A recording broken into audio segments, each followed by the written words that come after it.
Chapter 828. After the trip to Mount Hua was over, they still chose to return by water.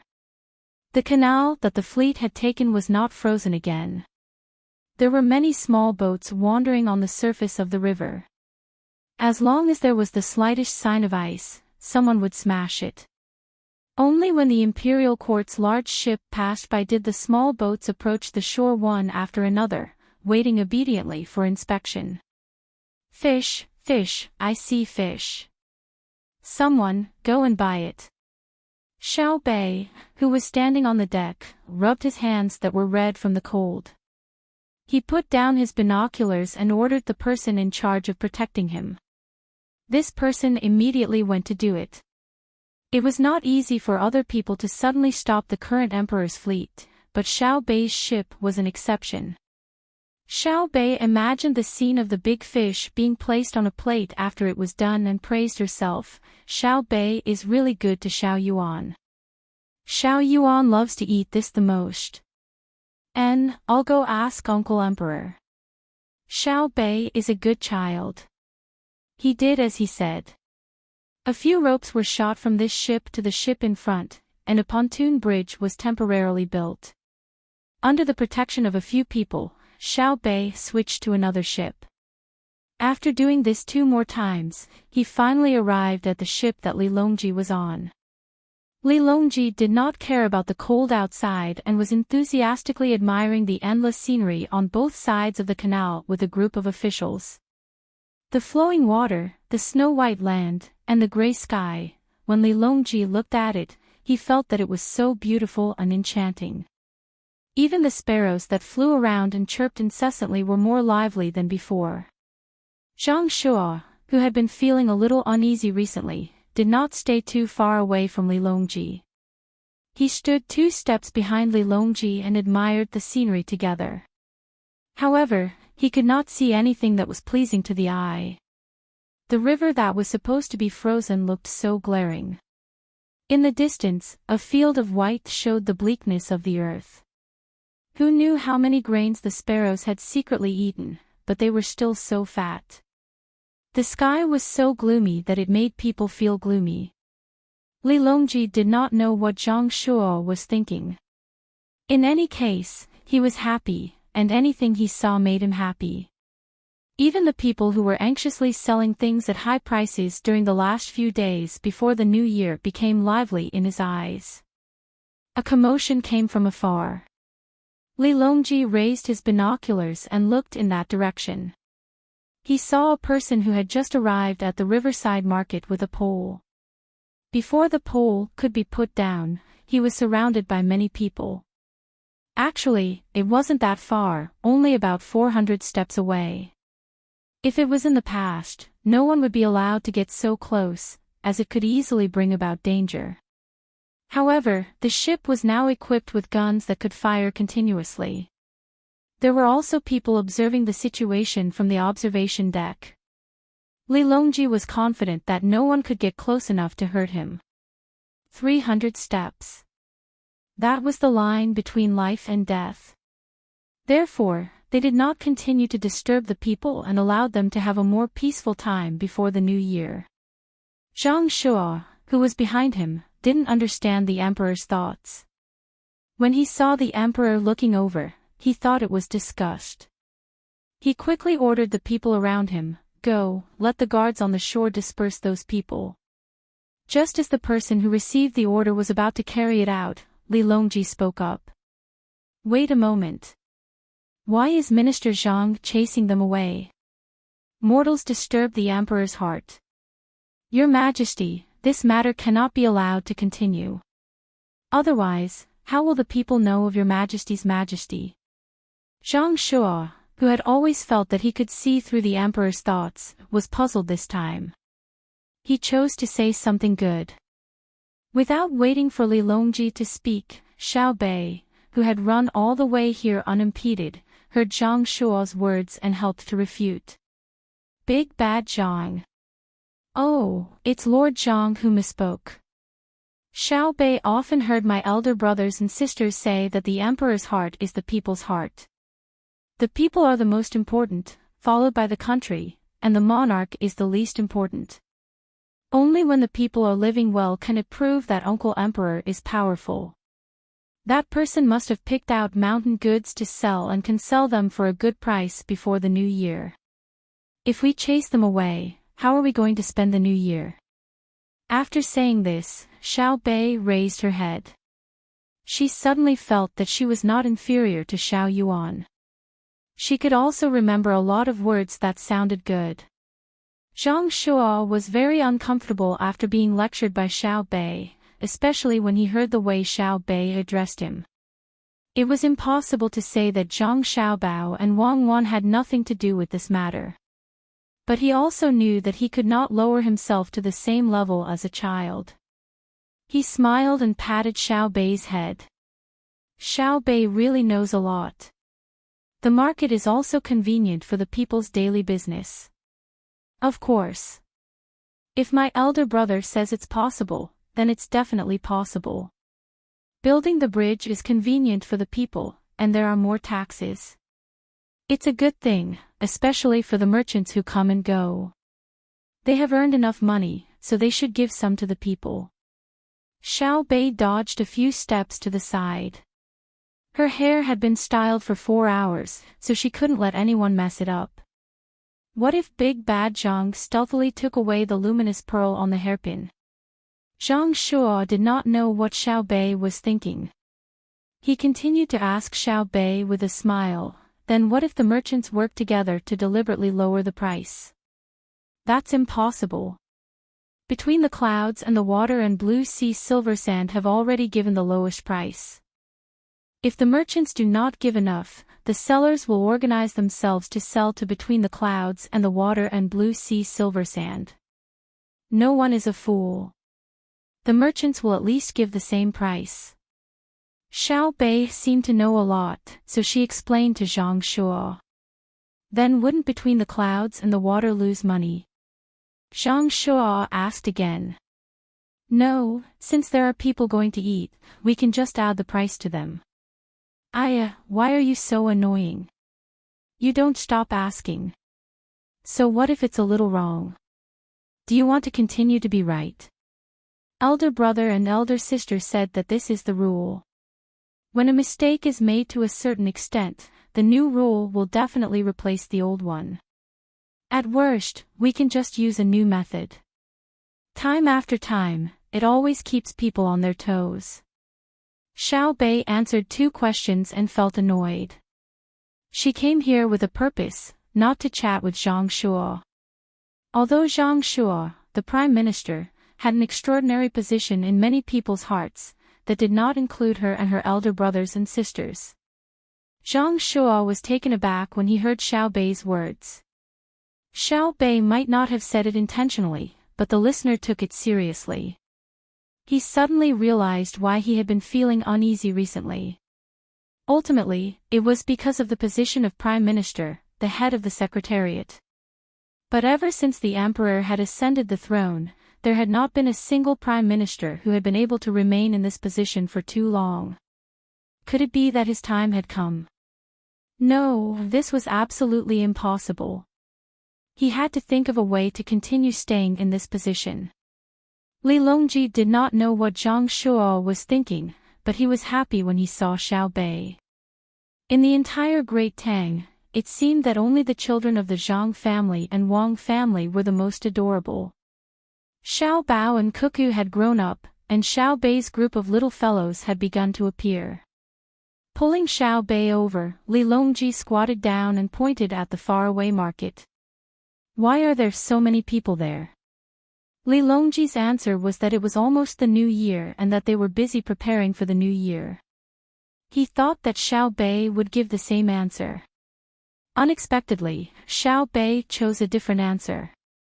Because they have money. The lives of the common people are better than before, so they have more spare money to buy things. The new year is actually not a single night. It is a kind of spirit, a kind of inheritance that comes from the previous generations. As long as the common people know that they are homesick for the new year, this nation will not be defeated by others. It is very difficult for a nation without an inheritance to accumulate its own history and civilization. If one is not careful, it will be like a flash in the pan. Xiao Bei knows so much. Li Longji hugged Xiao Bei and praised him. It was Big Brother and Big Sister who said it. They also said that while it seems like celebrating the new year is a kind of habit, when you look deeper, you will realize that it comes from the solemnity of the soul. In any case, I don't understand. In any case, Big Brother and Big Sister will be very happy during the new year next year, and I will also be very happy. Xiao Bei could not understand too much, so he could only repeat. Li Longji was stunned by Wei Wei's words. He had not thought about it carefully before, but now that he thought about it, it really was the case.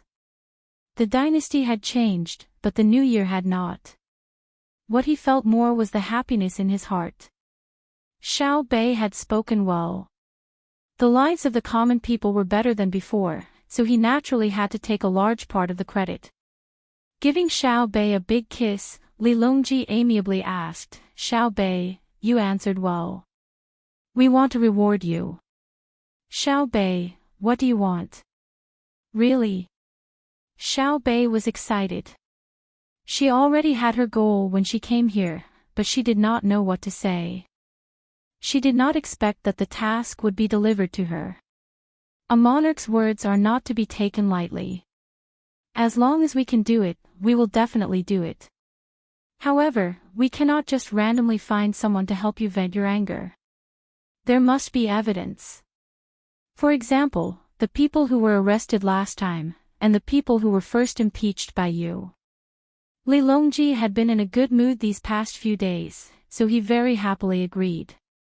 Xiao Bei waved her fist. "Yay! Uncle Emperor, I will say it now. Xiao Bei wants an official position. Didn't you just get promoted?" Li Longji did not expect that Xiao Bei would still want an official position. This official position could not be promoted anymore. How many people would be unconvinced if a group of children were given a fourth-rank official position? If the court officials did not understand that Zhang Xiaobao and Wang Wan's efforts and gains were considered small, they would have already killed themselves in the morning court. Xiao Bei stretched out two fingers, her thumb and index finger, and gestured. "I don't want a high-ranking official, I want a low-ranking official. A very, very low-ranking one. A 7th rank or 8th rank official." Xiao Bei knows that people need to know how to restrain themselves. As the saying goes, a tree that stands out from the forest will be blown away by the wind. Right, Xiao Bei knows a lot. What kind of official position do you want? Li Longji was amused. He kissed Xiao Bei again and asked. A low-ranking one. For example, a county magistrate, deputy county magistrate, registrar, zangji, and brush official are also fine. Isn't it very low-ranking? Xiao Bei and Xiaoyuan Gij, Xiaozhu Gij, Xiaohai Gij, Xiaonan Gij, and Xiaonan Gij are not afraid of standing out from the forest. Xiao Bei had a very sensible look on her face as she seriously explained to Li Longji. Li Longji was stunned. Zhang Shuo, who had just recovered, was also stunned. Isn't this called standing out from the forest? How old were Xiao Bao and Cuckoo when they became the county magistrate and registrar respectively? They only got those positions after the two of them went on a killing expedition in Tubo. How much did Xiao Bao harm Tubo? How did Cuckoo get her nickname of Demon? Those two positions were made from the blood of countless people. You also want them. Isn't this a joke? Xiao Bei found that the two people's expressions were not right. She lowered her head, thought for a while, and asked tentatively, Uncle Emperor, is it difficult? If it's really impossible, then forget it. When I told Xiao Yuan, he didn't agree. When we return to Jili province, I will learn from my brother and sister. When Xiao Bei said this, Li Longji suddenly reacted. After thinking for a while, he made a decision in his heart. It's not difficult at all. Who is our Xiao Bei? She is. Isn't she the one that everyone loves, the one that flowers bloom when he sees her, the one that comes when he sees her, the one that comes when the sun shrouds the sky? Xiao Bei praised herself. Ha ha ha, yes, that's right. Humph, Minister Zhang, listen to my orders. Li Longji laughed heartily and said to Xiao Bei with a straight face. This official is here. Xiao Bei also had a serious expression as she blinked her big eyes and waited for her orders. I will abolish Jian and province's governor's office and set up 3 new counties. Zhang Xiaobei will be Jian and county magistrate, Wang Xiaoyuan will be Jian and county registrar, and Uncle Emperor can't do it. Xiaoyuan can't be a registrar. Only Xiao Haigij can be a registrar. Xiaoyuan doesn't know how to calculate. Oh, Your Majesty, please continue. Xiao Bei suddenly interrupted Li Longji's words. Thinking of the current situation, she became obedient. Oh, then Zhang Xiaohai will be Jian and county registrar, Xiaoyuan will be county magistrate, and… Li Longji gave all 9 people their positions in one breath. Zhang Shuo wanted to stop him. Wouldn't this be child's play? If he gave them positions just like that, how would the other officials view him? However, when he heard that all the positions were from Jili province, Zhang Shuo gave up on the idea of stopping him. Now, in Jili province, other than the official who was transferred from outside to be trained by Zhang Xiaobao and Wang Wan, all the other officials were from the inner court of the Zhang family and Wang family. Jian and province's governor's office was already in name only. There was no one left. What was the point of keeping it? If it was to be removed, then so be it. Since that was the case, when Xiao Bei and the others became officials, Zhang Xiaobao and Wang Wan would be in charge. He didn't believe that the 2 of them would dare to let Xiao Bei and the others manage a county. Xiao Bei solemnly promised that she would improve the intelligence of that place. Suddenly, she thought of the story told by her brother and sister and felt that she should share it with others. She then said to Li Longji, our Tang Empire is still very weak. My brother and sister said that on the other side of the sea, in a very, very far away place, there are powerful countries. They can make big birds that can carry hundreds of people and fly in the sky. They can also make fast fish that can swim underwater. They can also carry many people. If they attack us, we will be in trouble. Is there really such a place? How did Xiao Bao and Cuckoo know? Li Longji's originally happy mood was suddenly covered with a layer of shadow. If it was someone else who said this, he would definitely not take it to heart. However, since it was from Zhang Xiaobao and Wang Wan, it was probably not wrong.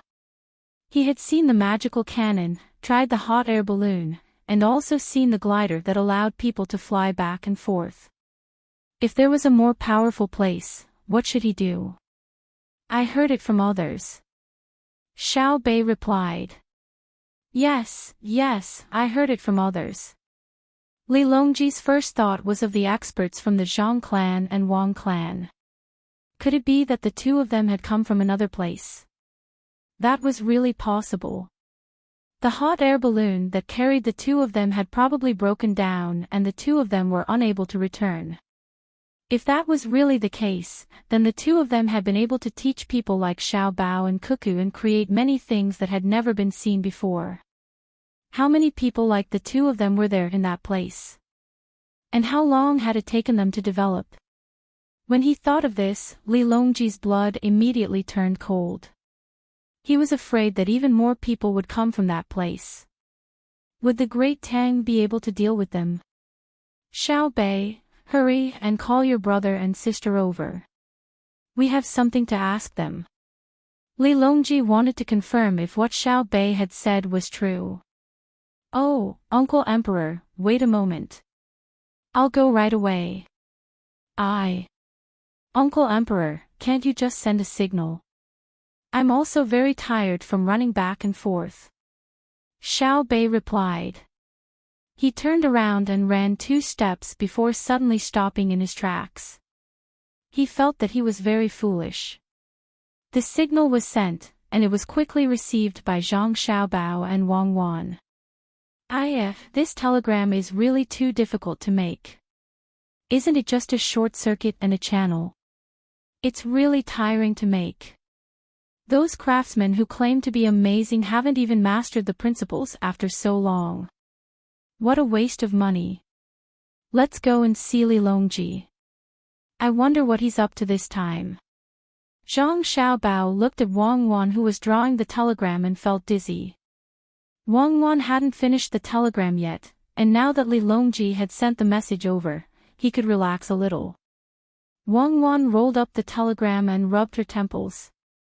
As she walked out with Zhang Xiaobao, she said, "The conditions are tough now, and we have to work hard to overcome them. Back then, simple things are difficult here. It's a problem with the raw materials, and we have to work hard." Did something happen to Little Bei again? Someone just reported that Little Bei went over. When the 2 of them arrived at Li Longji's ship and listened to Li Longji's story, they finally understood what was going on. In order not to make Little Bei and the others proud, they did not think too much when they told stories. They even told them about planes, submarines, and other things. Naturally, the place they appeared in was a powerful country overseas. They did not expect Li Longji to believe them. The 2 of them looked at each other and reached an agreement. Then, they began to tell Li Longji about how planes flew, how submarines could travel underwater, the power of missiles, and the speed of torpedoes. Can we really attack from Luzhou to the capital? Li Longji was frightened. Wasn't that too far? Li Longji broke out in cold sweat when he thought about the situation when he encountered such a weapon. If the people from that faraway place attacked, how could he defend himself? Of course, it's very powerful, but... Zhang Xiaobao felt that he had scared Li Longji enough. He should at least give Li Longji some hope. However, if my great Tang develops another weapon, we can detect their missiles ahead of time and intercept them. We can also mark out a place on the ocean so that as long as they reach that place, we can attack them and not let them get too close. Zhang Xiaobao and Wang Wan did not mention satellites and intercontinental ballistic missiles. Li Longji was not confident, let alone nuclear bombs. Otherwise, with an intercontinental ballistic missile and a nuclear bomb, the capital would be gone with a bang. Li Longji would have to live to his heart's content while he was still alive.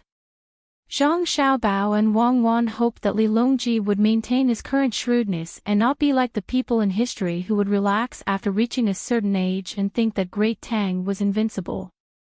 No matter how tired Li Longji was, he could not guess what the 2 were thinking. When he heard that there was a way to intercept them, he placed his hopes on this matter. Xiaobao, Cuckoo, tell me the truth. Do you know when they will attack? At least 40 years, right? It's not easy to get here. I heard from Master that the 2 of them were already in a lot of trouble and almost died on the way. Oh, Master saw them in a dream. Zhang Xiaobao said seriously to Li Longji. Wang Wan had a heavy expression as if this was true. However, in her heart, she was cursing Zhang Xiaobao's shamelessness. If not for the fact that Zhang Xiaobao wanted to conquer the entire Eurasian continent in his lifetime, why would he make up such a lie? Li Longji's face was a little pale. He nodded and said, that's good, that's good. Hurry up and create something that can intercept them. Tell us what you need. Li Longji did not believe in Zhang Xiaobao's dream at all. In his heart, he had already acknowledged the existence of experts from the Zhang family and Wang clan. As a liar, Zhang Xiaobao knew that Li Longji did not trust him that much. He had to come up with something even more miraculous. When he thought about the telegraph machine that Wang Wan had asked people to create, he suddenly had an idea. Your Majesty, that thing is not easy to make. It requires more craftsmen and materials. Some of the materials might not be available in Great Tang, but this subject feels that if we continue to head east and north, we should be able to find them. Adjunct Wang and this subject are currently thinking of something new. Your Majesty will know once we make it. I heard from Master in this subject's dream that this thing is very common in that place. In fact, it might not even be used. It can be used to receive news from the other side within a few breaths of time. Your Majesty, there's no need to be anxious. We should first stabilize the situation. At the very least, there aren't any powerful countries in the surrounding area. Minister Zhang's words are correct. Hurry up and make that thing so that we can take a look. Li Longji didn't know what to feel at this time. He wanted to believe in Zhang Xiaobao and Wang Wan, but he also felt that this was a little unreliable. If he said that he didn't believe in them, he would have to admit that many things were made. Thus, he could only decide to take a look. If there really was something that could send news from 100 li away, no matter what, he had to find a way to support the two of them in finding craftsmen to make this amazing thing.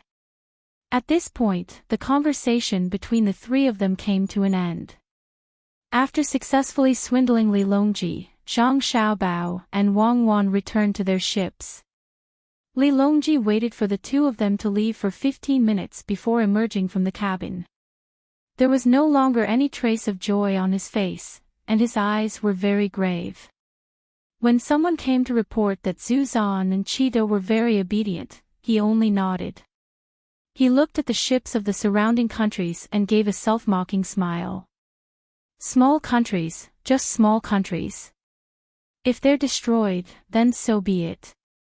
Who dares to disobey the might of cannons?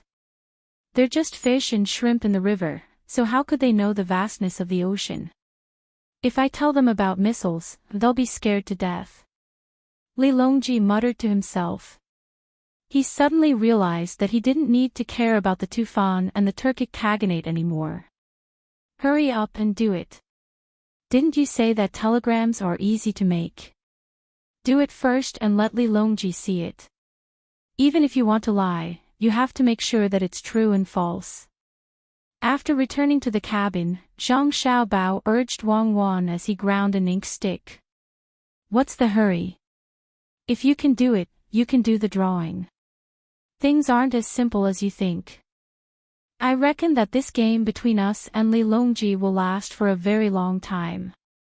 As long as we can get the telegram out and make him believe it, we can gradually raise the foundation of the entire industrial system. He will be constantly afraid of us. It's really not easy. What if there's a gap in the technological tree? Wang Wan asked Zhang Xiaobao as she unfolded the drawing once more. She picked up the brush and prepared to continue. Zhang Xiaobao rubbed the brush a few times with all his might, but he didn't find any effect. He slowed down again and replied, back when we were making the atomic bomb, our other industrial systems couldn't keep up, but didn't we still manage to make it? It's the same now. Back then, it wasn't that we couldn't keep up. It was those 10 years that caused us to suffer. How many decades do we have in life? How many times do we still have ambitions? Forget it, it's all in the past. It's useless to talk about it anymore. You should think of a way to make a special place. Don't put it in Chongning. I always feel that that place is not under our control. Wang Wan's words were filled with endless resentment and regret. After saying this, she changed the topic. Zhang Xiaobao stopped what he was doing. He closed his eyes and thought for a while. He said, we can't put it in the seaside. Let's put the industrial base in Sanshui County. There are mountains behind it. Throw it in the mountains. When the children in Zhuangzi who have studied physics and chemistry are older and have mastered all the high school knowledge, we can let them join. That's the only way. Wang Wan replied. She began to think about her telegraph machine again. This thing was not difficult. The principle was there.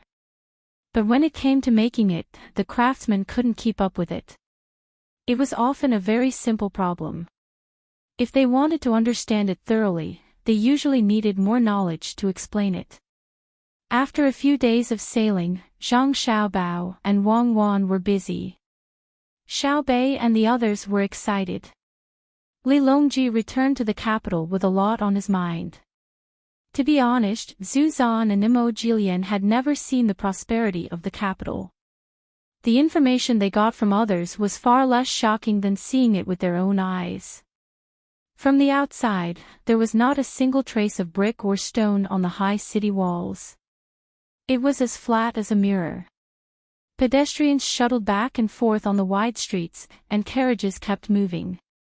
The trees on the sides of the roads, the gutters used for drainage, and the places where people walked on bricks made people feel that this was a very magical place. The first impression of people who had never been to the Tang Empire's capital was that it was big. It was very big, so big that it was a little scary. They didn't know how many people such a city could hold. The second feeling was wealth. Not a single person was begging on the streets. Everyone was wearing beautiful clothes, especially the women. They were wearing clothes that looked like they would freeze to death in winter, but they were actually so alluring. Mo Jilian really wanted to enter the palace to take a look. He didn't have the chance. He only took a few glances in the morning court. He didn't understand. Previously, when he came to the capital, he couldn't lift the curtains and look outside. At that time, he was sitting in a sealed carriage. Since the other places in the capital were so good, the palace would be even better. But Li Longji didn't give them such an opportunity. At least, he couldn't give it to them now. He needed to let them walk around the capital. After they were shocked enough, he would bring them to Xingqing Palace and let them see what an extraordinary place was. The matter of arranging accommodation for others naturally didn't need Zhang Xiaobao and Wang Wan. The two of them brought their families back to Savant's restaurant. At this time, their families had already arrived. Zhang Zhong knew that his son and daughter-in-law had returned. He personally went to the entrance of the restaurant to welcome them. Seeing his son who had grown taller, his face was full of smiles. "We're home, we're home." Xiao Bei happily jumped into the arms of Jiang Wang clan and kissed her mother. They hadn't seen each other for a long time. She also missed her mother. She was much more sensible now. Xiao Bei has grown so big. Auntie won't be able to carry you anymore. Jiang Wang clan hugged Xiao Bei and said happily. "I can carry you." Xiao Bei learned from brother. "My body seems to be weightless." Mother, Xiao Bei knows how to cook chives and scrambled eggs. Brother even praised Xiao Bei for it. Xiao Bei hugged Jiang Wang clan's neck and said excitedly. Seeing that her daughter wasn't shy with strangers, Jiang Wang clan carried Xiao Bei upstairs and praised her. Xiao Bei was so happy that her face bloomed like a flower. After everyone had settled down, Zhang Xiaobao and Wang Wan found their father. They gathered together and discussed their positions after the new year. "Father, which ministry do you want to be a minister?" Zhang Xiaobao poured tea for the two families. He looked at his father and asked, "Father, which ministry do you want to be a minister?" When Father Zhang heard his son's words, he fell silent. He also didn't know which place was suitable for him. When he was in Luoyang, he didn't encounter the situation that he had mentioned earlier. No one tried to trip him up. Every time he had an idea, he would always be able to get support. Zhang Zhong understood that this wasn't because he was capable, but because his son and daughter-in-law worked hard outside. Everyone was afraid of his two children. He hadn't been idle during this period of time and had learned a lot. If he were to look at the 6 ministries, it seemed that any one of them would do. He mainly wanted to see what his son had in mind. While Zhang Zhong was thinking, Zhang Xiaobao wasn't in a hurry. He waited quietly. After almost 15 minutes, Zhang Zhong said, Xiao Bao, which ministry do you think is suitable for me to go to? Ah. You're asking me. I think the Ministry of Works should be a minister. My father-in-law can go to the Ministry of War and be an assistant minister. If you feel tired, you can go to the Ministry of Rights. Zhang Xiaobao thought about it and decided on his father's position. As for Wang Wan's father, he couldn't let him be an official that was too high. He wasn't cut out for it, and it had nothing to do with knowledge. It would be fine if he could be like Yang Guozhong, but he couldn't compare. As for the Ministry of Works, it was because his plan required a lot of craftsmen. The imperial court would definitely not let them go. If it was an incompetent official who was always looking for trouble, he might as well let his father be it. Wang Wan nodded in support. I think it's fine. He can go to the Ministry of Works as a minister. As for my father, he can go to the Ministry of Rights. There are too many things to do at the Ministry of War. My father will be tired. Father Wang didn't say anything. He knew that if he really relied on his own abilities, he wouldn't even be able to become an official, much less an assistant minister. All of this was because he had a good daughter. He didn't have any hopes in this life. In the future, he would have to rely on his son, Xiao Yuan.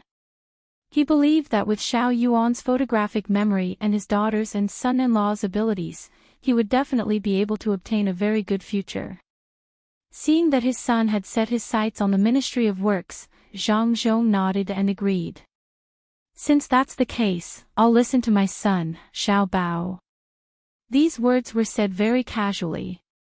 After he finished speaking, Zhang Zhong looked at Jiang Wang clan and suddenly felt an inexplicable feeling.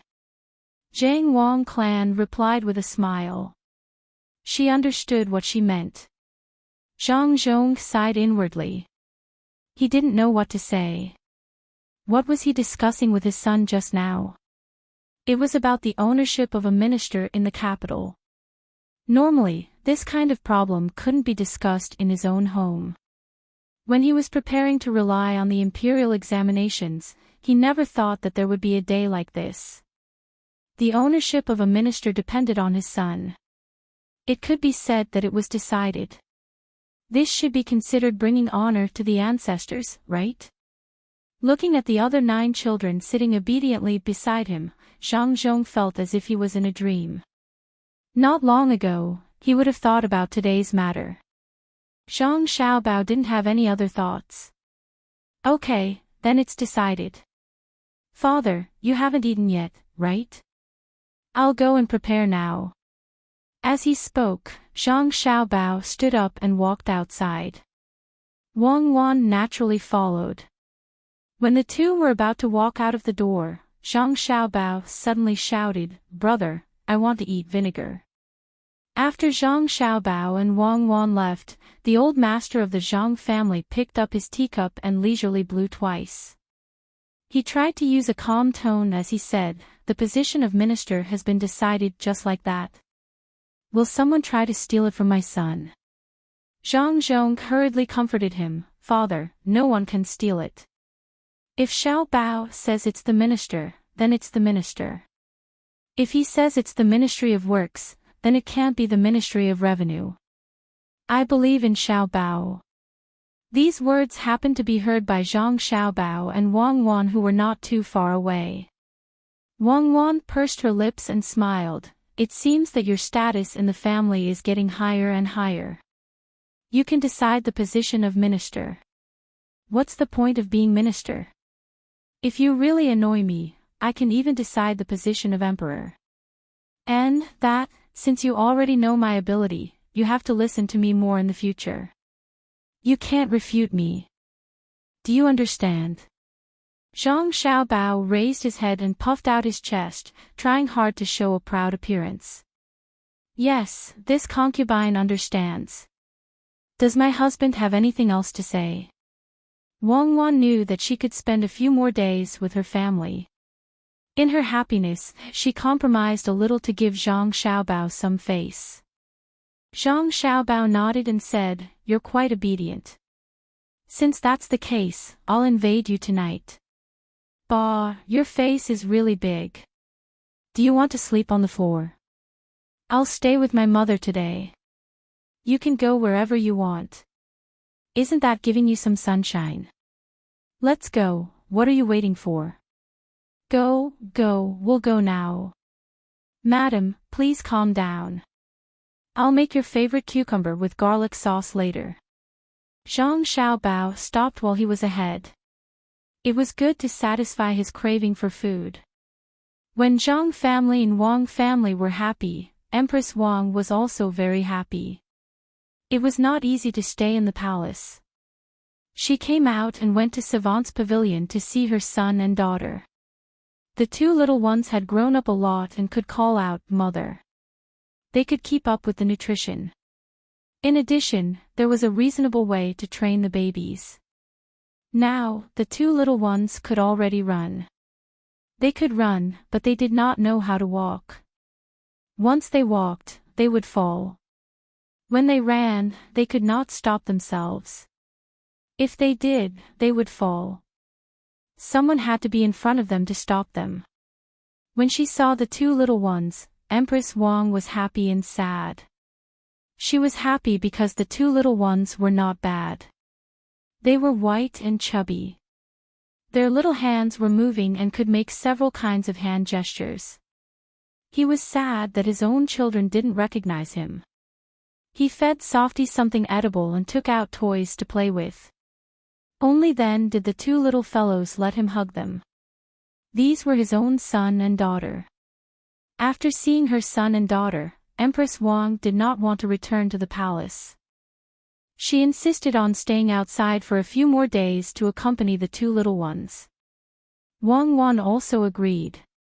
After all, the more time the two of them spent together, the less the novelty would be. It was just right for Empress Wang to be separated from Li Longji for 10 to 15 days. Maybe after they went back, they could give birth to twins. That would be lively. Li Longji also took some time to come out and see his son and daughter. His son was very good-looking. He was not inferior to Li Yi in the past. In fact, he was even cuter now that he had grown up. Li Longji, who did not care much about women, changed his mind when he saw Pan Er. This was not because Pan Er was good-looking, but because of Princess Jincheng. Who said that a married princess could not come back? Who said that the women of the imperial clan would be bullied outside? Just look at Princess Jincheng and ask Zhu Zan if he dared to bully her. All of this was strength. Overwhelming strength. Dignity was gained from the roar of the cannons. After amiably chatting with the Zhang family and Wang family for a while, they decided that after the new year, Zhang Zhong would enter the imperial court and become the Minister of Works. Li Longji left happily. After returning, it was unknown who leaked this matter. When they heard that Zhang Zhong had returned from Luoyang, he did not even greet anyone and was going to become the Minister of Works. The jealous people glared at him until their eyes were as red as the robes of the fourth-rank officials. Before the new year, when the holidays were about to start, many memorials were sent to Gao Lishur. He did not say anything. Although he was the head of the secretariat, many of the memorials that required the emperor's approval were all approved by Gao Lishur. Recently, he had not been able to sleep well. He was afraid that he would do something wrong again and offend someone he should not offend. When the time came, he would lose his official position. Now, he did not want to compete with Zhang Xiaobao and Wang Wan anymore. He only hoped that the two of them would not have any ideas about him. Li Longji seemed to have known that this kind of thing would happen. He told Gao Lishur in advance not to let this kind of thing disturb him. He began to look at the various rare animals and plants that were sent back from the south. These things that he did not even dare to think about before appeared in front of him. He could only sigh at the many things that he did not know about in the distant sea. At the same time, He was even more certain about the existence of that country that Zhang Xiaobao and Wang Wan had told him about. When the two of them created that thing that could transmit information from 100 kilometers away, then they would begin to carry out that thing called the Industrial Revolution on a national scale. Chapter 829. Translator, Endless Fantasy Translation Editor. Endless Fantasy Translation. The festive atmosphere started on the 30th and continued to the 15th of the first lunar month.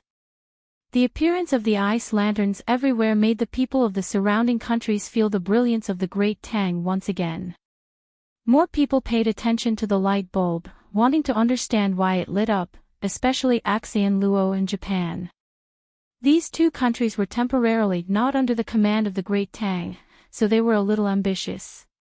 What they wanted to know the most was whether this light bulb would be used in war and what it would look like when it was used. Li Longji naturally couldn't tell them.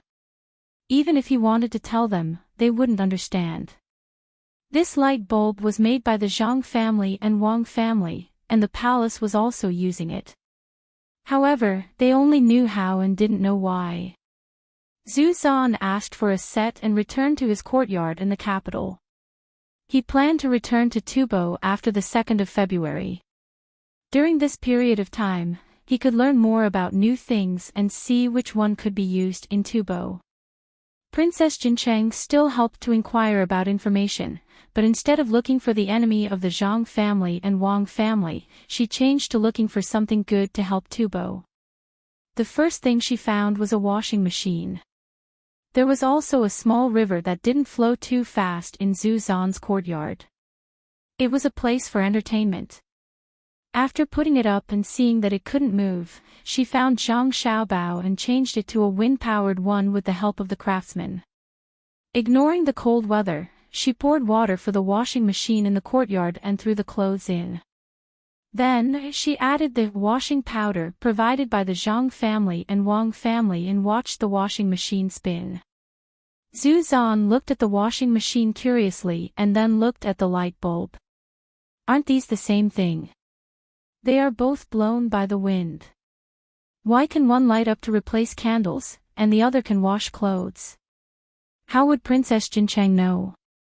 Hearing Zhu Zan's words, she shook her head and said, Zan Pu, this should be the benefits of the industrial system that Xiao Bao and Cuckoo mentioned. Now, it can only be used by the rich and powerful.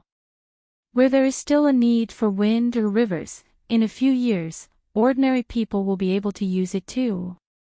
Yes, just like that marsh gas, the people of the Great Tang will be more and more comfortable in the future. Zhu Zan sighed. Right now, he no longer cared about anything else. He only hoped that after Tubo joined the Great Tang, the people of Tubo would be able to receive the same benefits as the people of the Great Tang. His original ambition had been completely crushed by reality. Princess Jincheng didn't know what Zhu Zanqi was thinking. Seeing so many good things, she said to Zhu Zanqi with a worried expression, Zanpu, does Tubo still want to be enemies with Great Tang? I wonder how the Turks are doing. Commissioner K isn't someone who gives up so easily. So what if he doesn't? Could he withstand the bombardment of the Great Tang's artillery? Could he stop the hot air balloons and gliders in the sky? Those two things flying in the sky can throw cannonball-like things down.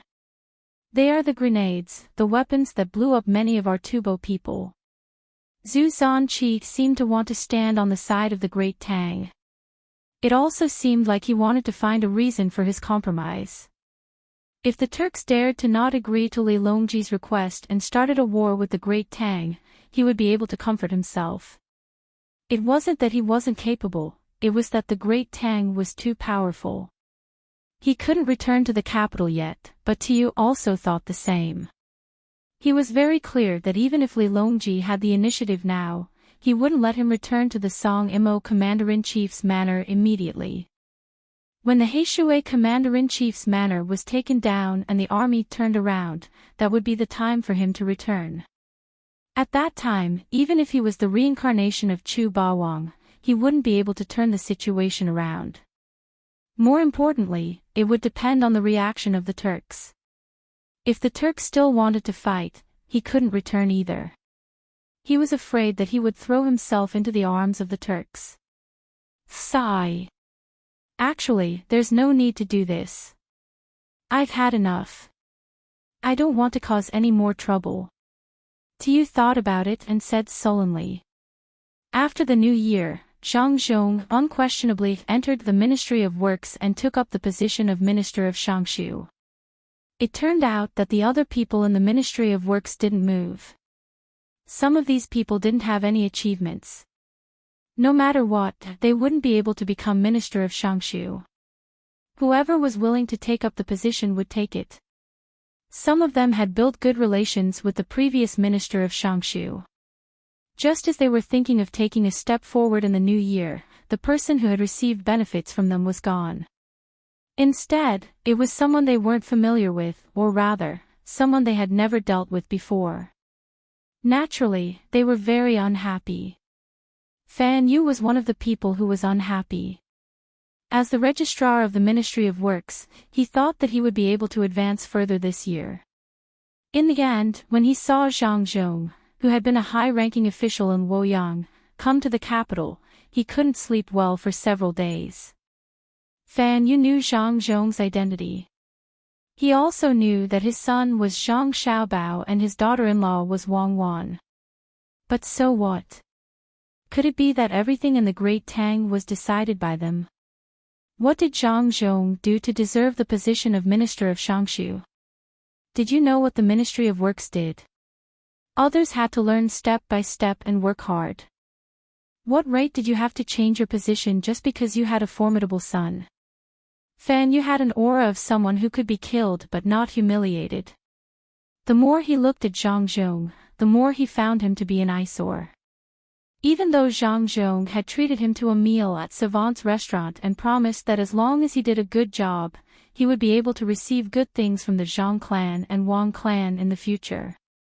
Savant's restaurant's food and wine are good, but that isn't a reason for me, Fan Yu, to bend my knees. No matter what, I can't let him have an easy time. Does he know the importance of a secretary? After eating his fill, Fan Yu returned to the office of the Ministry of Works. He brewed a pot of Maojian tea that Zhang Zhong had specially provided for him today and started to think about how he could create trouble for Zhang Zhong. The secretary was naturally in charge of a part of the account books. There were records of the finances of the Ministry of Works, as well as the inventory and consumption of various items. Thus, Fan Yu set her sights on this. When the time came, Zhang Zhong wouldn't be able to know exactly how much money the Ministry of Works had left. He wouldn't know how many items they had in stock. Fan Yu dug out the accounts one by one and started messing them up. Of course, he had marked down all the areas that he messed up so that he wouldn't be confused when he needed the real data. In the end, when Zhang Zhong was checking on the various matters in various places in the afternoon, he was confused by a few accounts. Whenever he asked, Fan Yu would push all the blame to the previous one, saying that this was what she had done in the past and that it had been past. That's not right. Didn't the Ministry of Works have 16,500 strings of coins in its account books? Why is there only 4,000 strings of coins left? Where did the money go? When Zhang Zhong saw the final number of the account books, he was puzzled. He turned his head and asked Fan Yu. Fan Yu had a puzzled look on her face. She meant that she didn't know either. Zhang Zhong thought for a while and nodded. All right, let's leave it at that for now. We'll talk about it tomorrow. It's already late today, so go back first. Bring the things I gave you back earlier. In the future, when the Ministry of Works produces better products, there will be other benefits too. Fan Yu replied and didn't say anything else. She packed up and left with the things Zhang Zhong gave her. A person's heart is never satisfied. Zhang Zhong put down the account books and sighed. He understood everything. Originally, He wanted to get along well with his subordinates and help his son build up the industrial system bit by bit. He didn't want to start dealing with people right away. But in the end, things turned out like this. Zhang Zhong, who had let his subordinates get off work earlier, wasn't afraid that someone would impeach him because of this matter. He also packed up. He didn't plan to work today and wanted everyone to familiarize themselves with each other. Later on, he would find someone to check the background of everyone in the Ministry of Works. He had to record down who was in each family. He even had to record their parents' birthdays. He was concerned about his subordinates. He had done this many times in the past, and the results were pretty good. After returning to Savant's restaurant, Zhang Zhong casually told his son about this matter during dinner. He didn't need his son to help him deal with a registrar official. He could do it himself. It wasn't like he hadn't done it before. The reason why Zhang Xiaobao hadn't returned to Jili province yet was because he was worried that his father's position wouldn't be good. He was afraid that his father's heart would soften. He wanted to wait for his father to settle the matters in the Ministry of Works before leaving. He estimated that it would take about half a month. When he heard his father talking about Fan Yu, he nodded and didn't say anything. She was just a small character, so there was no need to care too much about her. It would be easy for his father to deal with her. At night, he casually chatted with his family for a while before returning to his room to sleep. Who knew that the next morning, right after Zhang Zhong left, Xiao Bei and her team followed him out. Her angry expression made those who knew her know that someone was going to be unlucky. "Brother, when the time comes, you have to take a good look at the account books and find out what's wrong so that I can teach him a lesson. He actually dared to play tricks on my father and bully the Zhang family." On the way to the Ministry of Works, Xiao Bei's eyes widened as she discussed with Xiao Hai. Xiao Hai nodded. For the past half a year, he was the one who did most of the accounts. Now, he could still do the accounts that weren't too complicated and didn't make any mistakes. If he couldn't do it, he would ask his brother and sister. With the difficulty of the accounts that his brother and sister were doing, it shouldn't be difficult to deal with the accounts of the Ministry of Works. Xiao Yuan and the others were also very excited. They could finally open for business again. It wasn't easy to meet one during normal times. They didn't expect that they would be able to continuously have business before and after the new year. Zhang Zhong still didn't know that his son and nephew had come to help. He smoothly entered the Ministry of Works. The gatekeepers also got some benefits and didn't make things difficult for him like Fan Yu. He didn't dare to do anything like Fan Yu. Right after Zhang Zhong entered, Xiao Bei and the others arrived. They got off the carriage and walked straight in. The 100 children formed a team of guards and stood in a square formation to protect them. The gatekeepers of the Ministry of Works really didn't know who Xiao Bei was. If it was the guards of Xingqing Palace, they definitely wouldn't stop them. Instead, they would quickly go in and report to the emperor. Xiao Bei was now able to walk freely in the palace. He could go anywhere. Whose child is this? Where are the adults? This is an important place in the Ministry of Works. You can't enter. The gatekeepers blocked Xiao Bei and tried to persuade him. Xiao Bei didn't bully them. He took out a token and waved it in front of the gatekeepers. "I'm Zhang Xiao Bei. My brother is Zhang Xiaobao. Today, I'm here to find trouble with the Secretary of the Ministry of Works, Fan Yu. If you're not with him, then move aside. If you're with him, so it's Lord Zhang. Please come in. Do you need me to help report your arrival?" The gatekeepers finally knew what the legendary Xiao Bei looked like. He quickly moved aside. He didn't believe that anyone would dare to impersonate Xiao Bei. Moreover, the 9 children were all here. That kind of aura of being pampered was not something that an ordinary person could fake. In addition, there were also 100 guards. As for whether the token was real or fake, he didn't see it clearly. Seeing Xiao Bei and the others walk in, the gatekeepers started to mourn for Fan Yu. He knew who Fan Yu was. She was the secretary of the Ministry of Works. It seemed that she was looking for trouble with the newcomer, Zhang Zhong. He already said that the old man had come out after beating the young one. Now that the old man hadn't done anything, the young one had already rushed forward. Zhang Zhong didn't directly look for Fan Yu. He planned to arrange his work for today first. He first went to his office and waited for the morning assembly. The sky was about to brighten. He needed to stay in his office to keep warm so that he wouldn't catch a cold. Fan Yu naturally didn't have the qualifications to attend the assembly. She was a 5th-rank official, so she came a little late. She just arrived a little later than Zhang Zhong. She had already prepared her speech and was just waiting for Zhang Zhong to come and find trouble.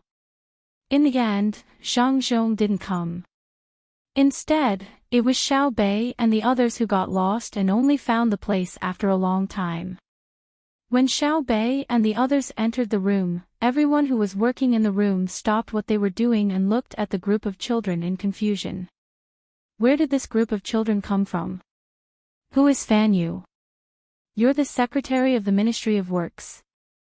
Xiao Bei looked around and asked. Who are you? Fan Yu frowned and asked in return when she saw that someone was asking her by name. Xiao Bei looked at the person who spoke. It seems that you are the secretary. Left and right, where are you? Take her down. Understood. As Xiao Bei's voice fell, a chorus of voices rang out from outside. Then, over 20 children rushed in.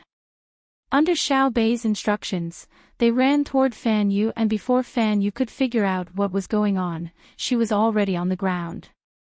She was handcuffed and pressed down on him. He tried a few times and was finally pinned down. While the others were puzzled and didn't know how to react, Xiao Bei clasped his hands behind his back and slowly said, "This official is a physician and only knows about the matters of the Supreme Court.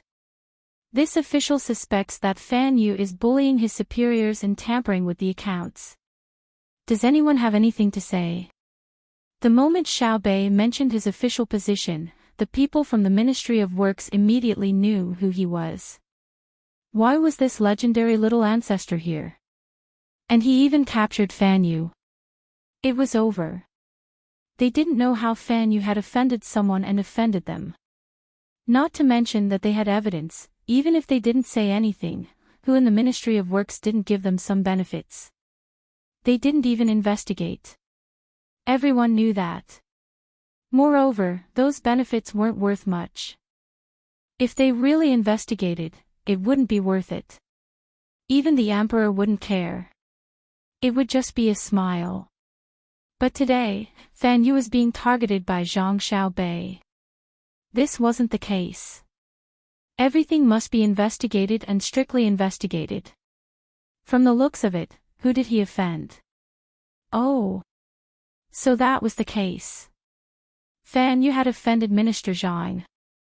Fan Yu was still not convinced and continued to struggle. You said that I did, and I did. What evidence do you have? Even if I did, you can't arrest me. There needs to be a joint trial.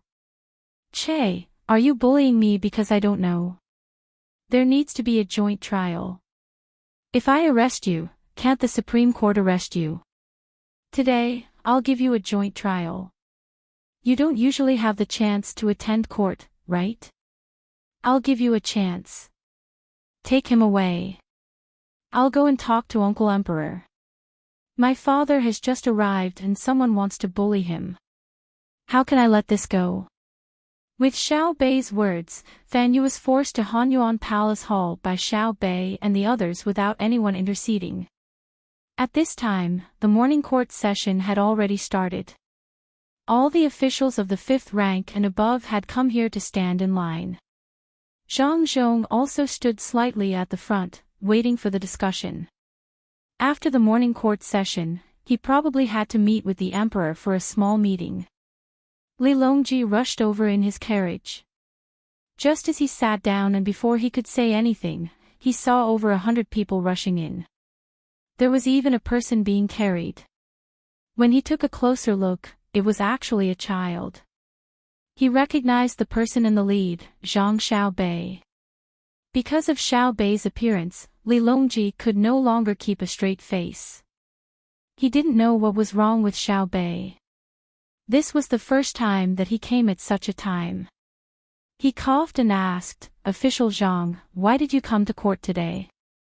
All the officials turned their heads to look. When they heard the emperor's words and saw the angry Xiaobei, they wanted to laugh but held it in. Zhang Zhong also saw his daughter and saw Fan Yu being carried by people. He immediately understood what had happened. His daughter must have remembered what he said during dinner yesterday and went to find trouble with Fan Yu in the morning. Helplessly shaking his head, Zhang Zhong shouted at Xiaobei, "Xiaobei, what are you doing? Why aren't you withdrawing?" Xiaobei didn't care about what his father said. He raised his head and said to Zhang Zhong, "Minister Zhang, this official is the imperial censor and also the High Commissioner of the Supreme Court. I have the responsibility to supervise all the officials. I hope that Minister Zhang will not overstep his authority." After speaking to his father, Xiaobei didn't look at his father's glare and turned to Li Longji, "Your Majesty, this official has just found out that the Registrar of the Ministry of Works, Fan Yu, is acting improperly and the accounts are unclear. This official requests for a joint investigation." The officials were stunned. They didn't expect that Xiaobei would directly arrest Fan Yu and bring her to the palace hall. From the meaning of his words, it seemed that Fan Yu had offended Zhang Zhong. Many people looked at Zhang Zhong. It would be a lie if they said that they weren't jealous. Look at his children. Their father didn't even need to do anything himself and a bunch of brats would do it for him. Li Longji was stunned for a moment. After pondering for a moment, he immediately understood. This registrar of the Ministry of Works called Fan Yu saw that Zhang Zhong was young and was new to the Ministry of Works. She wanted to find trouble for him. Zhang Zhong should have mentioned this to Xiao Bao when he went back. In the end, Xiaobei heard it and chased after her to arrest her. Li Longji looked at Fan Yu from afar. If Xiaobei hadn't caught her, he wouldn't have known who Fan Yu was. Seeing that Fan Yu was still struggling, Li Longji's expression sank. Without a good industrial system, there wouldn't be good weapons.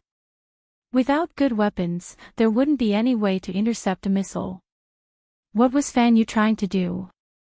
Recommended book, Tai Sui Rebirth. Chapter 830. As the registrar of the Ministry of Works, Fan Yu's greatest opportunity to show his face appeared in Hanyuan Palace Hall. Following that, he was like a small stone thrown into the ocean. Before the waves could splash much, he was submerged in the tide. As for how much of an impact it had nothing to do with him. Xiaobei left the morning court in satisfaction. She did not participate in any of the court affairs. She wanted to return to Savant's restaurant as soon as possible and find her brother and sister for help. In the court, she had always addressed her father as Minister Zhang. To her, there was nothing more terrifying than this in the world. The sky was falling. She had to conduct a public relations crisis after the morning court ended. The situation was very grim. The morning court in Hanyuan Palace Hall continued as usual. Zhang Zhong was not in the mood to think about how to deal with his daughter. He wanted to let more people agree with his proposal to change the Ministry of Works. When Li Longji finished dealing with the several memorials presented, the first to speak was Zhang Zhong. He held a piece of paper in his hand and read them out one by one. In the end, he requested for the country's finance to allocate funds. 4 million strings of cash. Li Longji was shocked by Zhang Zhong's words. The country's financial income had increased in the past 2 years. Compared to the past, it could be said to be a world of difference.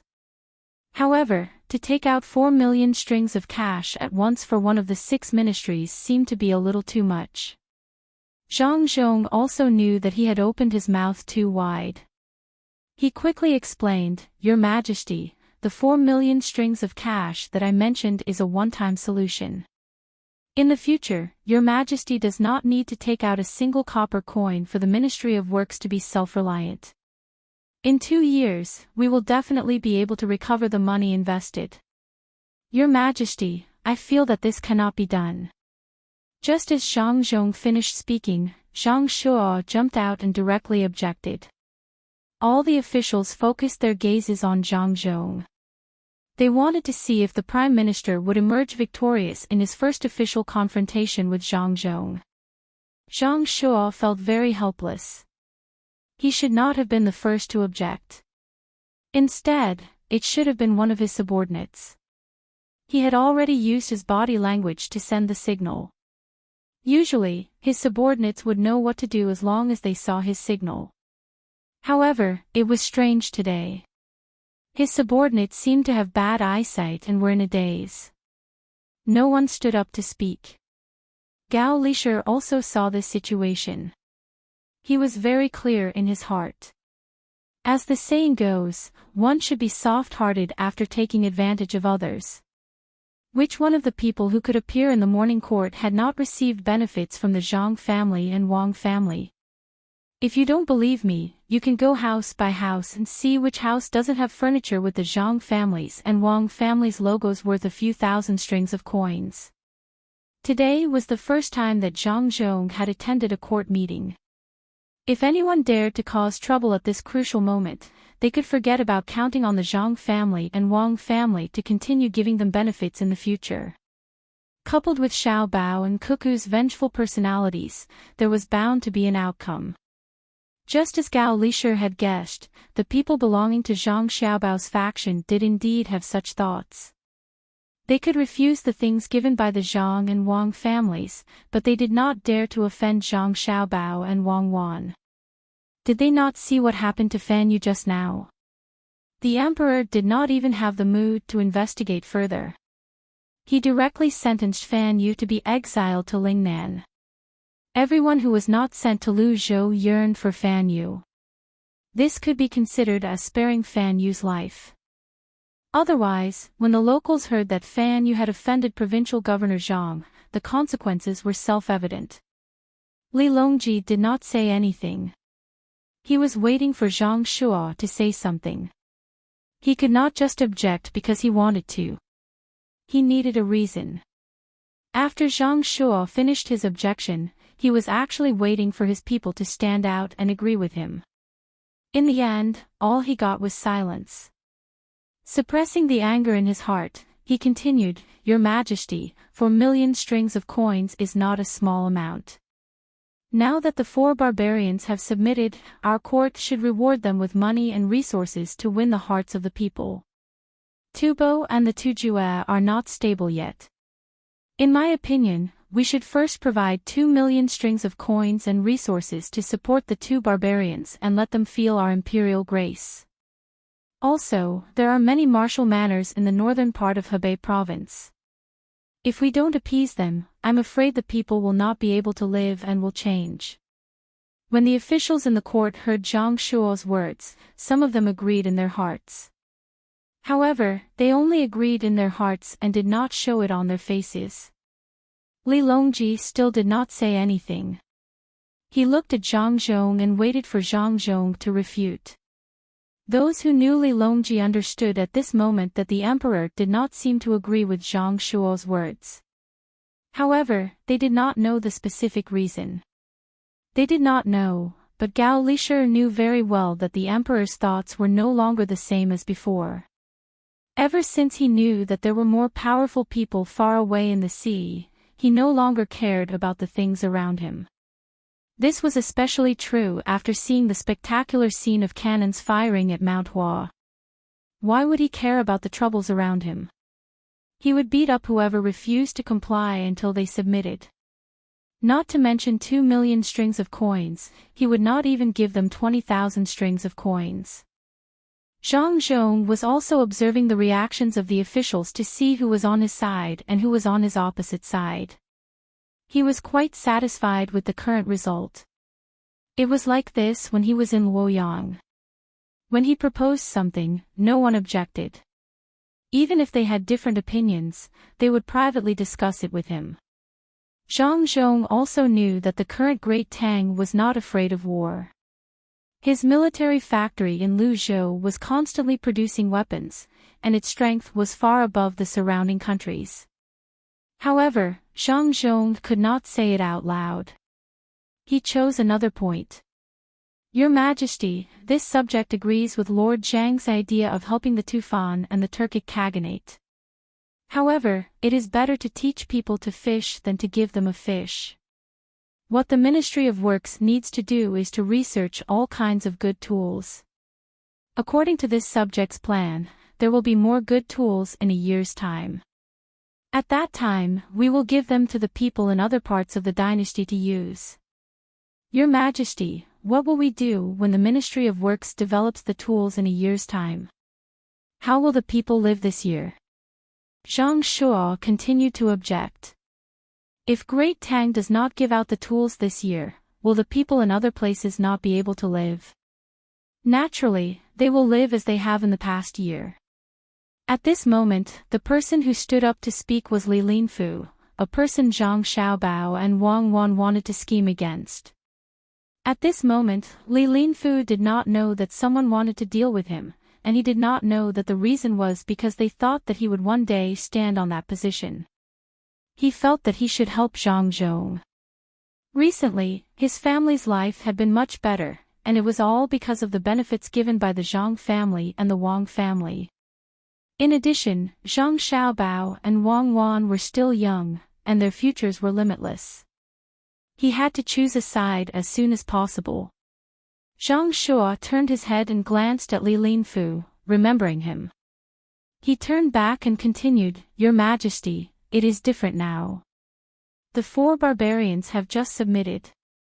If we do not give them benefits, this subject is afraid that they will be resentful and start a rebellion. Your Majesty, this subject thinks that Minister Zhang's Ministry of Works plan is feasible, in my opinion. Another person stood up to support Zhang Zhong. Zhang Shuo kept refuting, waiting for people to stand up to support Zhang Zhong one after another. When Zhang Shuo saw that his people were still indifferent, he was finally discouraged.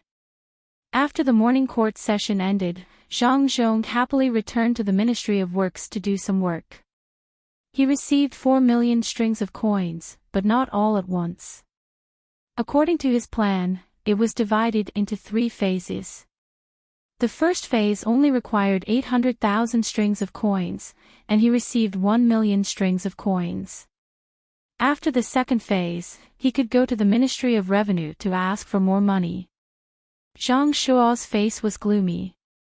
He had failed in the confrontation in the court.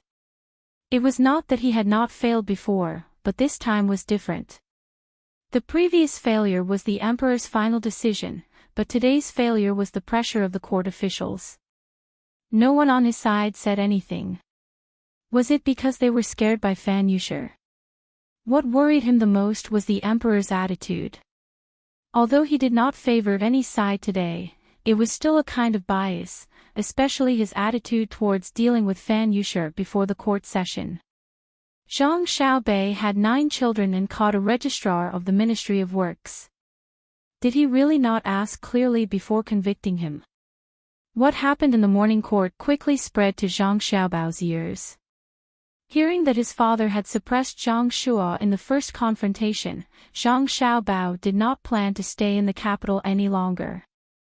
The plan was made by his father himself, and the matters in the court were also settled by his father himself. He did not need others to continue watching. When it was time to leave, he would leave. He was ready to go back and wait for the people he sent out to bring back good news. When he knew that his brother had decided to leave, Xiaobei was relieved. It seemed that he could leave today and did not need to worry about his father coming back to find trouble. After the excitement, Xiao Bei was a little reluctant. Leaving the capital meant parting with his parents. His brother had said that he had to stay in Jili province for at least a year before he had the opportunity to be an official in the capital. He had to continue waiting for the family reunion. In the afternoon, Zhang Xiaobao and Wang Wan bid farewell to the elders in their family and led the huge group to Jili province. This time, they did not take the waterway. The Yellow River was already frozen, and Zhang Xiaobao did not plan to spend so much money to blast open the river. The losses outweighed the gains, so he chose to take the land route along the river. Now, there were wide roads on both sides of the Yellow River, and there were countless merchants and pedestrians coming and going. The wheels of the carriage made creaking noises as it moved on the snow that was scattered with sand. After 2 days of continuous travel, Xiao Bei was finally unwilling to follow the large group of people and slowly move about. He suggested that he should go ahead first. Zhang Xiaobao naturally wouldn't object and let the children do as they please. As soon as he left the group, Xiao Bei was like a runaway wild horse. He organized an impromptu meeting with the other 8 people. The main content of the meeting was to continue to carry forward the style of the children's protection team that was not afraid of hardship and fatigue. They had to deeply understand the main spirit of the children's protection team, and better reflect the intelligence of the imperial censorate. They had to live up to the emperor's trust and live up to the people of the world. In the meeting, group member Zhang Xiaobei was the first to speak. He praised the previous operation and felt that the children's protection team was an outstanding group. They were a strong group that would not be defeated in the face of any difficulties. However, they also found a problem in the previous operation. That was, group member Zhang Xiaohai did not check the accounts early enough, resulting in insufficient evidence in the Hanyuan Palace. Zhang Xiaohai deeply recognized his own shortcomings and did not make any excuses. He wrote a self-criticism, and the content was that X and Y intersected on the same line. At the same time, he also criticized the members of the Wang Xiaoyuan regiment for not being good at their job, for not properly listing out the crimes that Fan Yu had committed in the imperial court. The member of the Wang Xiaoyuan regiment softly admitted his mistake. He said, "Cold against summer, day against year.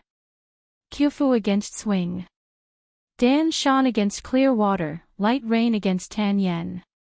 Finally, group member Zhang Xiaobei gave a concluding speech. She had new expectations for the future of the children's protection team. She pointed out that the members of the children's protection team must continue to unite around a group member who could find a place for the children's protection team.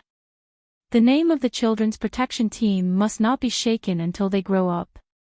They must broaden their horizons and walk out of the world. The meeting ended in a warm and peaceful atmosphere. This was a great meeting. It was a meeting that connected the past and opened the way for the future. This meeting established the foundation for the children's protection team to be able to overcome all kinds of difficulties in the future. Half a month later, Xiao Bei and the others arrived at Zua County and waited there.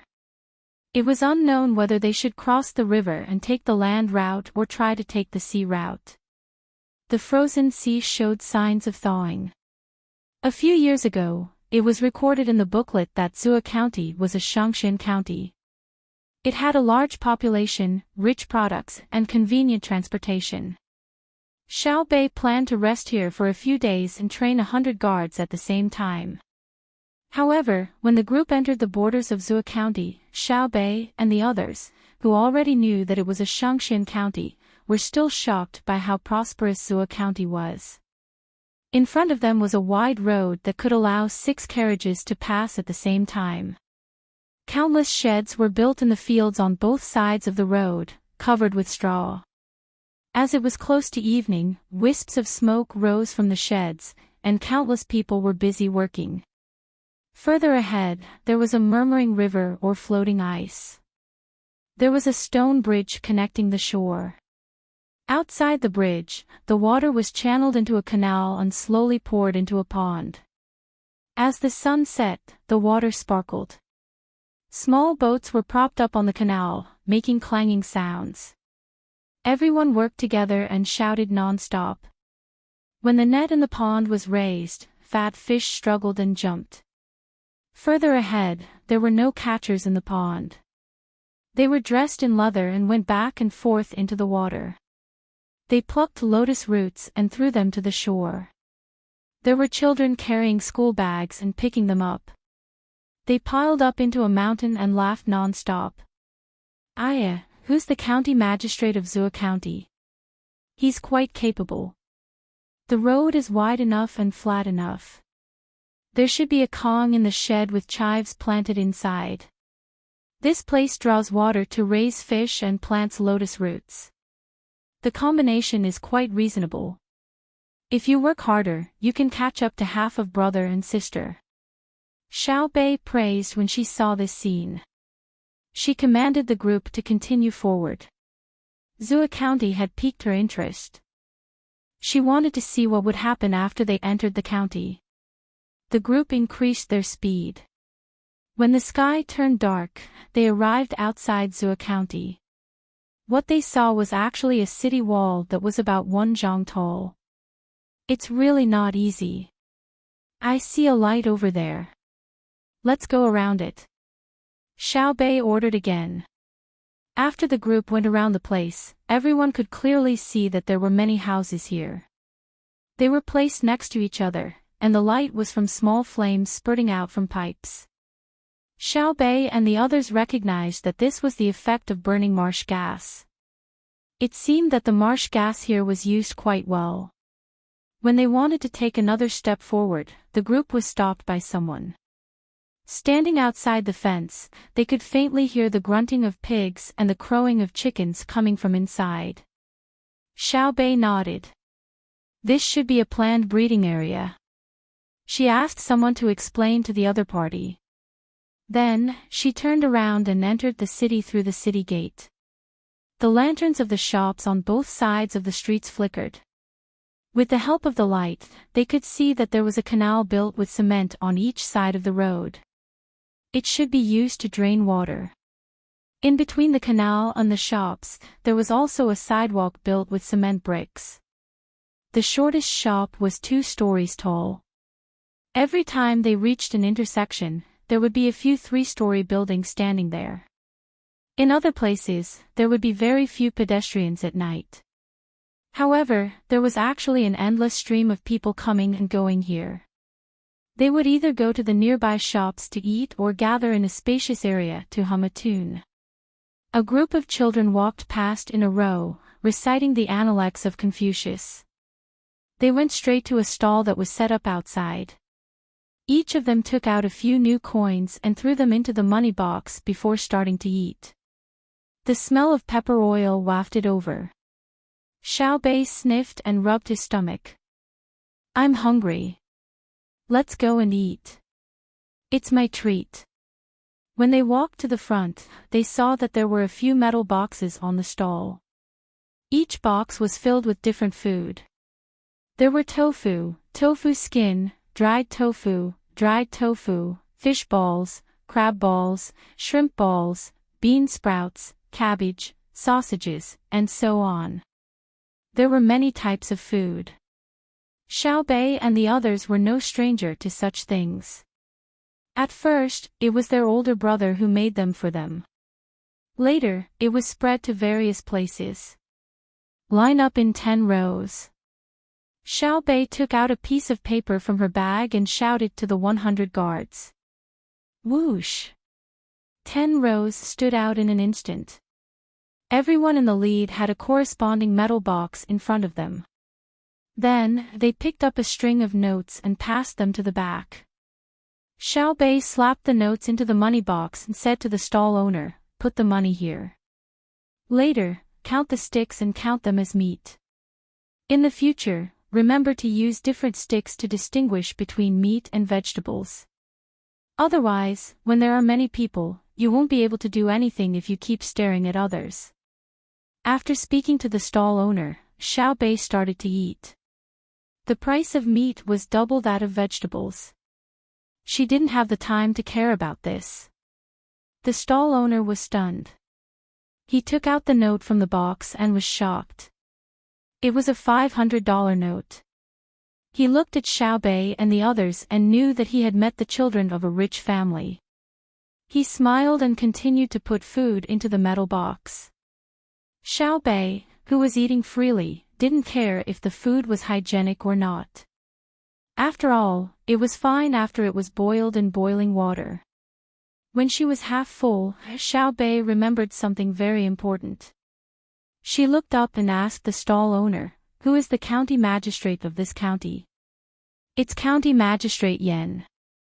The stall owner didn't want to tell a child, but he felt that her status was different, so he said it. "Oh." Xiaobei nodded and asked, "Did he embezzle money?" Chapter 831. Little Bei had a lot of questions.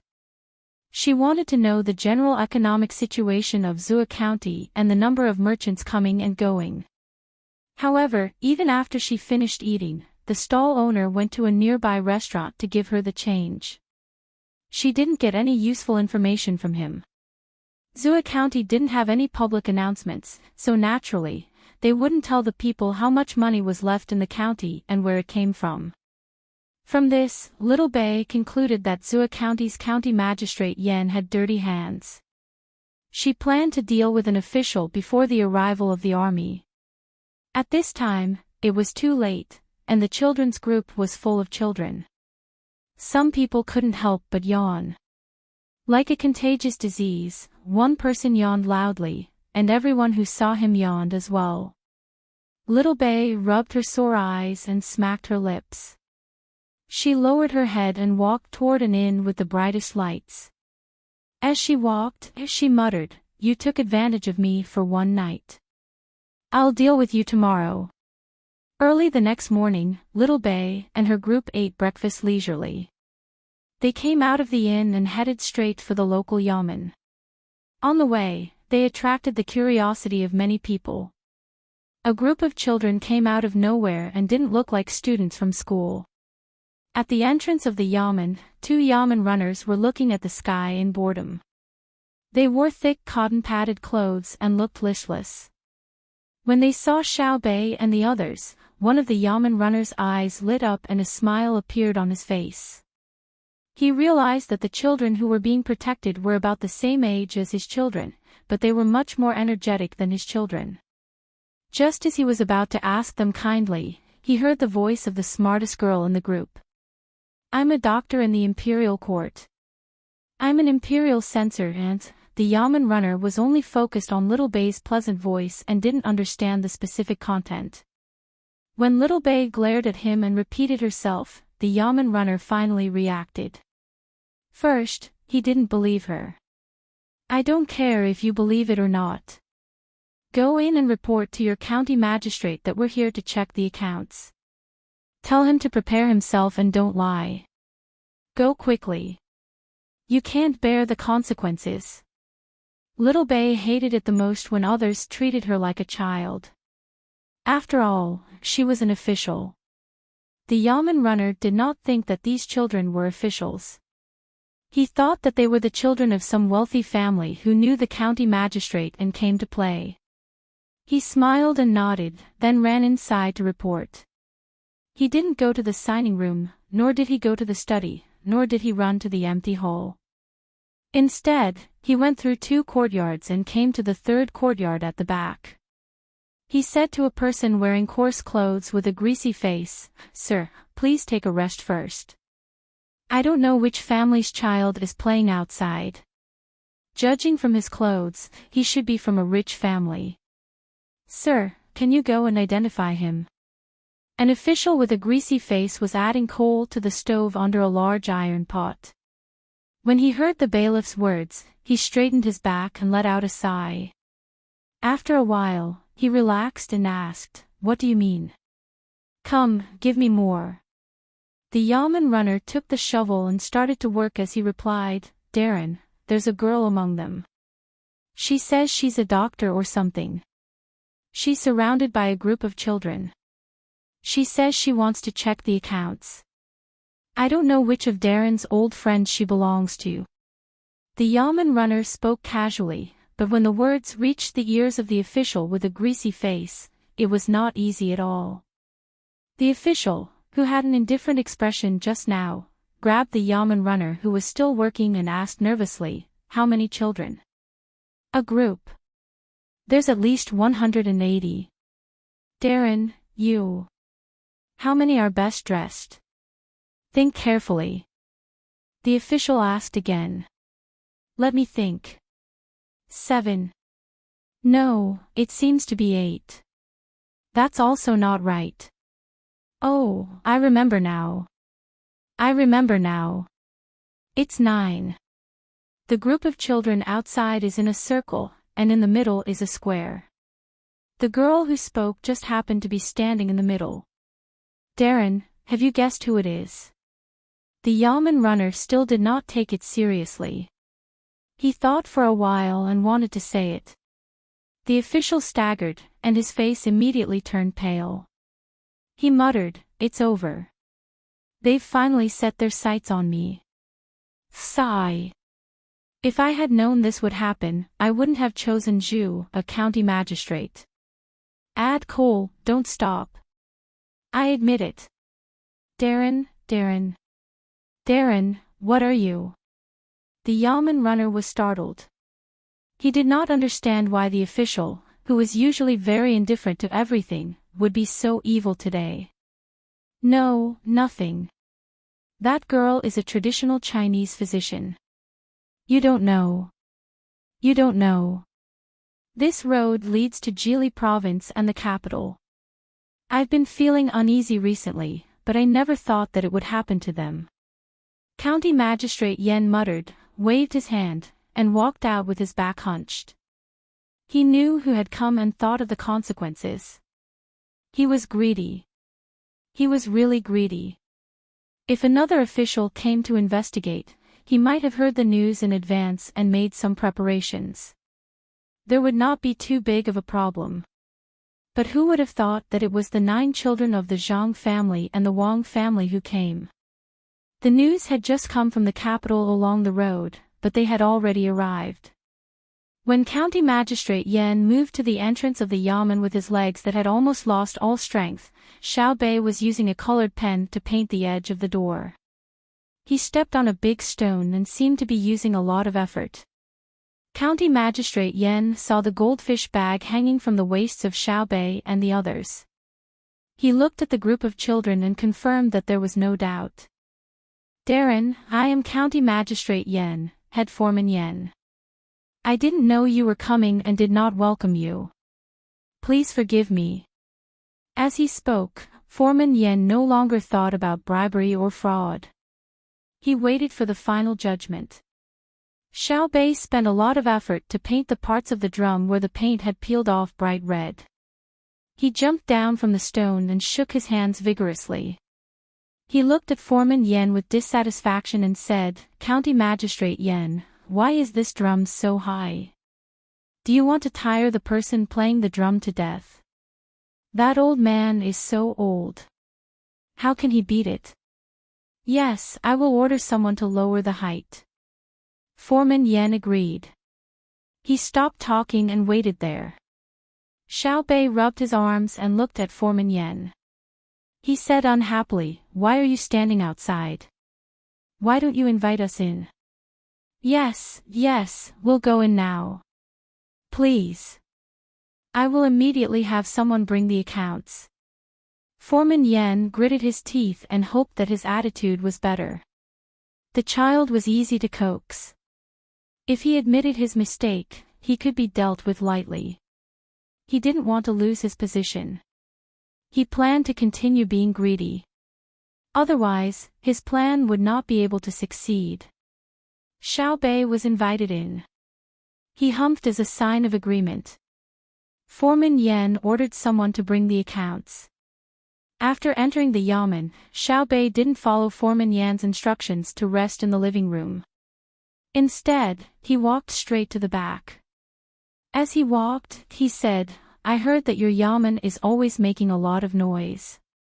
Let me see what you're playing at." Xiaobei, look behind you. It's smoky. Xiao Zhu, who was the most observant, pulled Xiaobei and pointed to the sky. Xiaobei looked up. Of course, it wasn't the smoke from the kitchen. He listened carefully. There was also a rumbling sound. Without another word, he rushed inside. The group of children followed closely behind.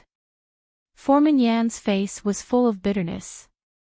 He was afraid that Xiaobei and the others would take a fancy to his things and take them as toys.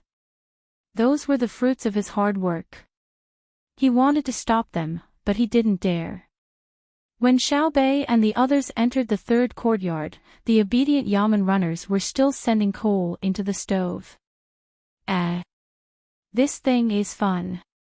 It's so big. Brother, don't you think it looks a little familiar? Xiaobei saw the jar that was almost as tall as the house.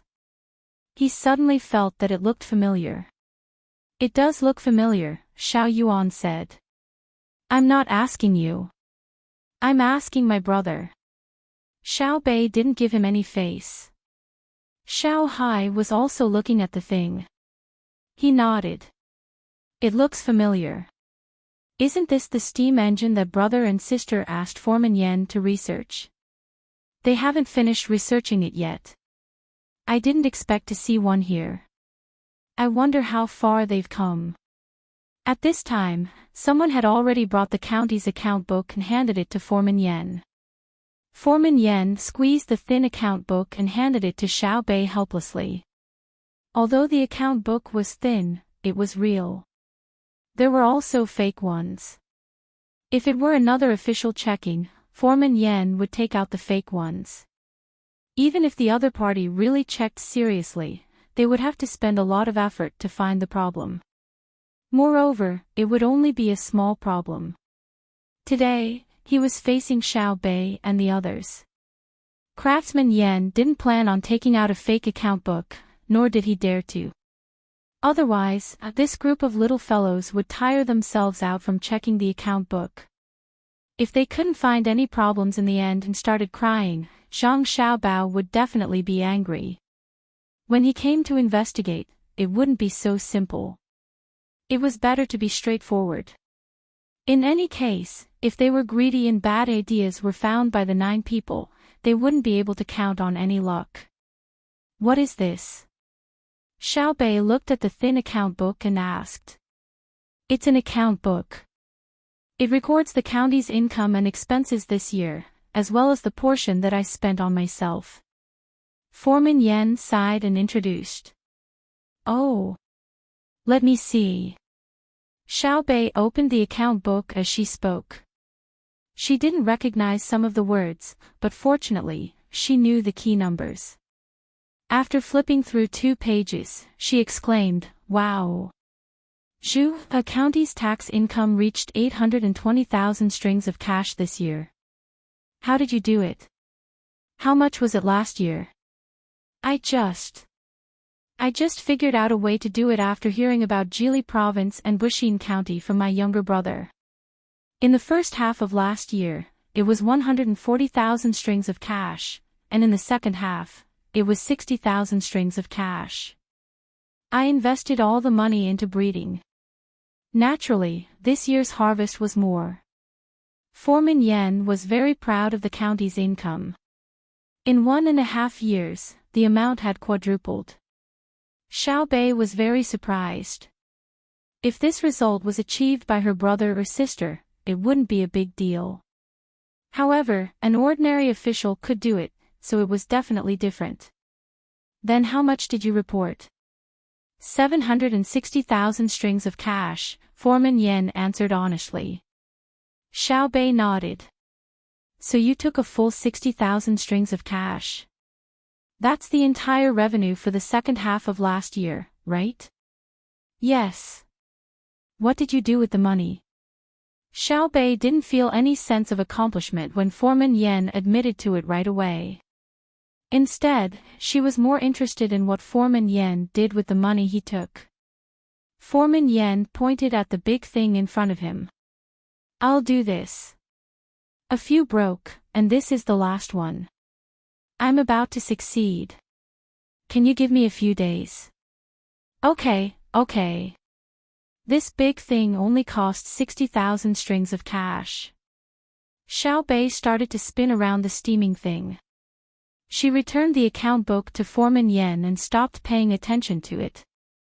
After spinning around a few times, Xiao Bei stopped and turned to ask the nervous Foreman Yen, "What can this thing do? Can it be put on the car and let the car move on its own? Can it be put on the boat and let the boat move on its own? Can it help generate electricity and turn on the lights? Can it be put on the lathe to help make tools?" Foreman Yan's eyes lit up with every question Xiao Bei asked.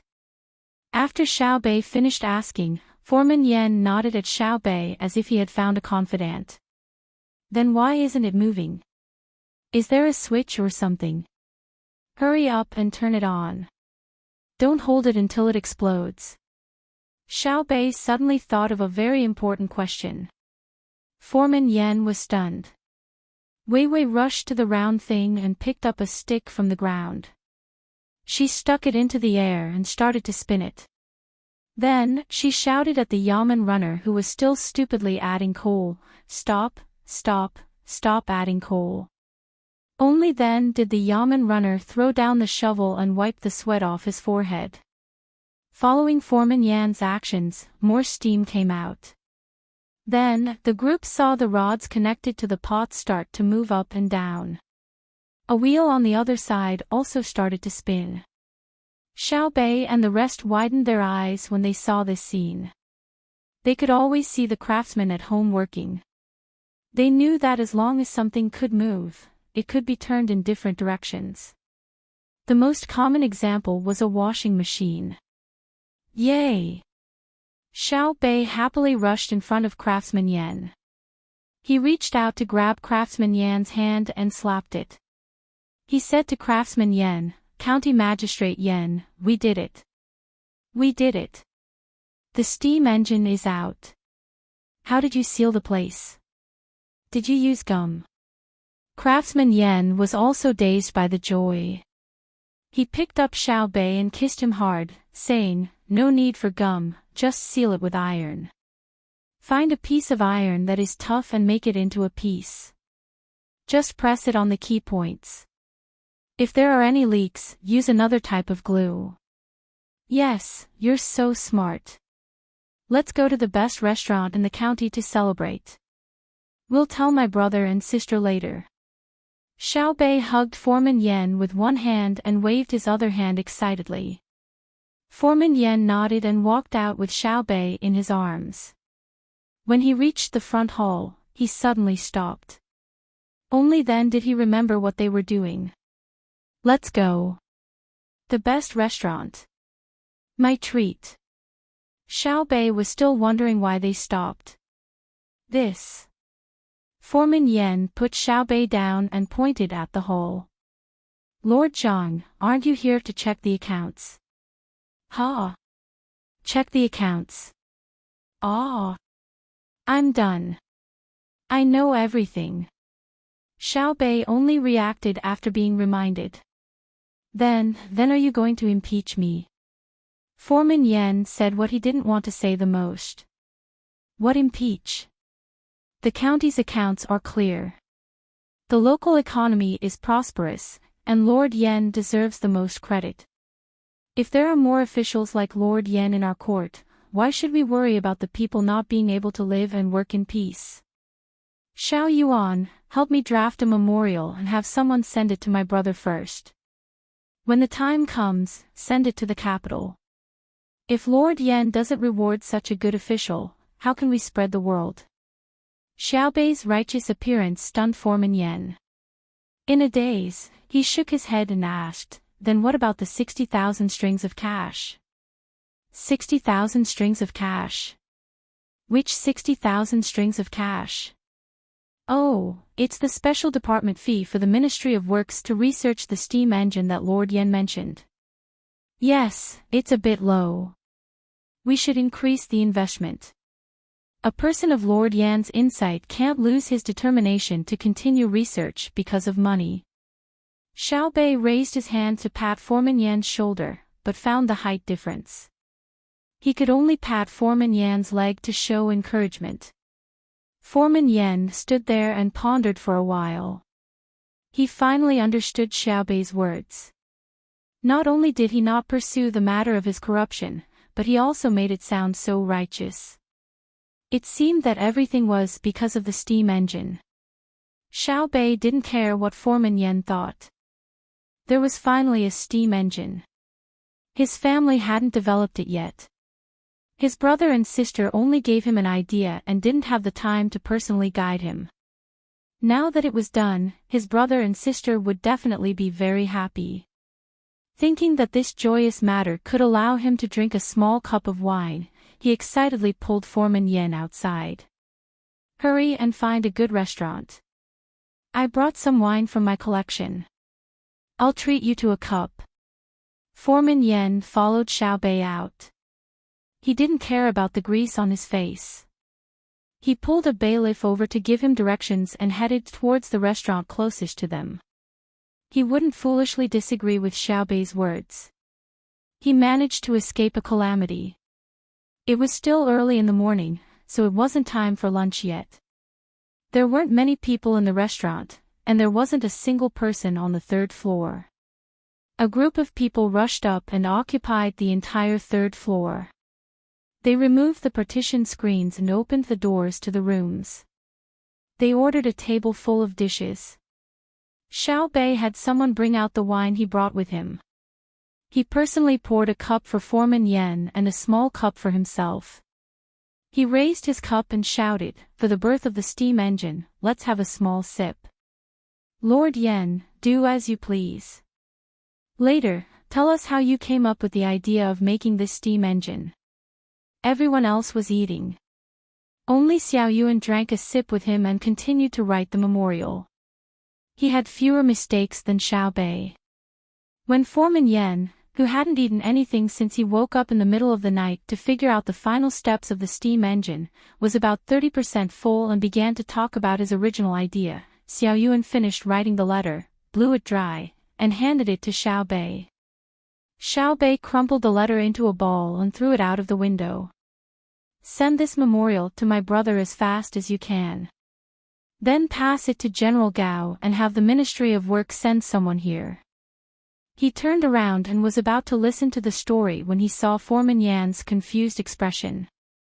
He smiled and explained, "It was for the person my brother sent. I didn't know about it before, but I accidentally found out. I just happened to help deliver the letter." Foreman Yan nodded. That was right. If a group of children didn't have anyone to protect them, it was easy for them to get into trouble when they encountered danger. No wonder they dared to barge into the yamen. If he really wanted to detain them, he would have been shot to death long ago. The people sent by the Zhang family and the Wang family were definitely not ordinary people. There might be a gun aimed at him from somewhere outside the window. Fortunately, he wasn't too ambitious. Xiaohai guessed what Foreman Yan was thinking and comforted him, "Don't worry, they won't do anything to good people. Even if you didn't make the steam engine, they won't arrest you. Brother and sister will at most make you spit out the money you coveted. When your term ends, they will think of a way to reward you with more money." Xiaohai's words confused Foreman Yan again. Xiaobei echoed, that's right. They won't arrest you. The county's income has more than doubled, so it's reasonable to be a little greedy. We can see that the people in the county are living very well. No one has sounded the drum for a long time, which means you are doing a good job as the county magistrate. It's inevitable for people to make mistakes. We can't just kill a capable official. The other children nodded. They had been with Zhang Xiaobao and Wang Wan for a long time. They knew how their brother and sister did things, so they tried their best to imitate them. Foreman Yan looked at the children and his eyes turned red. He was touched. He was finally recognized. Although it was only by a group of children, it was more precious than being recognized by adults. He didn't know how these 9 children were taught. They spoke like adults. Perhaps with his performance, his younger brother would have a better life. Xiaobei peeled the salted prawns cooked with fresh prawns and took a sip of wine. He smacked his lips and said to Foreman Yan, "Tell me, how did you think of running the county well? Where did you learn how to make the steam engine?" "I have a younger brother, also surnamed Yan. He is the county magistrate of Yiying County in Jili Province. He was the one who told me about the Zhang family and Wang family's method. I changed it a little and used it in our county. I didn't expect it to be so useful. Steam engine is a good name. My father was a carpenter, and so was my grandfather. By the time my younger brother and I reached an official position, I still liked to make all kinds of things. Later, when I was waiting for an official position in the capital, a classmate of mine was assigned to the Ministry of Works. He knew that I liked to make things, so he gave me a small booklet to read. After reading that booklet, I realized that there was such a vast world. 2 years ago, I saw a washing machine and electric light in a rich family's house. I began to think about it. One day, when I was making something, I found that the steam in the can moved the small model of the wind generator. Then I thought, whether it is wind power or water power, they are all limited by the environment. Is there a way to get rid of the environmental restrictions? So I began to think about it from the perspective of steam. Then, I came up with that steam engine. Foreman Yan didn't care about the age of the audience. He finally found a place to vent the things that had been bottled up in his heart for a long time. He began to tell Xiaobei and the others some of his stories. "It seems like you can't be a county magistrate anymore. You can either come to our family or go to the Ministry of Works. Otherwise, it would be a pity," Xiao Yuan said to Foreman Yan.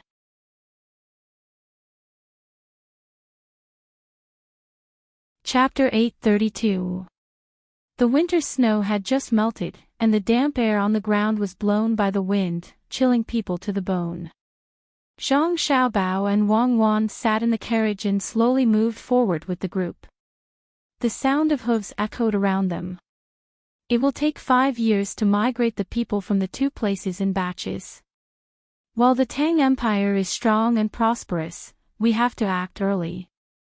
Even if we have to deceive them, we have to lure the Tubo and Turkic people here. Zhang Xiaobao added a piece of smokeless charcoal to the stove in the carriage and put a teapot on it. He looked at the bleak scenery of early spring through the window and said. Wang Wan, who was sitting opposite him, put down the information that had just been sent by Lu Zhou and agreed, "I think so too. The problem of ethnic groups is the most difficult problem to solve. If we really don't care about those two places, there might be a situation where we can't get rid of them. There will always be some tribal rulers who are unwilling to give up the little power in their hands. They know that harmony can play a positive role in promoting the lives of the people, but they just have to look for trouble. They even use the lies of their status and religion to brainwash the people under their rule." Zhang Xiaobao and Wei Wei nodded. They looked at the information in Wang Wan's hand and asked, "What does it say?" "Nothing much. Our arsenal is still as stable as ever. It's just that the business of the shipyard has been getting better and better recently. Ever since the merchants from the east of Jiangnan came back from afar and made a fortune, more people are thinking about ordering more ships from the shipyard. They also want to go out and look for the Golden Road." Wang Wan shook the paper in her hand and introduced it to Zhang Xiaobao with a smile. Zhang Xiaobao also smiled and said, "That's good news." "What's that again?" "Anyway, it's a very powerful small country. Their navy is very powerful. It's called the Invincible Fleet. Let's learn from them." "Don't talk nonsense if you don't know. The Invincible Fleet of Spain lost in the end to the pirate group. I'm afraid that if there are many merchants who go out to sea, some will not explore on their own. Instead, they will become pirates and hide to rob people who come back from sea. That will be a mess." As Wang Wan spoke, she looked at the kettle on the stove. She picked it up and poured out some of the water. Then, she sat back down and began to prepare the tea leaves. Anyway, that's how it is. The loser isn't invincible. I'm talking about the winner. Even if it's chaotic, it won't be chaotic. I have a trick up my sleeve. I can kill 2 birds with 1 stone. 1 sheep is the same as driving away 2 sheep. What analogy! What a mess. Tell me, how do we deal with our own people attacking each other? Does it say that we'll annihilate their entire family once we find out? Wang Wan picked up the tea balls one by one and knocked on the teacup with her hand. She began to be curious again. Zhang Xiaobao didn't immediately voice his thoughts. He rolled down the glass and allowed the cold wind to blow. After shivering, he opened his mouth. I'm thinking that we should let our people have a little more courage. Don't let people say that there is no China behind the mountains. There has never been peace in this world. The so-called peace is not between 2 or a few people restraining each other. It's just a temporary unification. While we are still around, we should fight as much as we can. In fact, sometimes I wonder if I'm an evil person. In the past, I always hoped that one day the sea would suddenly collapse and sink a certain country into the water, just like the Yatlan civilization. Wang Wan leaned back lazily to attract Zhang Xiaobao's gaze and asked, "You're talking about Japan, right?" Zhang Xiaobao carefully looked at Wang Wan and said in puzzlement, "I didn't realize that the girl beside me has become a woman." If this figure is taken out, wouldn't it be called an S shape? Come, let me hug you. Wang Wan curled her lips and didn't respond to Zhang Xiaobao's words. Zhang Xiaobao didn't mind and continued, "I've never taken Japan seriously. I admit that they are developing well, but that small place is destined to be unable to achieve great things. I'm planning to let Li Longji stabilize and expand at the same time. He has to fight hard like the Yuan dynasty and develop the economy like the Song dynasty. I always hear that the Song dynasty is good, but didn't it still fail? What you said about there being no China behind the mountains is actually referring to the Song dynasty and the Southern Song dynasty. Many people jumped off the cliff.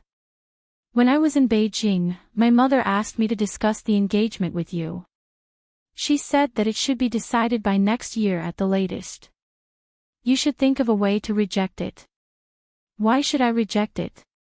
It's not like we are getting married or engaged. It should be decided first. In fact, many rich families already have mothers at your age. I'm afraid that you will bully and be a hooligan at night after the engagement. Now that there is no crime of being a hooligan, the engagement is settled. Oh, I remember something.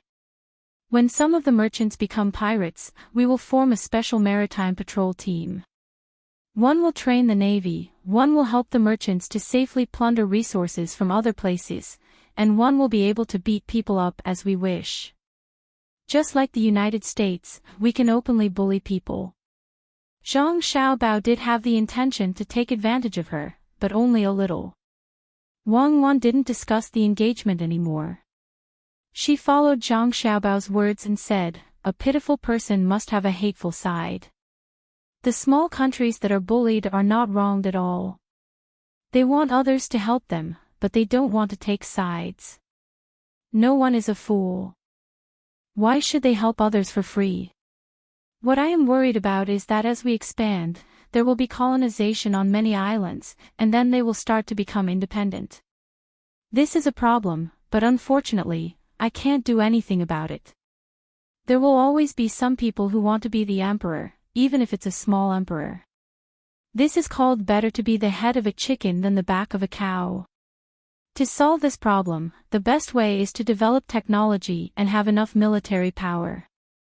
If anyone dares to become independent, we will fight them within a day. When we have nothing to do, we will call back the people in various places. Who knows? Zhang Xiaobao didn't have any solution to this problem.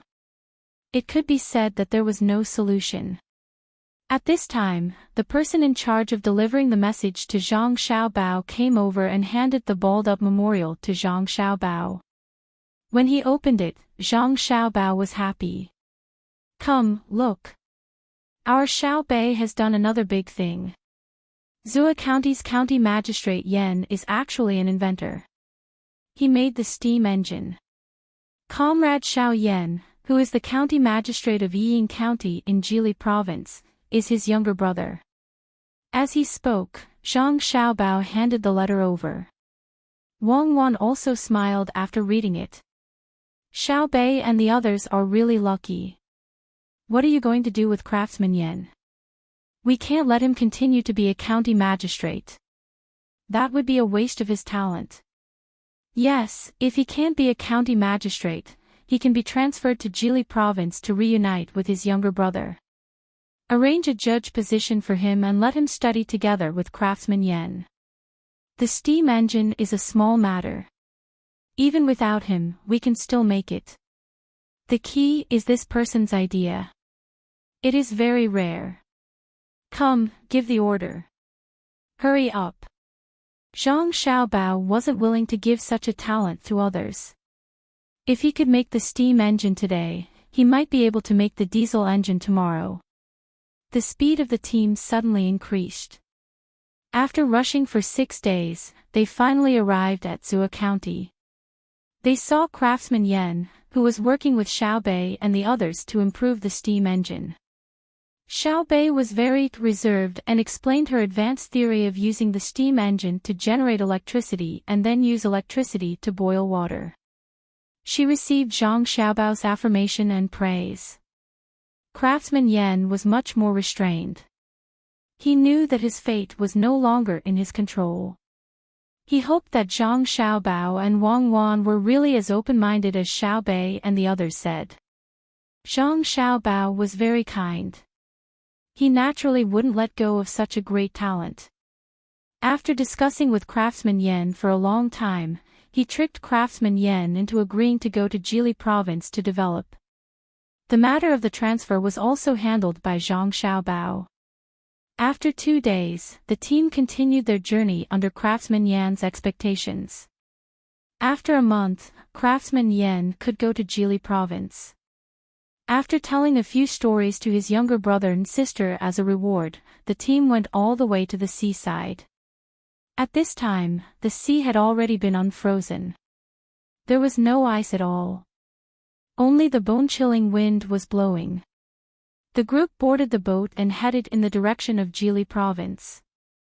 The boat traveled for 2 days. Just as they were about to reach their destination, a boat came in front of them. The people on the boat hurriedly found Zhang Xiaobao and Wang Wan. "Little young master, little miss, there's news from the commander-in-chief's manor of Heishui. Royal Prince Tang and has been attacking for a long time and is in urgent need of reinforcements." The person reported to Zhang Xiaobao and Wang Wan. Wang Wan's eyes widened. There are so many people there, and they still can't defeat him. It seems like they want me to go.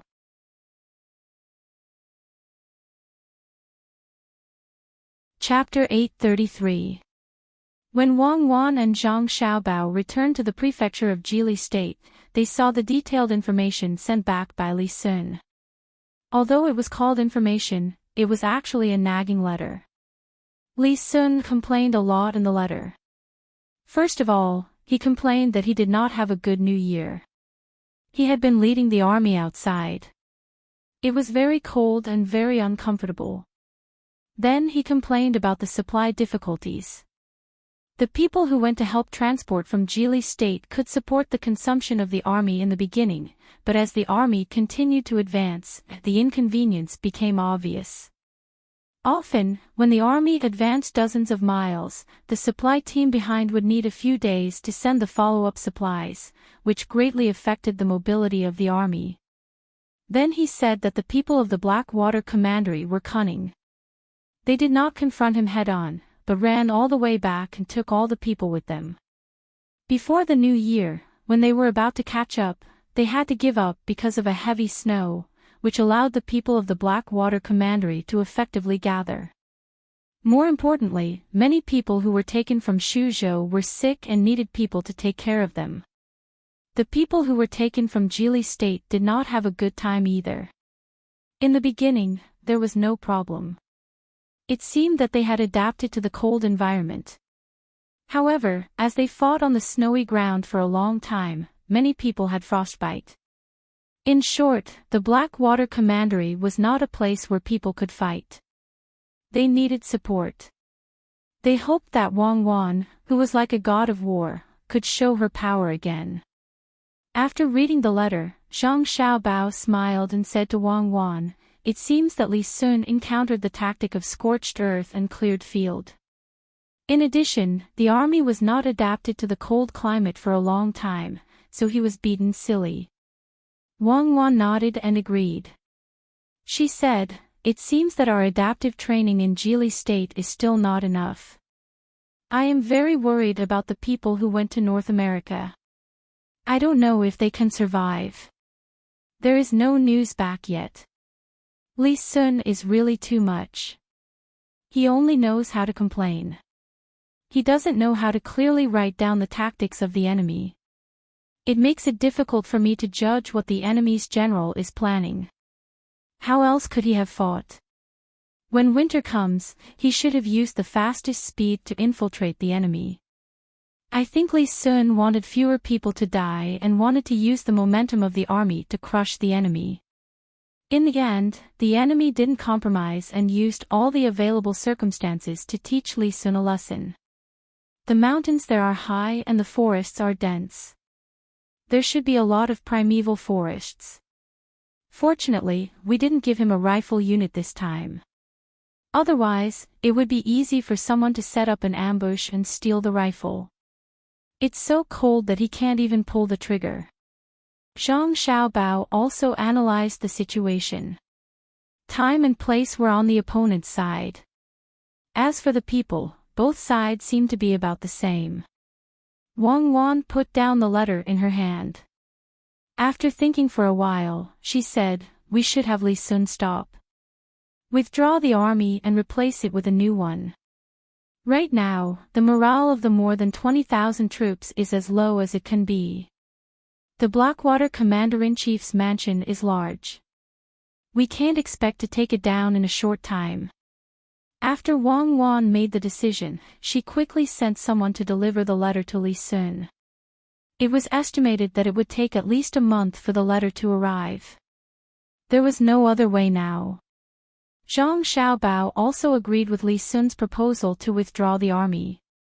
He added, "The gunboats can't go forward to reinforce from the sea because of the ice over there. Shouldn't we use them? I wonder if Shuiyun can go with them. It's best if she can send back the news as soon as possible." Perhaps because she heard Zhang Xiaobao's call, Shuiyun flew back the next day. Seeing Zhang Xiaobao and Wang Wan appear to be very intimate and eating a meal of beef, she reluctantly left with Wang Wan's order. A gust of cold wind blew, causing Li Sun to involuntarily shiver. He put down his binoculars and gently rubbed his face that was covered in wounds from the wind. He gritted his teeth in pain and cursed, "Motherfucker, this group of people don't have any backbone at all. Are they still men? If they have the guts, come up and fight with blades and guns. They only know how to hide." At this time, Li Sun's adjutant, who was responsible for giving advice, didn't say a word. He was also beaten to a pulp by the other side. As long as this side formed a large scale, the other side would immediately retreat. Relying on their familiarity with the terrain, their speed was very fast. Every time they looked like they were about to be surrounded, they would find that the other side had disappeared between heaven and earth. Li Sun gritted his teeth and turned to ask the adjutant, "Tell me, how do we fight this battle? A few days ago, we managed to surround them with great difficulty and surrounded them on a mountain. Just as we were preparing to attack after resting for a while, in the end, after one night, they actually turned into a city. We trapped them for a few days for nothing and let them run away again." When the adjutant heard Li Sun's words, he really wanted to say, if you didn't insist on giving the enemy a chance to live that day, how could they have found a chance to escape if we surrounded them with only one person left? The people lying in ambush wouldn't have had time to move at all. Thinking this in his heart, the adjutant didn't dare to say it out loud. He could only go along with Li Sun's words and say, "Your Highness, I think they're not having a good time now. At least they've been running and never dared to confront us directly. They've eaten almost all of their food and other things. As for heating, without a house, how can they not be cold?" Li Sun didn't say anything. He thought the adjutant was talking nonsense. Who wouldn't be cold? He was cold too. After chasing for so long, how could there be a fixed house to stay in? Living in a tent, damp and cold, there was no way to fight this battle. The adjutant continued, "Your Highness, I think it's better to retreat first. Now that it's the beginning of spring, they must also need spring plowing. Let's give them the place first and let them feel safe to return to spring plowing. When they've tidied up the land and planted the seeds, we'll make a comeback. Your Highness, think about it. They've spent so much effort to plant the seeds, so it's impossible for them to give up so easily. If we attack again, they'll definitely want to fight us to the death. Now we're not afraid of fighting, but we're afraid that they'll run away. If they still run away, we'll destroy their land." Good idea. The important thing is to cut off their hope of survival. They'll definitely go crazy. Your idea is good, retreat. But if I retreat, won't I be laughed at when I go back? What should I say to the emperor? Spring. Why don't I see any signs of spring? It's still cold when it should be. Li Sun didn't want to fight anymore. He was physically and mentally exhausted. Now he was in a dilemma. He couldn't enter, because the Blackwater Commander-in-Chief's mansion was too big. He couldn't retreat even if he chased after them. Everyone knew that this was the Emperor's sword competition on Mount Hua. The people of the Blackwater Commander-in-Chief's mansion wanted to wipe them out. If he didn't submit to such an obvious provocation, where would the national prestige be? What's more, this was his first battle. If he ran away with his tail between his legs, wouldn't the other brothers laugh at him? The adjutant might not be able to fight in such an environment, but he had a good grasp of human nature. At first glance, he knew what Li Sun was thinking, so he gave him an idea. Your Highness, we're not retreating. In fact, this is called a strategic shift. When Adjutant Wang was at the front line of Jinchuan, he also shifted a lot. Didn't he win in the end? A good general who only knows to move forward is not a good general. Sometimes it takes more courage to temporarily make concessions that are helpful to the overall situation. Li Sun liked to hear this. He squinted his eyes and kept nodding. He said to the adjutant, "Since you insist on shifting, I'll listen to you this time. Pass down my order. The front team will change to the rear team. Shift. Pay attention to maintaining the formation. Don't let them counterattack." The adjutant was stunned and looked helpless. He had to take the responsibility. But he didn't help to win the battle, so he had to do this. With Li Sun's order, the troops began to retreat. It was easy to say, but it couldn't be done in a short time. And it was impossible to retreat to Jili in one breath. They could only retreat to the Bohai Commander-in-Chief's mansion first. Li Sun was very reluctant to go there. He was afraid that if he met the people of the Bohai Commander-in-Chief's mansion, they might learn from the Blackwater Commander-in-Chief's mansion and make trouble. It would be really difficult to deal with them. The Tang army retreated when its morale was at its lowest. As in all wars, the people of the Blackwater Commander-in-Chief's mansion would not give up such an opportunity to chase. Although they did not engage in a large-scale battle, the harassment of the small groups of troops never stopped. Traps, night attacks, and all the tricks that could be used were used, making it very difficult for the troops that Li Sun sent to bring up the rear. Li Sun could hear the casualties from the rear every day. Not many people died, but they were always dying. He was very worried that the troops at the rear would retreat when they had no morale. In that case, he didn't know how many people would die. After retreating for a few more days, what Li Sun was worried about did not happen. Instead, there was a turning point. The 2,000 people left behind to stay behind actually built a temporary camp in an open place. They learned from the people of the Blackwater Commander-in-Chief's mansion that they also poured water into ice and were resting. Your Highness, the 2,000 people at the rear seemed to want to counterattack. One morning before breakfast, the army officer came to Li Sun's tent and said to Li Sun. Li Sun was stunned and asked puzzledly, "Do they want to fight to the death?" "That won't do. 2,000 people are not a small number. If they die, how can I explain it to Xiao Bao? They are from Jili province." The army officer shook his head and replied, "Your Highness, I don't know whether they want to fight to the death or not." They didn't continue to send back messages as before. Instead, the people in charge of receiving them saw a lot of smoke rising there. "I thought they wanted to stay there for a long time and wait for a chance to counterattack."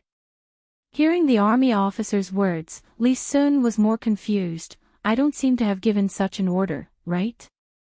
Aren't they messing around? Stay. With what? The food left for them is enough for them to eat for a few days. Now they are almost finished. Do they want to starve themselves to death? Find a way to get in touch with them." The more Li Sun thought about it, the angrier he got. They didn't listen to his order. Could it be that he couldn't command the people from Jili province after fighting such a depressing battle? While they were talking, a messenger rushed in from outside. He looked anxious and reported to Li Sun, "Your Highness, bad news. Your Highness, there is smoke rising there." "I know. Isn't it just the troops at the rear?" Li Sun said disapprovingly. Yes. But that smoke, Your Highness, you'd better go and see for yourself." The messenger wanted to explain, but suddenly gave up. It was only a few steps away. He could see the situation over there as soon as he walked out of the tent. "Let's go and see." Li Sun, who was puzzled, walked out of the tent. At this moment, there were many people standing outside. They were all looking towards the north. The first thing Li Sun felt when he came out was that it was a cloudy day. When he followed the others' gazes, he was frightened.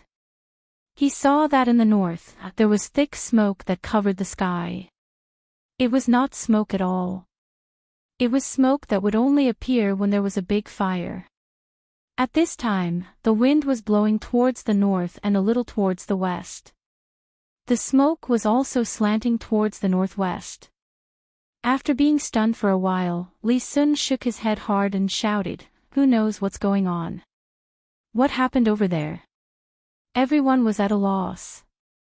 Standing beside Li Sun, Lu Jun muttered, "It turns out that a big fire can be ignited in such a cold time.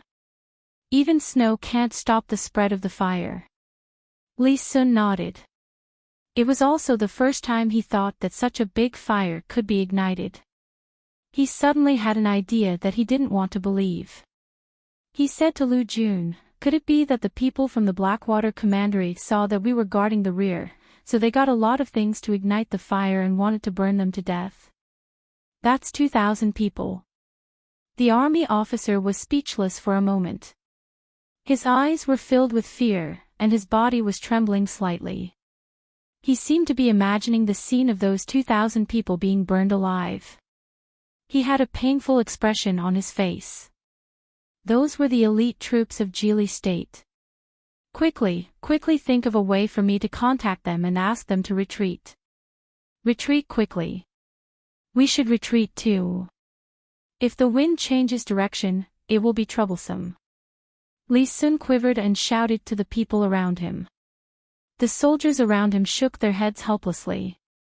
How could they contact them? Who wouldn't die if they went there? At the moment when everyone was at a loss and helpless, a clear eagle cry suddenly sounded in the sky. Everyone couldn't help but look up. They saw a snow-white eagle hovering in the sky with its wings open. Then it began to dive toward the ground. When Lu Jun saw the eagle, the first thing that came to his mind was to shoot it down. He shouted, "Quickly, shoot it down, so as not to hurt His Highness." After shouting, he found that many people didn't move. Only a few people pulled their bows. Before they could aim, Li Sun's voice came. "Put down your bows. If you shoot it, you won't live." "Shueyun, I'm here." "Shueyun, come down." The eagle in the sky responded with a cry. As expected, it flew down toward Li Sun. It hovered at a low altitude. Seeing no danger, it landed on the tent and scratched a few holes in it. "Your Highness, this eagle." Lu Jun had never seen Shueyun before. He didn't know what it did. Hee, this is Xiao Bao and Cuckoo's treasure. I didn't expect it to come here. Quickly, have someone prepare some food. I want raw meat. Li Sun's mood suddenly improved a lot because of Shueyun's arrival. He rubbed his hands together and came under the tent. He looked up at Shueyun and said, "Where did you come from?" "Xiao Bao and Cuckoo have a message." Shueyun nodded to Li Sun under the shocked gazes of the soldiers who had never seen it before. Then it raised one of its wings and pointed to the sea. It let out a short cry. "From the sea. Are you with the fleet? Are you sending me a message?" Li Sun picked up a thick wooden stick from the ground and put it on his shoulder. Shueyun nodded again.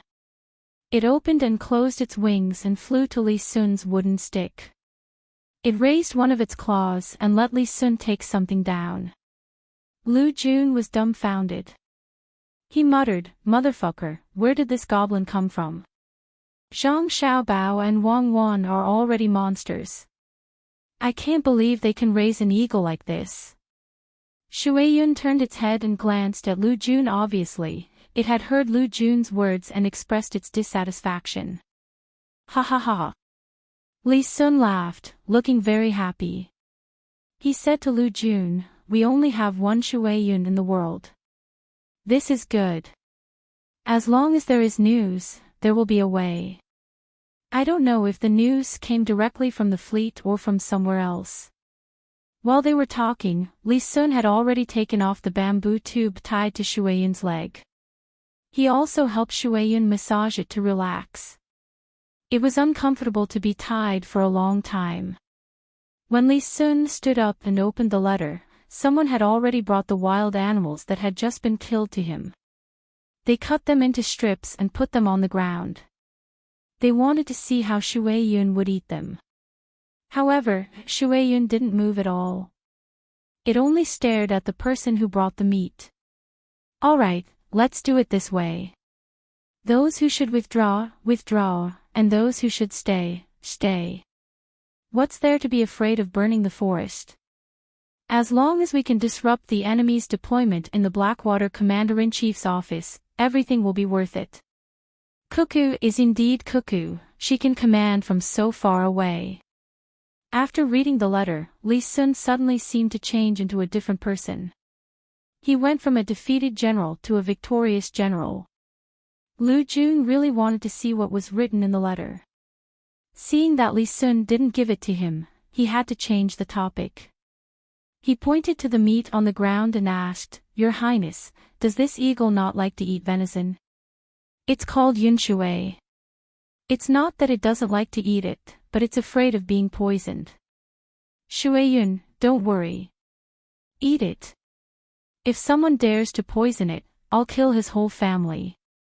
Li Sun explained to Lu Jun and made a promise to Shueyun. Shueyun shook its head and still didn't eat it. Obviously, it didn't believe Li Sun's promise. "Go, get a live one." Li Sun had to give another order. This time, a very thin rabbit was sent. It might have been hungry in the winter. Li Sun personally cut off strips of meat. Only then did Shuaiyun cooperate and eat it. Lu Jun looked at Shuaiyun enviously and asked Li Sun, "Your Highness, what are we going to do next?" "Most of the troops will retreat. Leave 2,000 people here and don't move. Leave as many supplies as possible. Then follow orders. This time, I'll show them the power of our Tang army." Li Sun took out the letter he had just put away with a sneaky smile.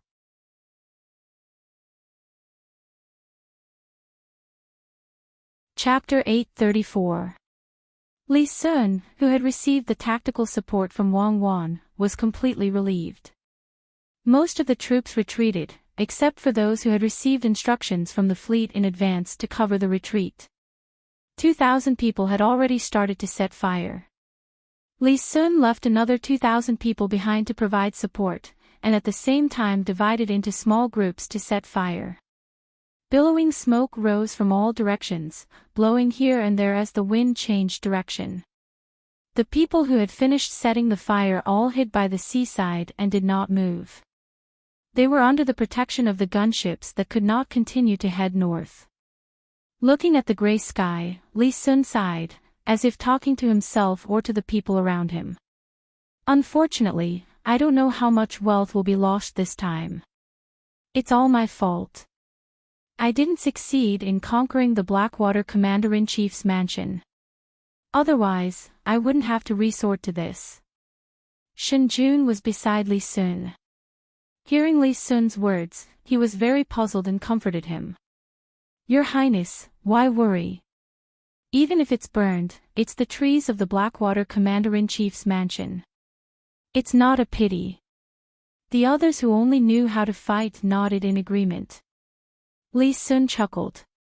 "What do you know? There's no Blackwater Commander-in-Chief's mansion.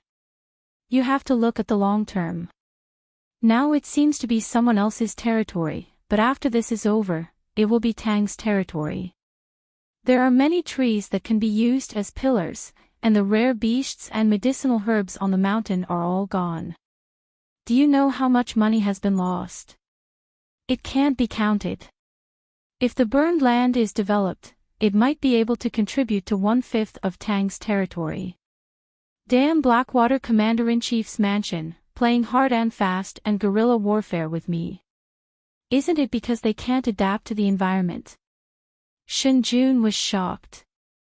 "So much money. If I had known this would happen, I would have let Wang Wan personally lead the troops. I think that with her ability, she can definitely destroy the Blackwater Commander-in-Chief's mansion." Shen Jun only realized after saying this that he was belittling Commander-in-Chief Tang, and he was about to explain, but Li Sun waved his hand. "Yes, I'm not as good as Cuckoo, but Cuckoo can't come here to command the troops. Wouldn't that make it seem that Tang has her as a general? That's why they only gave me advice and didn't come here personally. This battle has to be won, no matter how many resources are lost or how many Tang soldiers are injured or killed. Not only must we win, we must get a result as quickly as possible. We can't drag this out. If we do, who knows how many people will start having other thoughts." The army officer sighed and echoed, "Your Highness is right. Our Tang Empire is full of talents. We can't let Zhang Xiaobao and Wang Wan participate in everything. Otherwise, what will others think of our Tang Empire? Let's burn it. We'd rather lose it." Li Sun laughed. "Who said they won't participate? They just won't fight directly. When the number of casualties is about the same, Zhang Xiaobao will definitely have a way to minimize the losses. Since they came up with the idea, they will definitely have a follow-up plan. Can we really get any benefits from it?" Shen Jun didn't believe it. What benefits could there be if it was burned down? "I don't know about others, but Zhang Xiaobao definitely won't just focus on destruction. Maybe it's a trick within a trick. Let's wait and see. We'll know when the time comes." Li Sun didn't doubt Zhang Xiaobao's ability at all. He looked at the gray smoke that dyed the sky and felt much better. In the government office of Geely State, craftsman Yen, who had become a judge, finally got together with his younger brother. They talked about various things after they parted. Although they used to communicate with each other through letters, it couldn't be compared to face-to-face communication. His younger brother was much more honest now. He didn't think about corruption and bribery anymore. Back then, he was bold because he wanted to use his life to get more money and then provide it to his family, such as his father and brother. Now, he was more worried about whether his actions back then would implicate his family. After learning that his brother was fine after embezzling 60,000 strings of cash, he secretly admired Zhang Xiaobao and Wang Wan's breadth of mind and decided to be a good official in the future. It wasn't that he didn't want to live a better life, but he knew that as long as he followed Zhang Xiaobao and Wang Wan and did things properly, he wouldn't be fooled by the fact that he didn't have much money now. Once he left office, whether he was promoted or transferred to another place, he would be rewarded handsomely. Now, he didn't have much money, but he also didn't have enough to spend. All the necessities of life should be provided by the government office. The things given by Zhang Xiaobao and Wang Wan could only be described with one word: extravagant. If he was a county magistrate somewhere else, even if he tried his best to be greedy, he wouldn't be able to get the various furniture in his house now or the refined food every day. The two brothers met again after a long separation and had endless things to say. They sat in the Bihai Insha restaurant on the main street of the government office from morning until it was time to light the lamps. Perhaps because they knew that they couldn't eat much, the two of them ordered a few cold dishes and warmed up the wine. By the time night fell, they were already drunk, but they didn't make a fuss. There was an indescribable smoothness to them. I heard that you've been following Governor Zhang and have a deep understanding of him. How much do you know about him? Looking at the bustling scene of the brightly lit streets outside, craftsman Yen felt much more energetic after drinking a large bowl of hangover soup and asked his younger brother. The county magistrate, Yen Arian, who was called Heir, was very embarrassed at this time. In the past, when he wrote to his older brother, he didn't dare to say that he was targeted and thrown to Zhang Xiaobao and Wang Wan to deal with. He only said that he was chosen by the two, so he was transferred from another place to Xinsai County, which was close to Baoxin County. Then he was transferred to Geely County and promoted all the way from an ordinary county magistrate to the position of county magistrate. He asked people to bring back good things like fungus, ginseng, sea cucumber and so on. He also said that Zhang Xiaobao gave him because he performed well. In fact, all county magistrates had this treatment. Hearing his older brother's question, he hesitated but still decided to tell the truth. He stood up and said a few words to the waiter in the restaurant. After a while, the waiter of the restaurant served a pot of tea. He poured a cup for his older brother and picked up a cup for himself. He said, "Brother, try this Maojian tea. It's premium Maojian tea. It's only a little worse than the premium Maojian tea given to the emperor and a few important people. You can't buy it outside even if you have money." Craftsman Yen was stunned. He picked up the cup and tasted it. He nodded and said, "It's indeed better than the one I bought. The package I bought also said premium. Why is the taste different? Did they fake it?" After drinking 2 sips of tea, craftsman Yen felt like he was cheated and was angry. Yen Arian smiled and said, "It's not fake. The package says premium, so it's premium. It's just premium Maojian tea that can be bought and sold. It doesn't count those that can't be bought and sold. If you like it, you can take more when you leave." "Oh, I'm leaving. I'm in the manor now. It's time for me to go back to Yiying County. Why don't you give me good tea? You said you can't buy it. Where did you get this tea?" Craftsman Yen smacked his lips and savored the bitterness and sweetness of the tea. He was very happy that his younger brother was living a good life now. It's from the blue sea silver sand. You're now the magistrate of Gili province. Your benefits are better than mine. I won't use my own things to make up for it. I say I understand Governor Zhang, and I really do. How can I not understand the so-called enemy? It's a pity that I'm too bad as an opponent. He doesn't recognize me as an opponent. I've racked my brains to create some trouble, but he doesn't even look at me. I've worked myself to death and learned some skills. It's nothing more than a fool's dream to want to deal with Governor Zhang. Big brother, what do you want to know? I'll tell you what I know. After Yan Arian told him his original thoughts, he felt much more relaxed. It was as if he had put down a heavy burden. His words shocked craftsman Yan. He began to look at his younger brother again. He wanted to see if his younger brother had 3 heads and 6 arms. He actually dared to go against Governor Zhang. After looking at him for a while, he lowered his voice and said, Arian, didn't the letter say that Governor Zhang likes you? Why did it change? Yan Arian smiled bitterly and said, how could he like me? Any random person from his family is better than me. It was the emperor who liked me. No, it was the emperor who liked him. He put me, a useless official, by their side to train them.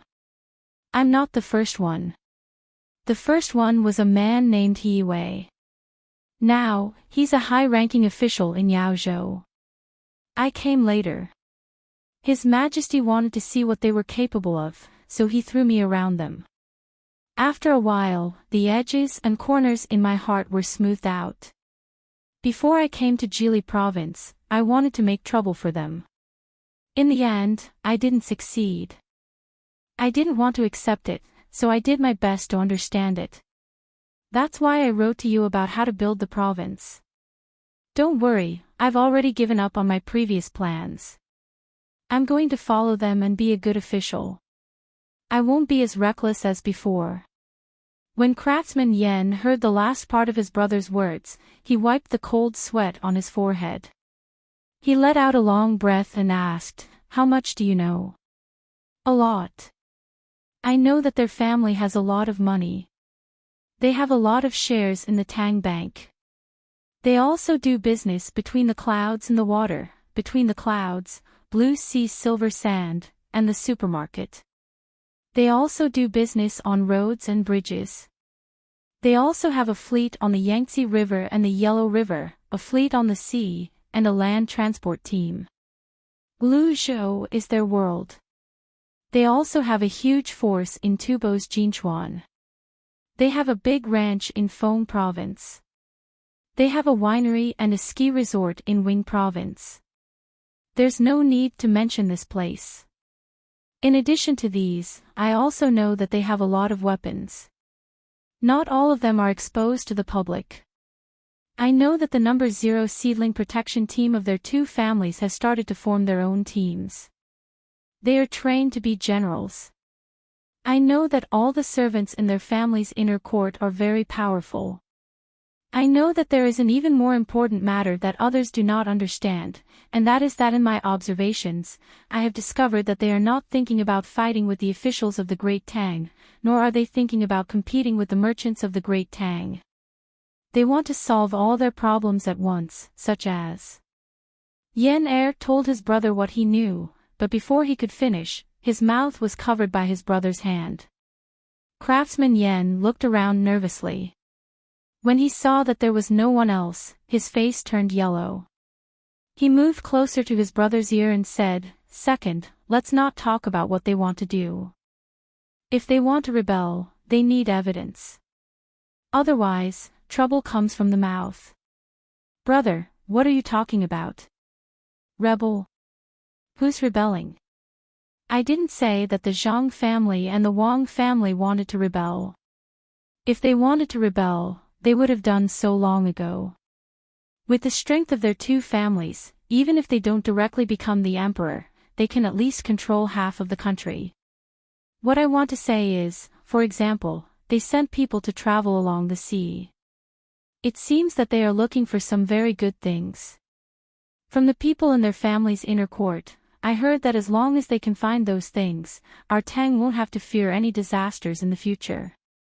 Also, they want to turn all the places they can see into our Tang's land.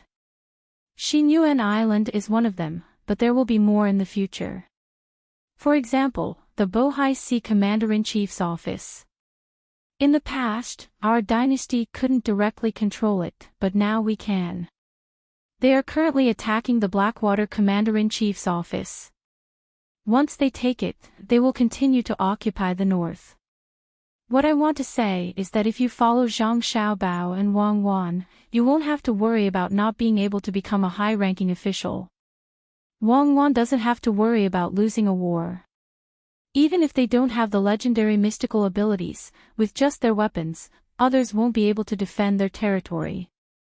Zhang Xiaobao's ability to build a territory has already reached the level of a demon. I've studied it before. Miraculously, no matter where they go, they can always find the local resources very quickly. There are coal mines, iron mines, gold, silver, copper, and so on, as well as all kinds of local specialties. For example, when I interplanted soybeans and sesame seeds in Shinsai County, they produced sesame oil. Sure enough, it's different. It tastes good and sells well. Yan Er's words left his brother dumbfounded. Craftsman Yan knew of the power of the Zhang family and the Wang family, but he didn't know so much about it. Only after hearing from his brother did he truly understand the power of the Zhang family and the Wang family. If that's the case, doesn't that mean they can turn stone into gold? No wonder the 9 children in their family can be so arrogant. At such a young age, they are already 4th-rank officials. Although they are not official, they are still officials. They can be impeached and can also be questioned. It turns out that the current emperor is afraid of them rebelling. Craftsman Yan felt a lot better.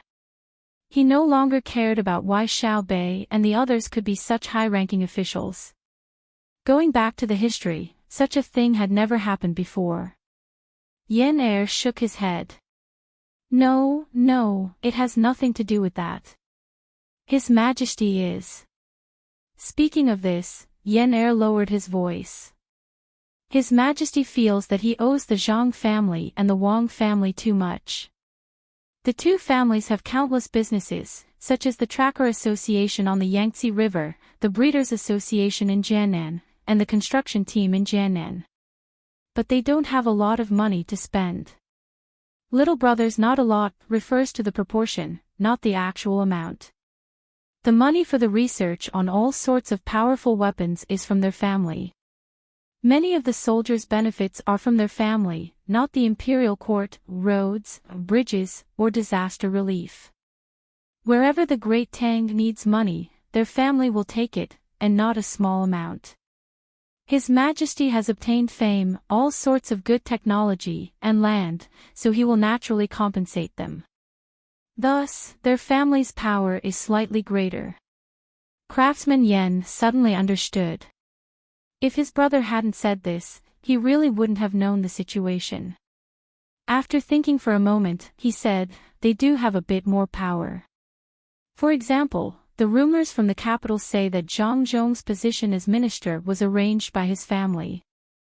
For example, the transfer of my position was done with a single word. But if they do this, can their family really support the entire Great Tang? Will His Majesty tolerate a family like theirs in the Great Tang? Of course, they won't be able to support it for long. They are currently changing. One reason is to avoid His Majesty's suspicions, and the other is to gradually withdraw from this kind of financial support. For example, in Geimu province, they miraculously found a very large coal mine. I don't know how they were so accurate. After they found it, they started to contact others to mine it. It's the same for aluminum and other mines. They also transported all sorts of resources back from overseas. In the future, when there are other people to be officials in this place, they can split the benefits and have money. Naturally, they can support the local army. I heard from their family's inner court that in the future, the taxes will be directly managed by the capital and then sent back. Their family will then withdraw from this place. This way, they won't have to continue managing the conscripts, and His Majesty won't have to worry. Yen Er pointed to the north and told his brother about the large coal mine they found there. Craftsman Yen nodded woodenly. You really can turn stone into gold. You can find all sorts of mineral resources just by coming here. Amazing. Even more amazing is yet to come. Brother, have you heard of Kuenbu? Of course, it's good stuff. Many children in school are eating it now. It's said that eating it won't make one's neck grow longer. It's also written in the medical books. Why bring it up? Craftsman Yen looked at his younger brother with an expression that said, why do you have to ask your brother such a simple question? Then, do you know that Kuenbu can be planted? Do you know that the wood ear I usually ask people to bring back to my family is planted by their family? Have you seen the place where ginseng is planted? Have you seen the pearls that are planted? Yen Er asked one question after another. Every time he asked a question, Craftsman Yen would shake his head vigorously. When Yen Er was done, Craftsman Yen blinked and said in disbelief, don't tell Big Brother that they can grow these things. Yen Er did not say anything directly. Instead, he took out a box from his pocket and opened it, revealing a necklace made of pearls. He pushed it in front of his brother. Brother, this is a gift from your younger brother to sister-in-law. It's a reward for doing a good job in the county. These are the pearls that Lu Zhou cultivated for 3 years. There are also more than 10 bottles of pearl cream. I didn't bring them today. I'll ask someone to send them to you when I get back. When Craftsman Yen saw the pearls in the box, he was completely dumbfounded. After a while, he recovered slightly. He picked up the pearls and examined them carefully. They were round and shone with a dazzling radiance. Under the illumination of the street lamps, they looked extraordinarily beautiful. Each pearl was about the same size, about 5 minutes long. It was not that he had never seen bigger pearls. Although he did not own one, he had seen more than 10 6-minute pearls placed together. However, those pearls were different from the ones in front of him. He had seen them before and knew that they were priceless. It was not easy to find them among the shells. The pearls he saw today were cultivated. If they could be cultivated, the pearls would not be as valuable as before. How could pearls be cultivated? How did the Zhang family and Wang family do it? When he thought of this, Craftsman Yen asked, have the pearls lost their value? No. Apart from being used to make cosmetics and jewelry, most of the pearls are sent to the hospital and treated as medicinal herbs. Yes, medicinal herbs can also be planted. When I have time, I'll go to the seaside and take a look. I'll tell you where to plant Kuenbu, Zhang Xiaobao and the others call it kelp. One of the spices in their restaurant is obtained from kelp. Second Yen seemed very excited. It was as if he was the one who had done all this. Craftsman Yen nodded in a daze. Okay. The stars in the sky were sparse and the moon was bright. Craftsman Yen had yet to recover from his shock when he returned to his own courtyard. Today, from what his younger brother told him, he completely understood the background of the Zhang family and the Wang family.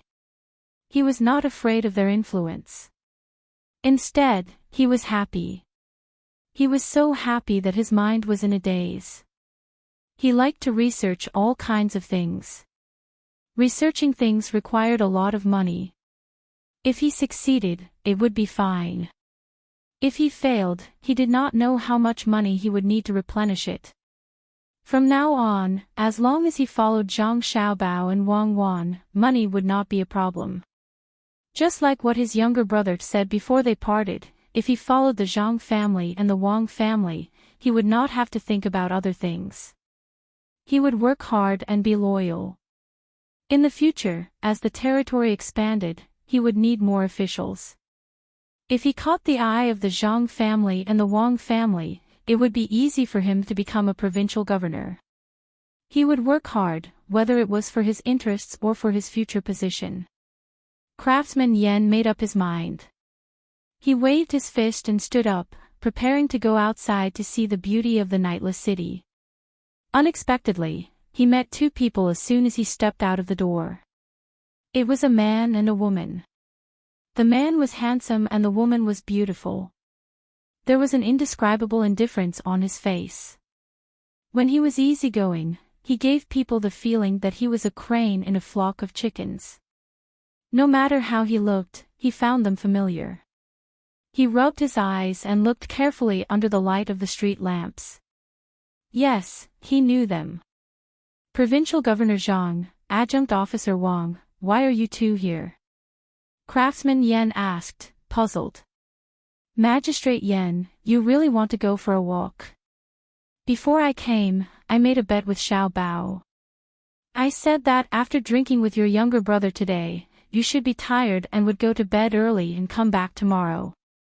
Xiao Bao said that you would definitely sit in the courtyard for a while and then want to come out. Who would have thought that you would really come out? Wang Wan blushed slightly as she spoke. She glanced at Zhang Xiaobao. Zhang Xiaobao had a smug look on his face. It was unknown what the bet was. Craftsman Yan did not pay attention to other people's expressions. His own face had changed, becoming incomparably pale. Before he came out, he had been frightened by the conversation with his younger brother. He had not recovered yet. Now, he was frightened again. Wasn't this too amazing? He could even predict whether he would go out or rest at night. Before he could even take a step out of the door, he was already blocked at the door. What else did they not know? No wonder his younger brother was so arrogant. With this kind of ability, he would not lower himself to his younger brother's level. When his younger brother did something, he did not need to send people to monitor him. Perhaps he could predict it with his fingers. Ah, the heavens, the earth, it was no wonder that they led the army to war or engaged in economic construction, and discovered all kinds of mines so smoothly. It turned out that it could be calculated. It was no wonder that His Majesty was so good to the two families. Presumably, His Majesty was aware of their abilities and might even calculate the fate of the country. The result must be good. Official Yen, what are you thinking about? Perfect, the two of us have something to say to you. Let's go out and take a look. To be honest, even though the two of us watched over the construction of this place, the two of us did not have much time to appreciate it. We were busy all day, running from east to west, and from west to east. At this time, Wang Wan spoke to wake Craftsman Yen. That's right, that's right. The two of you must be very tired. It must be very tiring to predict. Craftsman Yen followed up on his earlier thoughts.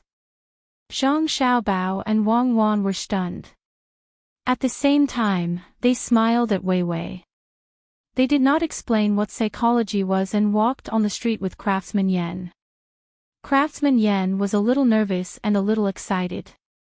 He did not know how to talk to Zhang Xiaobao and Wang Wan. After walking for a few dozen steps, he seemed very bored. It was Zhang Xiaobao who spoke first. Official Yen, do you want to be an official or a researcher? If you want to be an official, look at the construction situation of Zhuo County. As long as you don't go greedy for money to do research, I can arrange for you to be the provincial governor of a province. Zhang Xiaobao's words stunned Craftsman Yen. He then reacted and asked, what if I do research? If you do research, you can't be an official. You can only be a research official. It's not the Ministry of Works, nor is it the Military Weapons Administration. It's a new department that will appear soon. What you need to do is to research all kinds of technology. There will be other people taking care of your daily life. Zhang Xiaobao told Craftsman Yan about the things he had been thinking about recently for him to choose from. Craftsman Yan knew that if Zhang Xiaobao said that there would be a department dedicated to this in the future, there would definitely be one. No one in the imperial court could stop it. Which aspect did he want to work on? The meaning behind his words was that as long as he became a research official, he would not be able to manage the people. He had to consider it carefully. As he thought about it, Craftsman Yan raised his head to look at the bright street lamps. For a moment, he did not know how to answer.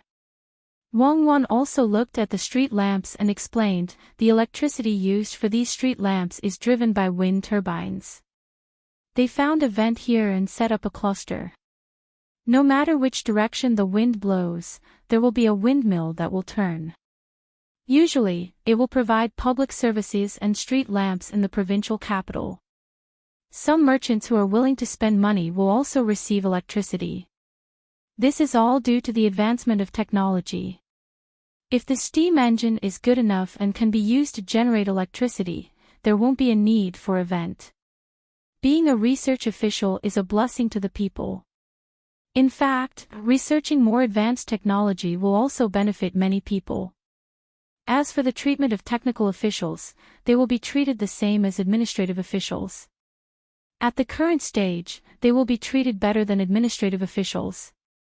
Our great Tang needs the rapid development of technology to leave other countries far behind. We need to build bigger ships and search for more useful resources overseas. As soon as Craftsman Yan heard this, he understood what Wang Wan meant. Wang Wan wanted him to be a technician because he had figured out the steam engine. He couldn't help but feel excited when he thought about how the things he made in the future could be as convenient as this electric light. He felt a great sense of achievement. Adjunct Wang, is my steam engine going to be used on the people soon? I will continue to improve it and try to make it smaller and easier to use. What benefits will the people get from it? In an instant, Craftsman Yan felt that he was very noble to be able to use the things he made on the people. Wang Wan and Zhang Xiaobao also admitted that Craftsman Yan's idea was noble, but the two of them couldn't follow Craftsman Yan's suggestion and use the steam engine on the people.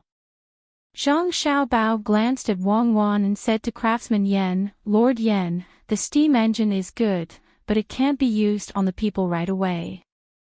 Then where should we use it? Craftsman Yan was surprised. Use it on warships.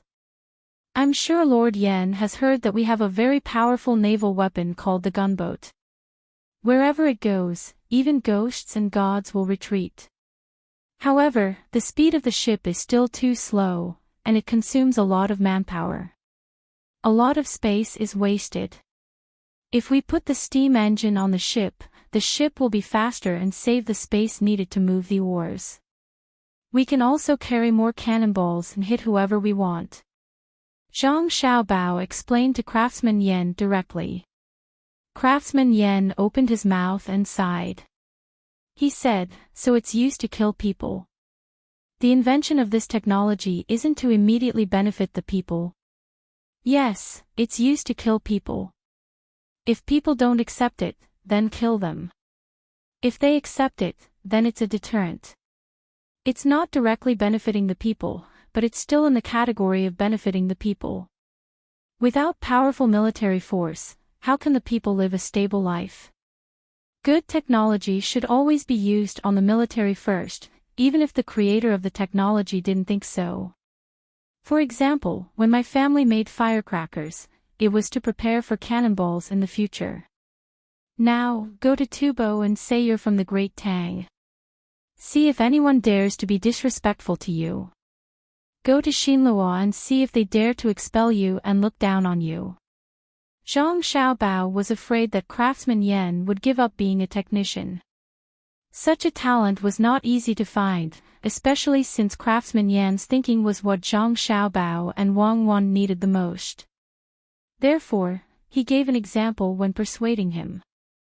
Craftsman Yan lowered his head and thought for a moment. Then, he raised his head and looked at the people walking on the streets. He nodded and said, they don't dare. They're already scared, especially Xinluo. Your Jili province is so close, and you can attack from both land and water. Plus, with Adjunct Wang's vengeful personality, they don't dare. Just like what Adjunct Wang said when he led the logistics camp in Yingzhou to kill the Tubo people, if you kill me, I'll slaughter your village. Thinking about it, the people who died in battle, the people who starved to death, and the hundreds of thousands of slaves who ran to your hands should be enough for each person to slaughter a village. Then, Lord Yan, have you thought it through? When Wang Wan heard Craftsman Yan mention her, Wei Wei smiled and asked. Nodding, Craftsman Yan's gaze became firm. I've thought it through. I'll be a technician and strengthen the Tang army first.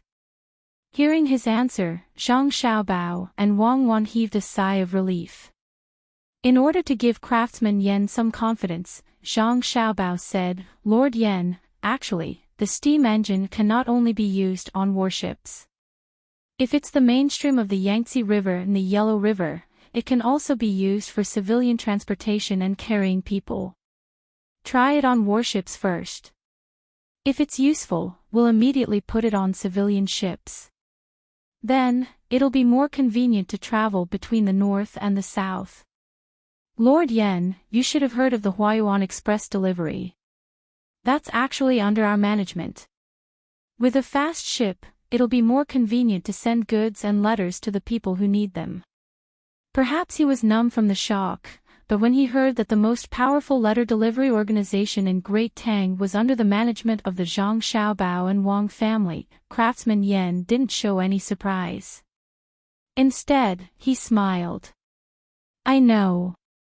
My little brother wrote me letters in that direction. Back then, my little brother was afraid that you guys would find out about his letters, so he didn't dare to use the official route. I didn't expect that the other direction he took would still be under your control.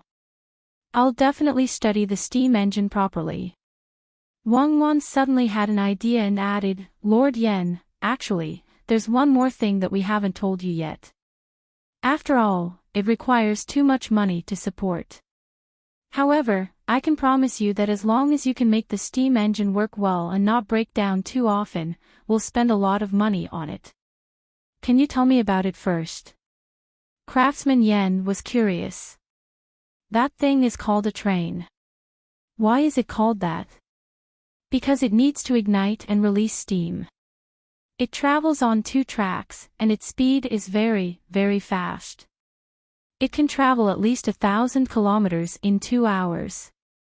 Oh, no, it can travel at least 70 to 80 li. It's very convenient whether it's transporting people or goods. Wang Wan almost told him the speed of the train she and Zhang Xiaobao used back then. 2 hours was 2 hours, so it wouldn't be a problem for it to travel 1,000 kilometers.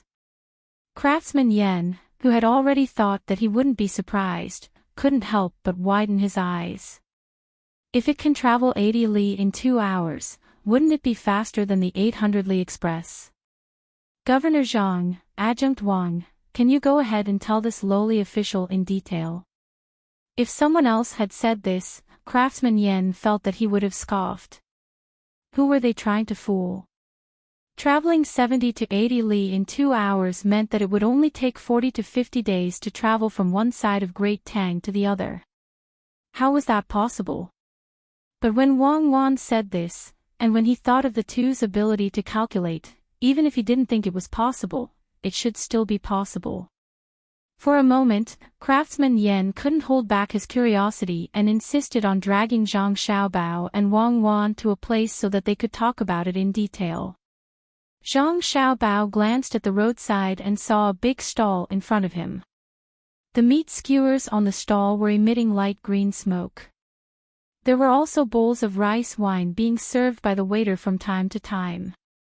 Many people were eating and drinking there despite the cold of spring. He said to Craftsman Yan, for example, go ahead and try the meat skewers as a check. If they dare to use bad meat, I'll get Xiaobei and the others to come over. Craftsman Yan knew that Zhang Xiaobao was joking. During the day, He had heard from his younger brother that the people of Jili province already regarded Zhang Xiaobao and Wang Wan as gods. No one would violate the rules set by the two of them, let alone use bad meat when roasting meat. Thinking of how Xiaobei and the others had come to find him not long ago, he smiled and said, "Yes, if Governor Zhang really went to find Xiaobei and the others, even if that person didn't have a problem, he would have said what he was thinking. At the time, I was so scared that I didn't even dare to hide it. They're just children, they only know how to fool around. If it weren't for that, I wouldn't have met such a formidable person like Official Yen. Let's go, it's my treat today." Zhang Xiaobao was also very happy to hear his younger brother and sister praised. Of course. Who told Governor Zhang to be so rich? Craftsman Yen followed over and found an empty table to sit down. He first ordered a pot of hot tea to warm himself up, then randomly chose a few skewers to roast. The three of them began to talk about the train.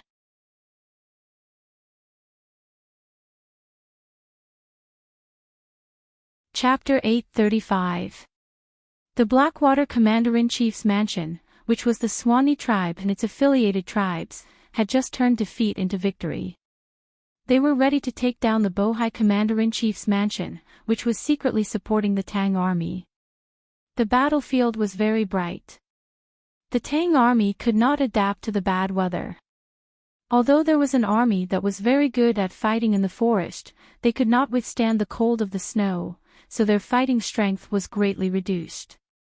Just as they were about to defeat the Tang army of more than 20,000, the Tang army suddenly changed tactics at the critical moment. They used a small elite force to pin down the enemy and then set fire everywhere. The thick smoke not only scared away all kinds of animals, but also made the Tang army lose the strategic initiative. It was said that the commander of this army was a nephew of the great Tang emperor, Li Longji.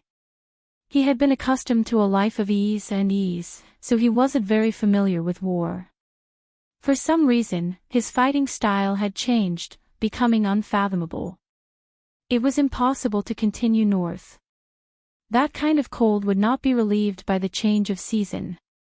Coupled with the cold of the late spring, one would die if one went. If they wanted to head west, those high mountains would not be easy to cross, and even if they did, they would probably be met with fierce attacks from the Turks. They would not give the Great Tang an excuse to send a large army to pressure them. There was no need to consider the south. That was the territory of the Tang army. The only place that could temporarily avoid the fire was the east. If they went down the mountain and ran to the coast, the fire could not reach the water. After this consideration, the Blackwater Commander-in-Chief's mansion began to carefully move toward the coast. Fortunately, the sea was still frozen where they were going, so the Tang ships could not get close. Throwing away everything that was in their way and taking only clothes and food, the people of the Swanee tribe headed for the seaside. They no longer thought about taking down the Commander-in-Chief's mansion in Bohai Sea, nor did they have any intention of wiping out the entire Tang army. Li Sun, who had been staying by the seaside in the south, had been living quite comfortably for the past few days. Originally, he was worried that they wouldn't be able to win the war, but after seeing Zhang Xiaobao's follow-up plan, he knew what to do. The hot air balloons on the fleet rose to avoid the smoke and were responsible for patrolling high in the sky. "Your Highness, what do you think is so coincidental? Why do all the people in the hot air balloons on the fleet come from Izhou? If it were people from Suzhou who flew to such a high altitude, they would be frozen to death even if they were not scared to death. What a coincidence." Li Sun did not see the plan in Li Sun's hands. It was not about the military, and there was very little about it. Most of it was about the construction after the war. It involved a lot of benefits, and Li Sun did not want others to know about it. Otherwise, he would not be able to benefit much. Hearing Lu Jun's words, the team responsible for protecting Li Sun huddled close to Li Sun and rested. They had the same thought as Lu Jun, which was that this was a good idea. It just so happened that there were people in the fleet who were used to the cold weather. Li Sun glanced at Lu Jun and curled his lips. What coincidence. Do you think everyone is as stupid as you? Didn't you know it was cold when you sent the fleet here? It has already been prepared. No matter what the situation is, it will not be affected. Now, we don't need these 2,000 people. Go up the mountain and grab the things. Don't miss the roe deer, and all kinds of game, including mushrooms and other mountain vegetables. Lu Jun wanted to see the plan in Li Sun's hands, but he knew that His Highness would never give him the chance, so he had to follow the order and arrange it. When he came back, he worriedly advised, Your Highness, should we get on the ship? If the people of the Blackwater Commander-in-Chief's mansion also come to the coast and suddenly rush over from the north, Your Highness will be in danger. I'm just afraid that they won't rush over. It's better if they rush over. Xiao Bao and the others haven't seen if the new weapons they made are good. It's just right to use them on the enemy. The rest of the guards, don't be idle. Go and dig a hole for me. Think about how to avoid the explosion under your feet. Try to calculate the enemy's reaction. Go. Li Sun gave another order. The guards didn't know what the commandery prince wanted to do, so they obeyed and really went to dig a hole. 2 days later, all the holes were dug. None of them were deep, only about half a foot. At this time, Li Sun asked someone to signal the fleet on the sea. The fleet immediately lowered a small boat. When they arrived, the guards saw many iron pancakes. The people who delivered the iron pancakes were very careful when moving them, as if they could take people's lives at any time. Lu Jun looked at them for a while. In the end, he still couldn't figure out what the iron pancakes could do. He asked Li Sun, Your Highness, can those things kill the enemy? Li Sun had already moved some distance away from the boat. She worriedly watched as the iron pancakes were placed into the holes that had been dug. She nodded her head and introduced, Those things are called landmines. Do you know about cannons? Cannons are used for active attack while landmines are used for passive defense. So it's the same as cannonballs. One explosion will kill people. Lu Jun also began to retreat. He knew the power of cannonballs. That's natural. After stepping on it, as long as you raise your foot, it will explode. There's also a trip mine and a hanging mine. The psychological deterrence is far greater than cannonballs. You must be careful. Don't go over after you bury it. Otherwise, even if you have several lives, it won't be enough to kill you. Li Sun only knew about this kind of weapon. He had never seen it in detail, but when he introduced it to others, he seemed to know it very well. Lu Jun didn't doubt Li Sun's words. He also didn't doubt the authenticity of the weapon sent by the Zhang family and Wang family. He pulled Li Sun back and hid, afraid that he would accidentally step on one. Even though he knew that the place where the landmines were buried was very far away from him. A guard stood in front of Li Sun, his body faintly blocking that direction. He curiously asked, Young master, why did you ask them to catch all kinds of wild animals and collect mountain vegetables? Of course it's to make money. In this mountain, Xiao Bao wrote in his letter that there are many kinds of resources, especially minerals. When the time comes, it won't be easy for us to occupy them. However, other resources won't be a problem. Animals will run. No matter how big the mountain fire is, it will start from one direction. Most of the animals will run away. Some will run further west, and some will run to our surroundings. Xiao Bao and the others can't continue to pay. Otherwise, the imperial court will think that they want to stretch their hands too far. Sometimes, it will make people jealous. Li Sun had been with Zhang Xiaobao and Wang Wan for a long time. In addition to the teachings of his family, he understood that what the Zhang family and Wang family needed to do now was not to build up one place after another. What they needed to do now was to avoid making others unhappy. This others referred to his imperial uncle. The guard nodded in agreement. That's right. The Zhang family and Wang family have made enough money now, and the power they control is not small. If they still want to occupy a place everywhere, they don't know what's good for them. But how can they make money by catching animals? The other guards also had the same idea. Now, there was no one in Gongji province who did not know about the Zhang family and Wang family. The members of the imperial family who had gone to various places knew about the sphere of influence of the Zhang family and Wang family. If the provincial governors who were in charge of a region did not know about the Zhang family and Wang family, they would really have seen a ghost. The Zhang family and Wang family had been in the limelight for a long time. It was time to hide. Li Sun understood that his imperial uncle could not do without the Zhang family and Wang family. As long as the two families acted appropriately from now on, they could still maintain a balance. In particular, Xiao Bao's letter stated that in the future, when they expanded and occupied territories, the Zhang family and Wang family would not participate and would let others do it. In this way, more people would have too much power to cover up the Zhang family and Wang family. More people would occupy the Blackwater Commander-in-Chief's mansion and the Bohai Commander-in-Chief's mansion. His imperial uncle had to find a way to maintain a balance.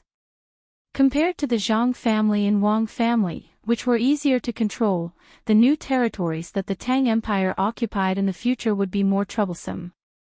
With one less worry in his heart, Li Sun's expression became more natural. He said to the people who still could not figure out why they had to catch so many wild animals and collect wild herbs. Can the wild animals here be seen south of the Yellow River? I think it's impossible, so we'll catch a few live ones and send them to the capital to raise. As for the rest, we'll kill them and directly make them into cans here. Then, we'll sell them to other places. A can of braised roe deer meat can be sold for 10 strings of coins, and people will fight to buy it. Why is that? The army officer did not understand for a moment. Things are valuable when they are rare. What is identity? Being able to wear clothes that others can't wear and eat food that others can't eat is called identity. I think 10 strings of coins for one is cheap. When the time comes, we'll definitely sell them at a higher price. If we entertain guests at home and can't take out a few cans of roe deer meat, it's shameful. Li Sun suddenly felt that he had become smart. Everyone else was a fool. No matter whether they were really stupid or pretending, at least he felt comfortable in his heart. So, all the animals here can be sold for a lot of money. The army officer thought about it and was very excited. He wondered if he should catch a few more before leaving and show them off when he returned to the south of the Yellow River or even further south. It would be good even if he could let his family have a taste. This was a treasure. Many animals had never seen it before, let alone eaten it. Li Sun nodded and said, "The money earned from this will be used to recruit people from other places. Don't think that a large part of the forest will be burned down. As long as the ashes are nurtured for a year, they will be able to grow food. After plowing and plowing, when Xiao Bao and the rest deliver new food, they will be specially used to cultivate seeds." Seeds. New. Is there food that hasn't been seen before? The army officer tried to guess what the new seeds look like. Of course, if Xiao Bao says there will be, then there will be. Moreover, the output will be very high. Even if people don't like to eat it, it can be used to feed more animals. It can also be brewed into wine. After purification, it can be used as firewood. Li Sun once again put the future matters on himself. He felt that he had participated and was also the organizer. Even if no one gave him credit, he thought that he could get a share of the credit. Now the people around him were silent. They all thought about the future and whether what His Highness said was true. In Jili province, Zhang Xiaobao and Wang Wan no longer bothered to think about the situation in Blackwater's commander-in-chief's mansion. The two people's energy was more focused on science and technology. Now they had written down all kinds of ideas and passed them to the craftsmen from all over the country. It included all kinds of aspects. For some aspects, the two people understood more thoroughly and developed faster. For those that they didn't understand, they gave a general idea and let the craftsmen figure it out by themselves. After meeting Zhang Xiaobao and Wang Wan, the craftsmen who didn't have a high status obviously improved a lot. In addition to being given official titles, the treatment they received was also incomparable to before. According to their own abilities, they were evaluated. The higher the rank, the more salary they could receive every month. At most, they could receive 200 strings of coins a month. Under the temptation of money and the promotion of official positions, the craftsmen worked very hard. If they were interested in a certain aspect, they would dive into it and study it. They wouldn't give up until they had some results. The leaders in charge of various fields, according to Zhang Xiaobao and Wang Wan's request, had to gather together once every 10 days to discuss their own achievements in areas that they didn't understand. They could get inspiration from other people's fields and cooperate with each other. More Taoists were also invited. They had nothing to do, so they refined pills. Zhang Xiaobao and Wang Wan didn't eat their pills, but they appreciated their persistence. They personally refined several kinds of pills for them. After using both fire and water methods, the Taoists saw a new world. On this day, after reading the report on the progress of the Industrial Revolution, Zhang Xiaobao and Wang Wan stayed in the room to discuss new things. There are still many Taoists from all over the country who haven't come. Think of a way to trick them. People like them are very useful if we use them well. They already have a lot of knowledge, but they lack a guide. We can't let them continue to pretend to be gods and ghosts. We have to get them into scientific research. Zhang Xiaobao had lost weight recently. He was busy with the matters of the bank and managing the accounts at home. He also had to learn physics and chemistry from Wang Wan and guide the other craftsmen. In addition, he couldn't fall behind on his younger siblings' homework. He didn't have a regular schedule and lost a few pounds. Wang Wan also didn't have it easy. She had to teach various theories to the craftsmen. Many theories required more theories to support and reason. Just the calculation equations of chemistry and physics gave her a headache. It wasn't that she didn't know, but that the craftsmen didn't have a good foundation. She began to explain various symbols, but it involved a very important problem. That was the Tao of heaven. Many craftsmen were more rigid and insisted that the sky was round and the earth was round. In fact, the meridian line had already been measured. Although it wasn't so accurate, it showed that they already knew that the sky wasn't round and the earth was round. Thinking of this, Wang Wan was very helpless. When she heard Zhang Xiaobao say that he wanted to recruit a large number of Taoists, she said worriedly, "If all the Taoists come, the local people will lose a spiritual pillar and will inevitably believe in Buddhism." Speaking of Buddhism, Buddhism is very useful. It involves a philosophy, which has the same effect as Confucianism, legalism, and so on. It can strengthen people's hearts, persuade people to do good, and have an effect on mental illness. However, I am very opposed to this Buddhism. I don't see any other effect besides collecting money. Not all the people who believe in Buddhism are kind people, and not all the monks in the temple are compassionate. I am worried that Buddhism will rise again. Zhang Xiaobao frowned. He was really afraid that what Wang Wan said would happen. Once a religion was formed, there would naturally be people to perfect it.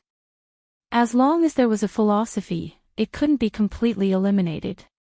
Not to mention the ignorance of the people now, even in the era where he and Wang Wan lived, it was the same. Many corrupt officials took out a lot of money and sent it to the temple, thinking that they could get the protection of the Buddha Lord because of what they did. The temple really accepted it and never asked where it came from. In the end, it became a profession. There were also various black-hearted businessmen who would rather spend tens of millions of yuan to the temple for stability than spend millions of yuan to do something practical. Of course, Taoism was the same. There were also various sects from foreign countries. There was no leader who really had no selfishness. It's very difficult to suppress. Although it's not easy to become a monk now, and there are various tests, so what if you pass the test? Buddhism was passed down from India, but the ones who really perfected it are actually us China people.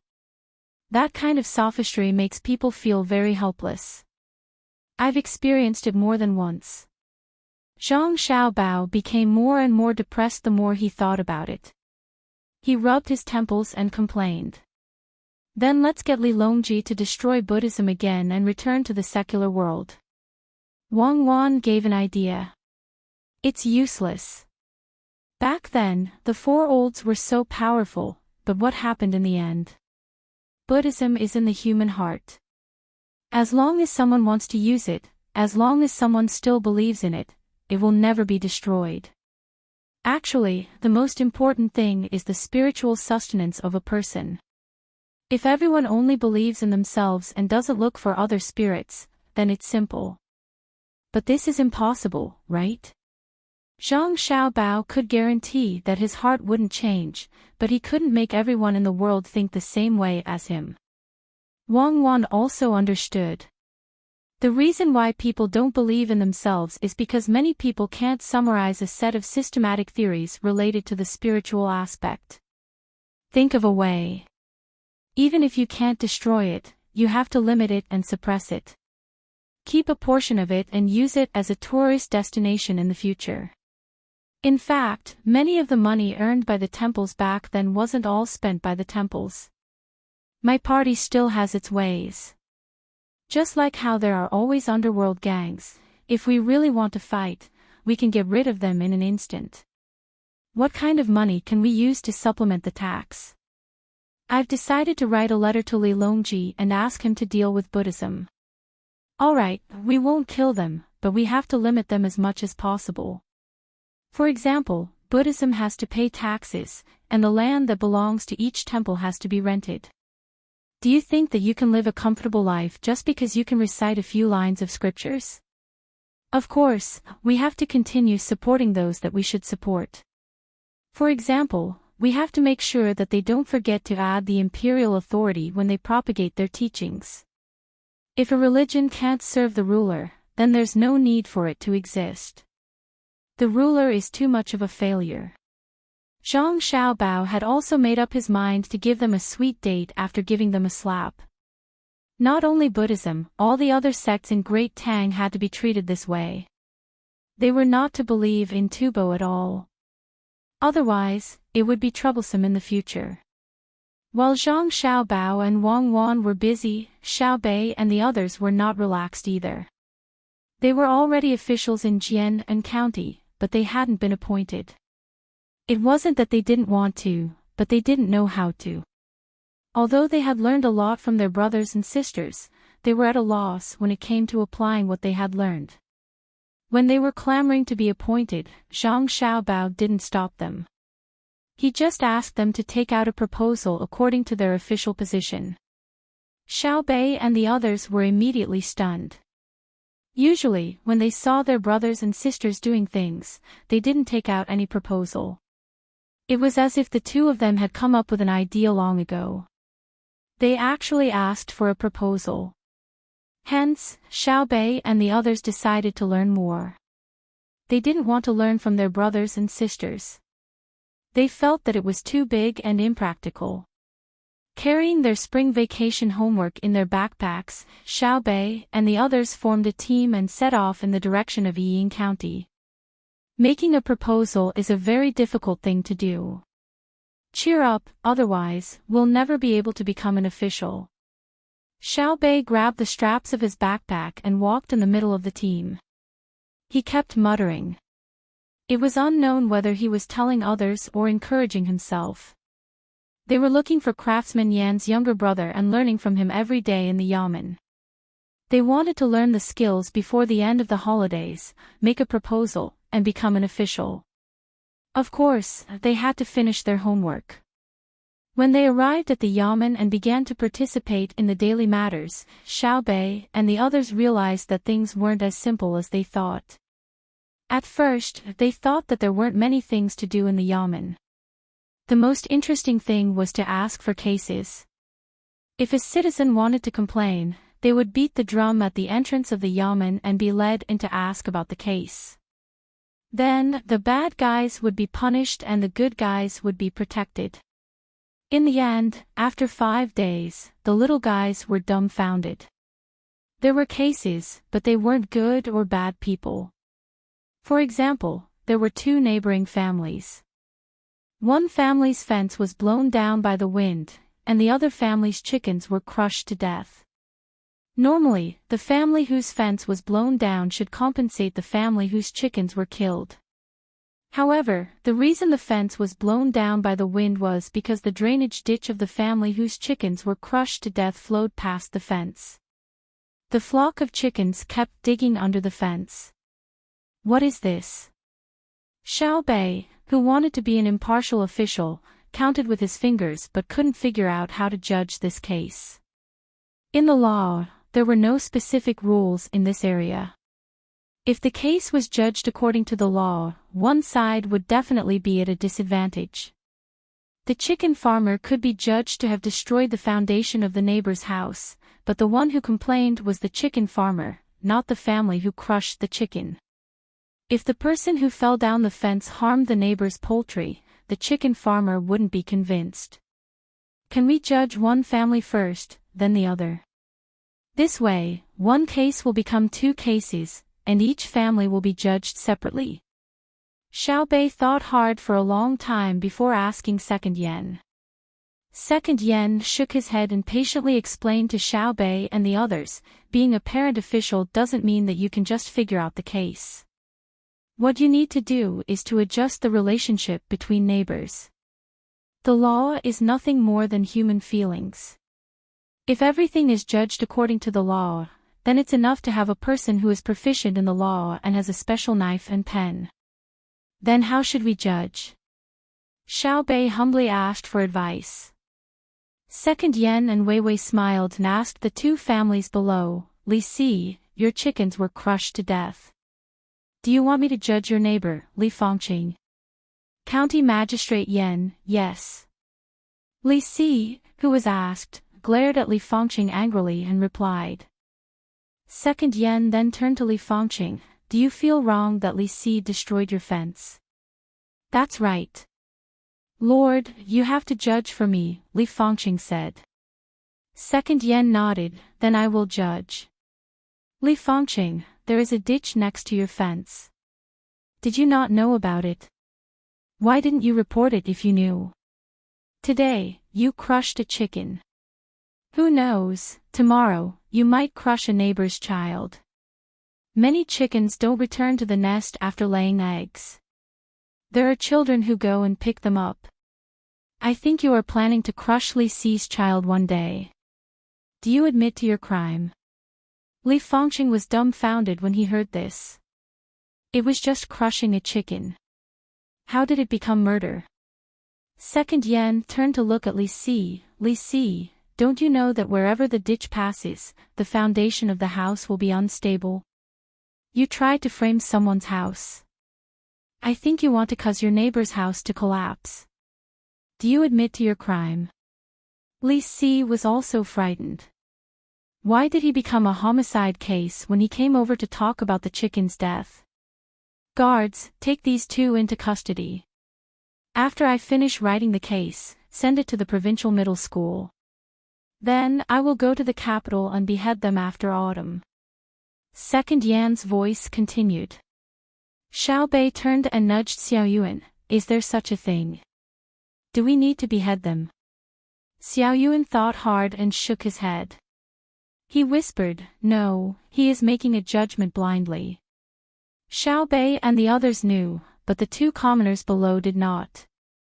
They did not understand the laws of the Tang Empire.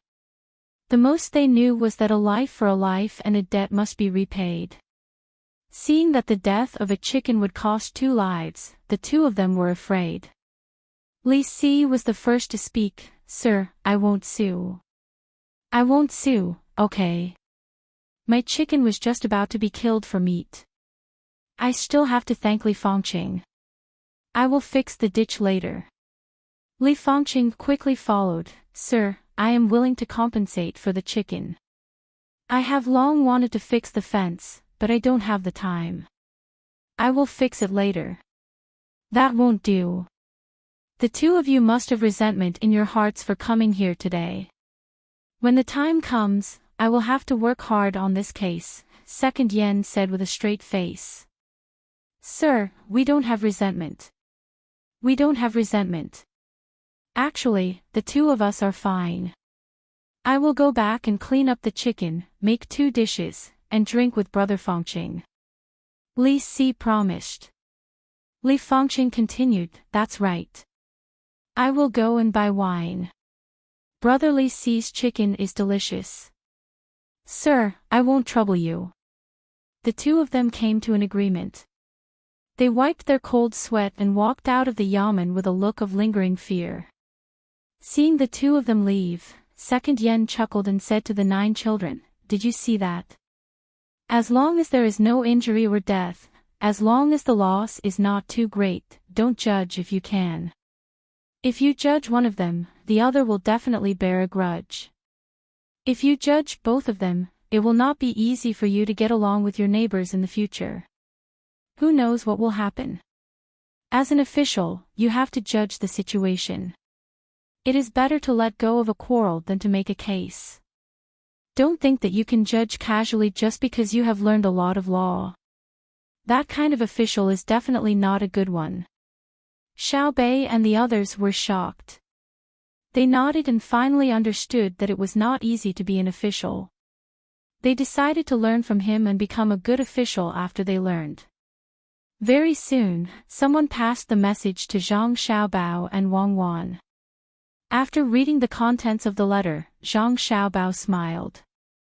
It seems that to be a bad official, you have to be more capable than a good official. Once you become a good official, you will be more impressive than an ordinary good official. Isn't that so? This is good too. We can let Xiao Bei and the others learn from others since we can't teach them directly. Do you really intend to let them become officials in Jinan? Wang Wan was also very happy. It was indeed not easy to find such a good official. These 2 brothers were really capable. The elder brother was greedy for money and did research. At the very least, they could govern the place well and then be greedy. She would rather have such an official than be an honest official who had nothing to do with the people. Thinking of the appointment that Xiao Bei and the others got from Li Longji, Wang Wan asked Zhang Xiaobao again. Zhang Xiaobao looked in the direction of Jinan and nodded. Once they have learned enough, let them go. There are not many people there. It's fine to let them go there and play. Even if they have to fork out money to let the remaining people live a good life, I will still give it to them. There's no need to repay me. You can just spoil them. What do you mean by spoiling them? Let them experience more. It's better than learning from us. There are many experiences that need to be experienced by oneself. Zhang Xiaobao shook his head and stopped thinking about his younger siblings. He picked up the map on the table and looked at it again. He asked Wang Wan to analyze where there were more mines. Half a month passed quickly. Xiao Bei and the others had not finished their vacation and continued to learn from Yan Er. Zhang Xiaobao and Wang Wan were still waiting for the people they sent out to discover North America and return safely. Li Sun ended his leisurely days. As the weather warmed up, the seawater gradually melted. He was a little emotional when the people from the Blackwater Commander-in-Chief's office did not attack. He wanted to take the initiative to attack. Li Sun carefully looked at the map that was drawn up on the spot. Beside him, the military officer had a serious expression. They are now gathered at the coastal line.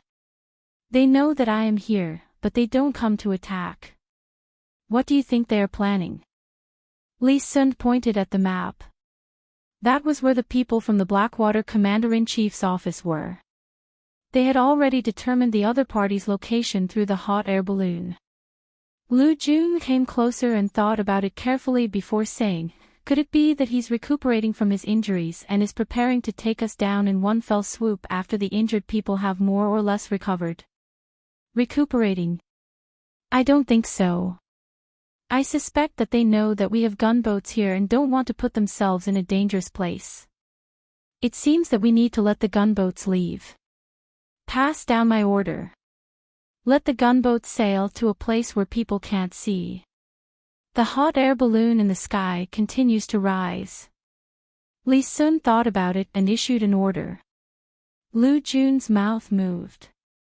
He wanted to persuade Li Sun not to put himself in a dangerous place, but in the end, he did not say anything. He also knew that Li Sun's temper was not easy to change. He could only wait for the people from the Blackwater Commander-in-Chief's office to attack and protect them. As the fleet retreated, Li Sun also pretended to leave. He sent all the prey to the fleet, including wild vegetables and other things. Then, he set up camp and slowly retreated. He was right. The reason why the people from the Blackwater Commander-in-Chief's office did not attack them was that they were afraid of being attacked by the gunboats in the sea. After the gunboats retreated, Li Sun also pretended to leave. He immediately reorganized his team and chased after Li Sun. Li Sun had the hot air balloon responsible for reconnaissance. He found the situation early and took a detour to ambush them. When the people from the Blackwater Commander-in-Chief's office were about to enter the minefield, he suddenly rushed out. However, not many people rushed out, only about 300 people. It was obvious that they were the kind of people who stayed to cover the rear. The people from the Blackwater Commander-in-Chief's office were stunned at first. Seeing so few people, they ordered more than 2,000 people to continue to charge towards the 300 people. They did not know that there were deadly things buried underground. As soon as they entered the minefield, those who were not smart enough were blown up into the sky. Booming sounds were heard one after another. Those who were stunned by the explosion thought that the gunboats were coming back. Therefore, they fled in all directions. Some ran back, some ran in other directions, and some even pretended to be dead on the ground. Apart from the people running towards the back, who were fine, the people running in other directions stepped on the landmines one after another. Amidst the explosions, there was a heart-wrenching sound. This completely shocked the people from the Blackwater Commander-in-Chief's office. They looked around blankly, hoping to find where the enemy was attacking so that they could escape in advance. Li Sun saw the opportunity and ordered the others to bypass the minefield and attack the people from the Blackwater Commander-in-Chief's office. The gunboats in the sea also turned to the north and attacked the gathering place of the Blackwater Commander-in-Chief's office. Due to the high mountains and dense forests, the hot air balloon, which could not play a big role, also began to gather and fly towards the camp of the Blackwater Commander-in-Chief's office. All of a sudden, the people from the Blackwater Commander-in-Chief's office were in chaos. After all, a defeated army was different from an army that was ready to attack the enemy. When Li Sun ordered the troops to rush over, he sent a signal to the 2,000 people who were hiding in the mountains at the beginning to form an encirclement. Not many people were killed by the landmines in the Blackwater Commander-in-Chief's mansion. The main reason was that the effect was too shocking. They died inexplicably, and those who ran back were under a lot of psychological pressure. They directly messed up the formation of their own side. When the enemies from 3 directions converged here, the people from the Blackwater Commander-in-Chief's office no longer had the courage to fight. They left some people to cover the retreat while the others ran further north with the old and the young, hoping that the Tang army would give up chasing them if they ran far enough. Go after them. We won't kill those who surrender. Li Sun shouted loudly. He wanted to take the lead but was protected by others. He also shouted along with Li Sun. Those who stayed to cover the retreat and those who were hit by the mine surrendered first because they did not want to die. Li Sun left some people to tie them up and watch them while he continued to chase with the rest. The people from the Blackwater Commander-in-Chief's office were unable to form a formation because of the chaos. Plus, there were the old and the young in the team, so they could not increase their running speed. The more they ran, the more anxious they became. The more they ran, the more tired they felt. Cries came from the team from time to time. The old people who could not run gave up first, followed by the women and the children. The cries and shouts of those who were willing to stay resounded over the beach and the woods. Li Sun did not chase fast. Every time he got close, he would slow down and watch the old people and the women. There were no children, who were all carried by adults. The chase lasted for half a day. The people from the Blackwater Commander-in-Chief's office wanted to hide after a certain distance, but they could not hide from the hot air balloons flying in the sky. What was more, they thought that they had run out of the Tang army's sight, but in fact, they were still within the range of the Tang army's telescope. Li Sun commanded his people to chase for another half an hour. Finally, he could not run anymore. The main reason was that he did not have to catch up with the enemy at one time. Without the thought of fighting to the death, people were easy to slack off. Stop, don't chase, wait for them to run back. If they had run to the north earlier, I really wouldn't have been able to do anything. But who asked them to give me time to arrange? Rest, then face the enemy. Bring the captured people here, the best thing to do is to attack their minds. Li Sun gasped and put his hands on his waist. He really could not run anymore. Shen Jun had been left behind. Compared with Li Sun, Shen Jun was much worse. After all, Li Sun had received training from Zhang Xiaobao and Wang Wan. In fact, the people from the Blackwater Commander-in-Chief's office could not run anymore, but they had to. If they did not run, they would lose their lives. When they found that the pursuers behind them were silent, they cautiously stopped and temporarily reorganized. Many adults were listless, while the children were tired of crying, resting or sitting on the ground in a daze, waiting for the arrival of an unknown fate.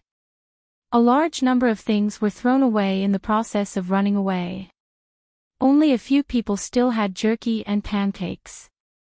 They sent people to look back and found that the Tang army really did not chase, so they began to gather up the edible things to fill their stomachs.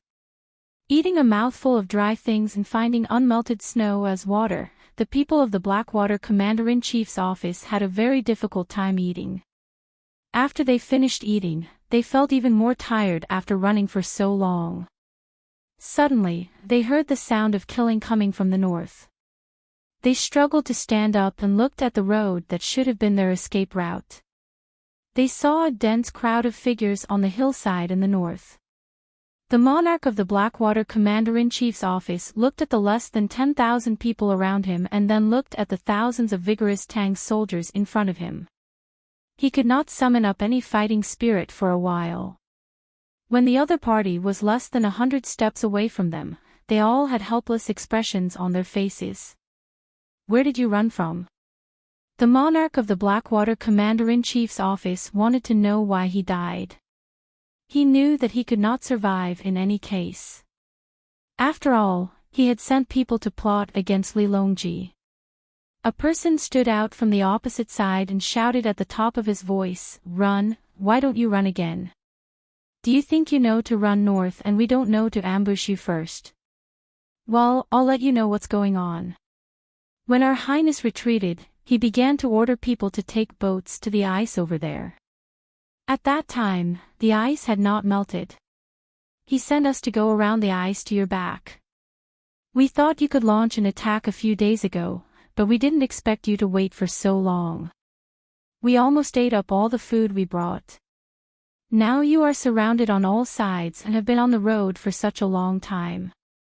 I wonder if you still have the strength to fight. Surrender. Our Highness said that those who surrender will not be killed. Except for you, the leader, everyone else will be spared. Hearing his words, the people of the Blackwater Commander-in-Chief's office finally understood what was going on. For a moment, they regretted. If they had not been worried that they would freeze to death in the north, they would not have been surrounded today. As the other side said, they had no strength to fight. They all looked at the monarch and wanted him to make a decision. If they fought, they were not afraid to fight to the last person.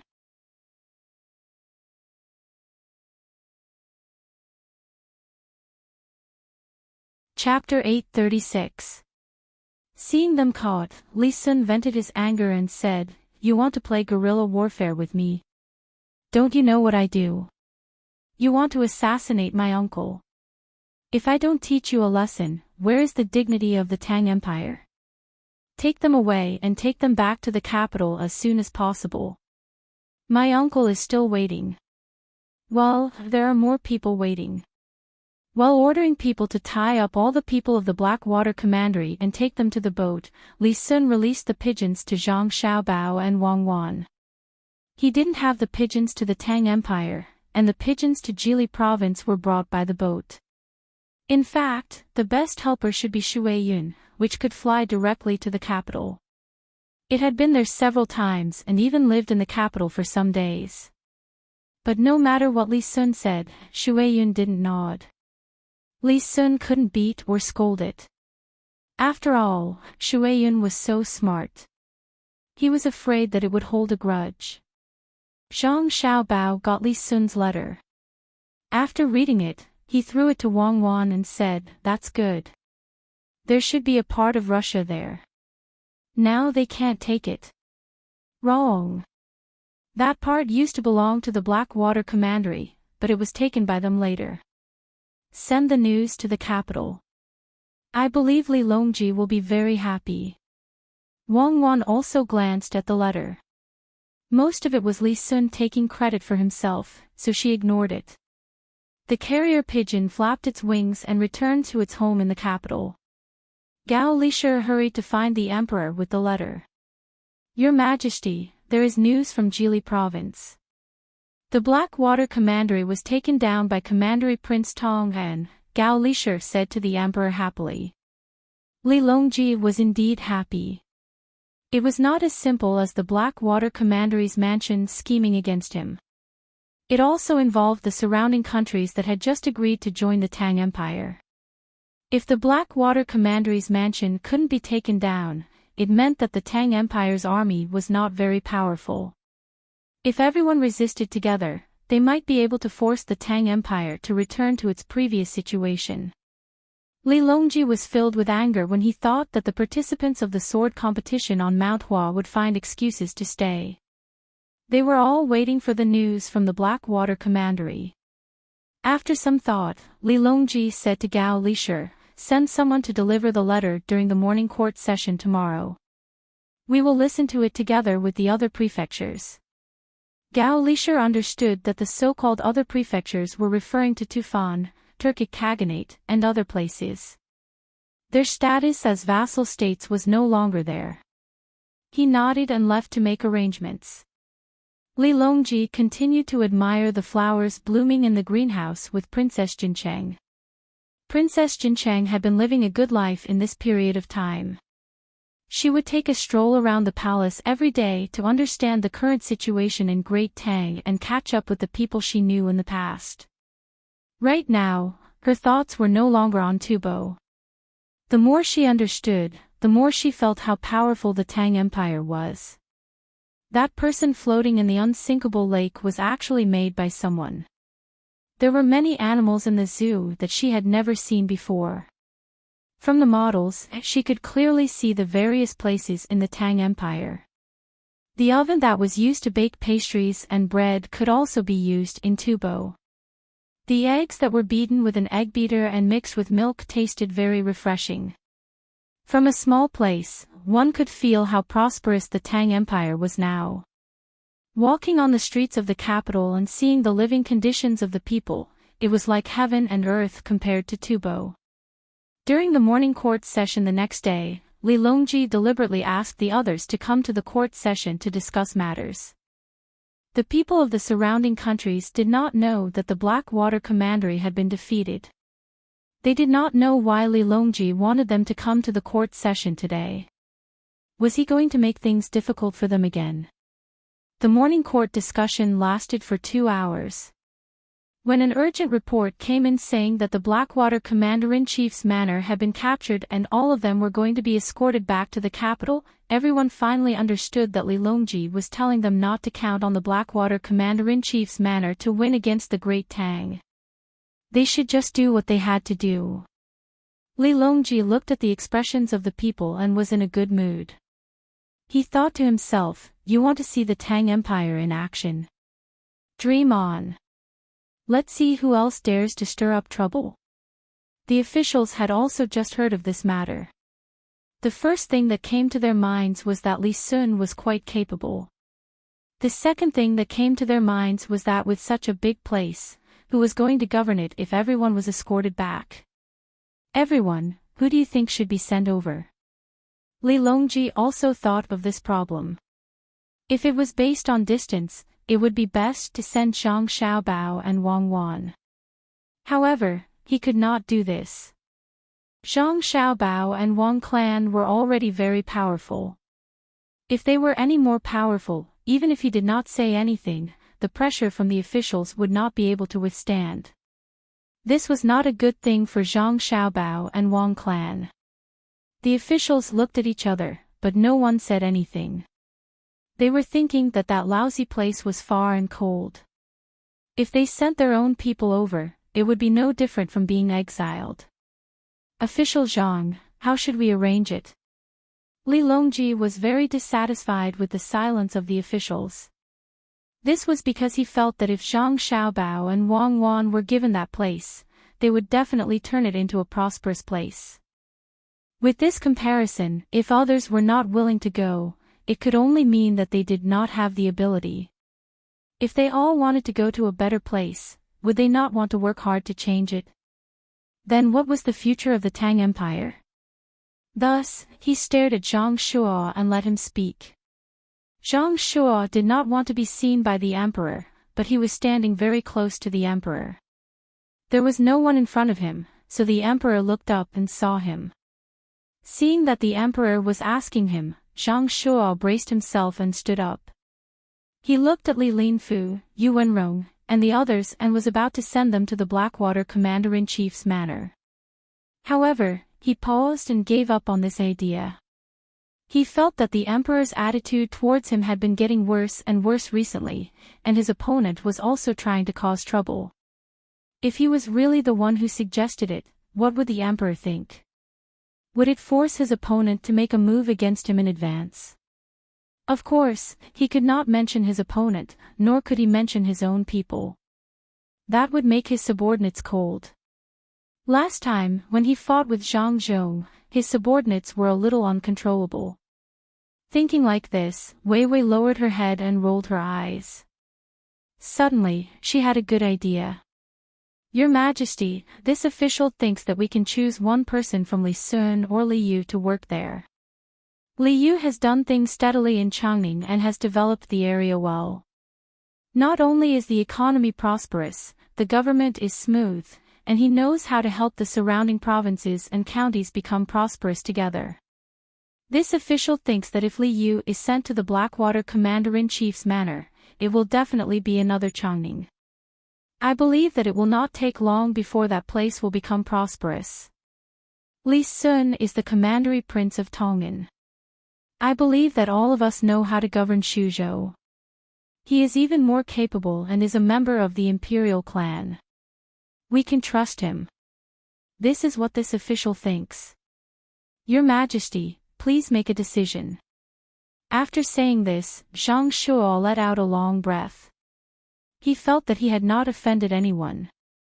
As for Li Sun and Li Yu, there was no other way. After all, they were not princes.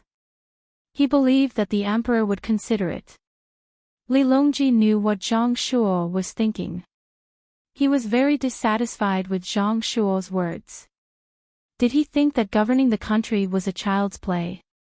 Was it a question of who was taking advantage and who was at a disadvantage? A capable person would be capable no matter where he was placed. Thinking of this, Li Longji did not let Zhang Shuo go. He asked him again, how many capable people have come out of Jinjia Academy this year? What do you think? Your Majesty, you can't do that. The people of Jinjia Academy are indeed extraordinary, especially the internal assessment that they have to pass before taking the imperial examination. They are good at managing the people of a region or managing a family in the capital. However, they are too close to the Zhang family and the Wang family. Zhang Xiaobao and Wang Wan are in Jili province. If we send them there, the entire northern Hebei province will be connected by them. It will be difficult to govern at that time. If they are plotting something. Before Zhang Shuo could finish, Zhang Zhong, who was standing beside him, was unhappy and questioned him loudly. Zhang Shuo, who are you saying is plotting something? Zhang Shuo also reacted. Usually, Zhang Zhong was always silent in the court, so people almost forgot that he blurted it out. He quickly smiled at Zhang Zhong and said, Haha, Minister Zhang, I misspoke just now. Sorry, but I said that we can't send the people of Jinjia Academy. Zhang Zhong glared at him and said, according to what you said, the people of the academies funded by Zhang family and the Wang family, who have been trained by us, can't be sent to the places where our family members are officials as long as they pass the imperial examination, right? Apart from this group of people, the people who have been officials with our family members should also be the same, right? This. Your Majesty, I misspoke again. Zhang Shuo was about to refute, but he suddenly saw the emperor's bad expression and quickly admitted his mistake. Li Longji took a deep breath and was silent for a moment. He said, since Minister Zhang recommended Li Yu and Li Sun, then I will send Li Yu. When Zhang Shuo heard that the emperor agreed to his suggestion, he didn't dare to show the slightest bit of pride. He lowered his head and stood back. Li Longji wrote a decree and sent it to Changning, which confirmed the appointment. When the morning court ended, Li Longji invited the people of the surrounding state capitals to have lunch together. When the meal was finished, everyone began to leave the capital the next day. They already had a plan in mind. When it was time for Princess Jincheng and Zhu Zan to leave, Li Longji sent Gao Lisher to bring them a lot of things. He also specially arranged a dozen palace maids and a group of guards. Zhu Zan didn't say anything. Originally, Princess Jincheng had brought along palace maids and guards, but after they went to Tubo, they were slowly dealt with. He knew that he couldn't continue to deal with the people sent this time.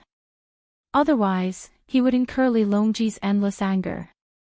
When all the things were done, Gao Lisher returned to the palace and found Li Longji. He reminded, Your Majesty, the governor's mansion of Heishui doesn't seem to be easy to manage. There are no people, and the roads are not smooth. In addition, it's cold, so it's useless for Li Yu to go there. Don't forget that your adopted son is in Jili province. Li Yu will naturally go to Xiaobao and Cuckoo to ask for a plan. Others may not have a solution, but I don't believe that Xiaobao can't do it. If you don't believe me, just take a look. Li Longji didn't have the slightest doubt about Zhang Xiaobao's ability. His words were very firm. I hope so. Gao Lisher didn't object this time. A few days later, Li Yu, who was enjoying peace in Changning, received the imperial decree. When he saw the content, he showed a sad expression. He muttered, How can this be? I worked so hard to make Changning rich, and now you want to transfer me elsewhere. What about Changning? Give it to someone else. You're clearly bullying me. Little Worm, who had been Li Yu's advisor, also came over and read the imperial decree. He said, Your Excellency, there's no one in the governor's mansion of Heishui now. What can we do there? Why don't we write a letter to His Majesty and postpone this matter? Dream on. Changning is gone just like that. Pack up and take a boat. When we pass by Jili province, ask Xiao Bao. Li Yu, who didn't want to leave Changning, finally decided to leave as soon as possible. Yes, Your Excellency, we should leave early. The young master of the Zhang family must have a solution. There weren't many families in Jili province back then. Didn't they end up like this when they went there? The earlier we leave, the earlier we can make arrangements. Little Worm also thought of the people they would meet on the way. Li Yu closed his eyes and waited for Little Worm to come back. He asked Little Worm, do you think we can trick Xiao Bao and Cuckoo? Even if they stay in the governor's mansion of Heishui for 2 months. Your Excellency, it doesn't seem possible. Jili province is to the west of Xinluo while the governor's mansion of Heishui is to the north of Xinluo. It's also close to Japan. I think the young master of the Zhang family must consider how to scheme against these 2 places, especially Xinluo. Little Worm was a think tank after all. His analysis was clear and logical. Oh, you're right. Xinluo hasn't made its stance clear. Even if we don't beat him, we should give him some pressure. Xiao Bao and Cuckoo can't always stay in Jili province. Li Yu thought carefully and realized that Jili province was too important. Zhang Xiaobao might not be able to spare time. Li Yu packed up his belongings and bid farewell to the people of Changning with tears in his eyes.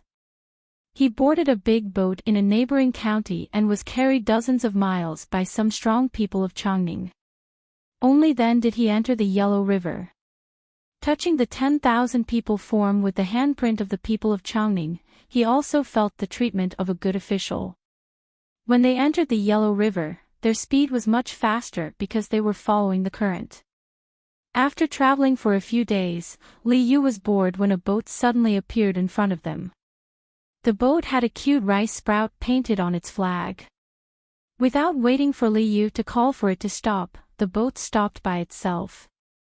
When Li Yu's boat slowly approached, a person came out from the boat with a bag in his hand. Greetings, young Master Li. Our young master asked me to give you something and a plan for the construction of the governor's mansion of Heishui. Our young master said that if you don't want to go to the governor's mansion of Heishui, you can use this plan and thing to lure others. The person said respectfully to Li Yu, who was puzzled. At the same time, he put the bag in his hand in front of Li Yu. Li Yu looked at the thing in the bag and the letter with the plan in puzzlement. He laughed and said, "Go, why not? Send a part of the thing to the capital. I'll make those who don't want to go regret it."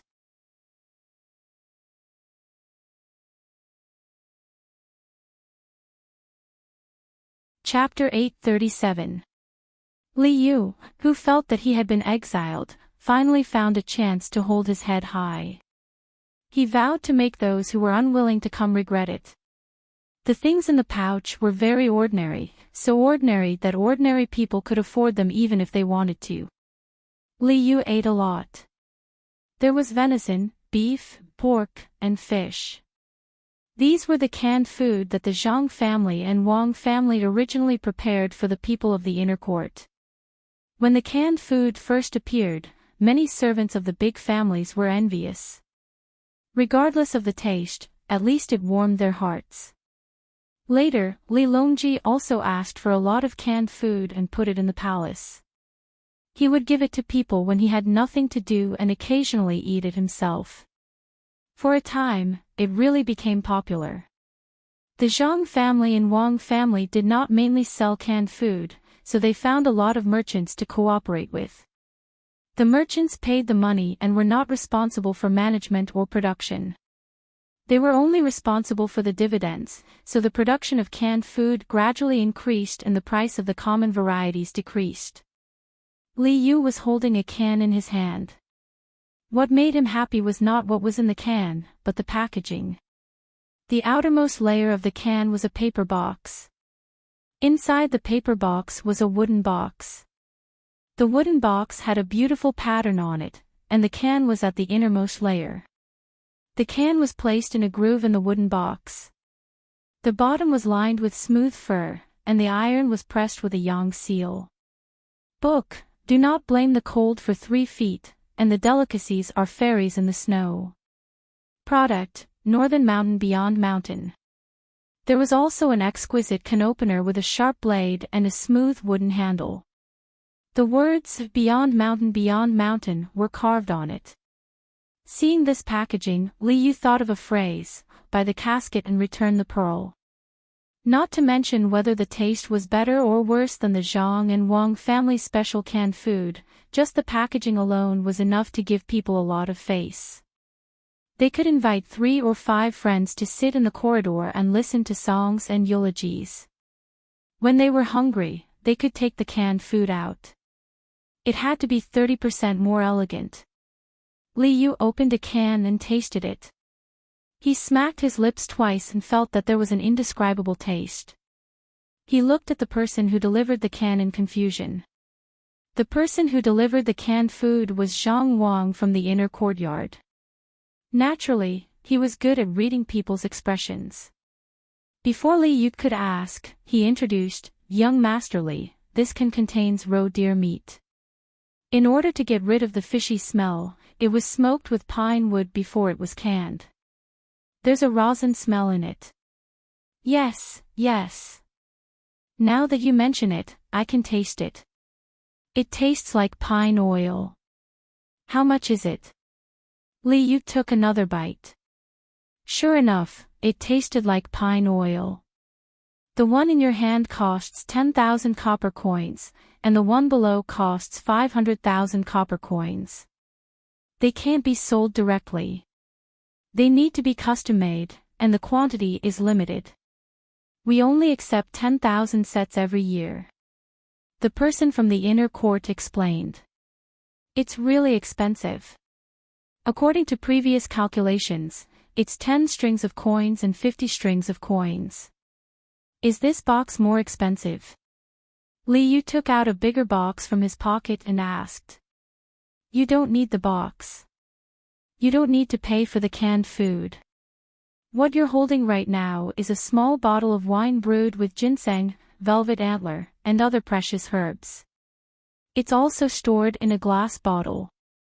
The person from the inner court was careful and didn't give Li Yu a chance to ask for the box. Li Yu didn't care and opened the other package. There was indeed a bottle of wine inside. There were a lot of medicinal herbs written on it. He didn't know if they were really put in. Well, let's see how regretful they are. Well, since we only sell 10,000 cans a year, it doesn't seem like we earn much. The governor's mansion of Heishui is a large area. Even if we don't use a single copper coin, it's only 500,000 strings of coins. That's equivalent to the land of several provinces. Li Yu felt that he earned too little again. Young Master Li, it's said to be 10,000, but when it's done, it might not be 10,000. Each can has an individual number, but it's not the one that counts next to each other. It's the pinyin alphabet used to mark the pronunciation. It's a very long string. Who knows which one it is? Don't you agree? Yes, there's no such thing as a businessman. Li Yu admitted that he couldn't compare with Zhang Xiaobao in this aspect. He asked people to send the other cans to the capital on the ship, especially to the high-ranking officials. He slowed down and headed for Jili province.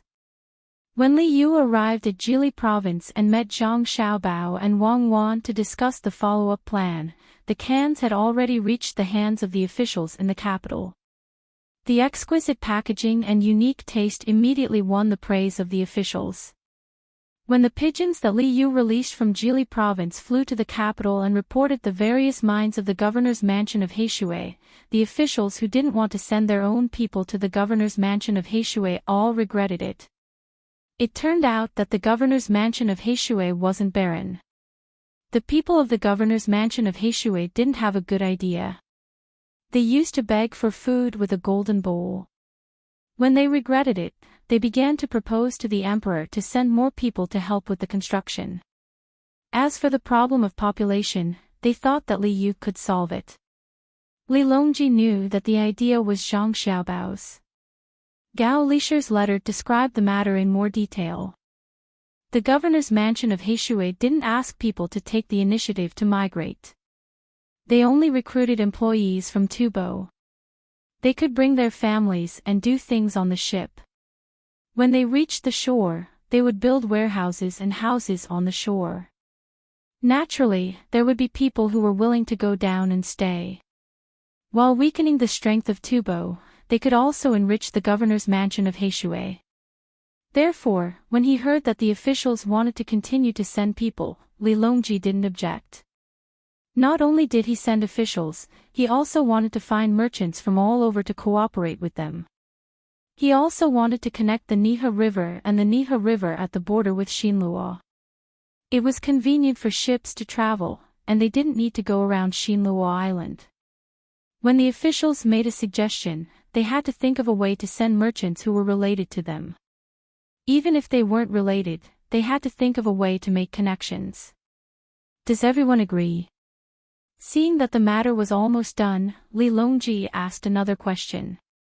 The people led by Zhang Shuo nodded. Their political opponents also agreed. Since that's the case, then we'll wait for the merchants to find them and talk to Li Yu about the cooperation in detail. The imperial court will use the entire governor's mansion of Heishui as a shareholder. The land and resources there will be considered as an investment. Tomorrow, everyone will decide on the merchants who will participate. Li Longji finally said something that stunned all of the ministers. If the imperial court used land and resources to invest, how much would others have to pay?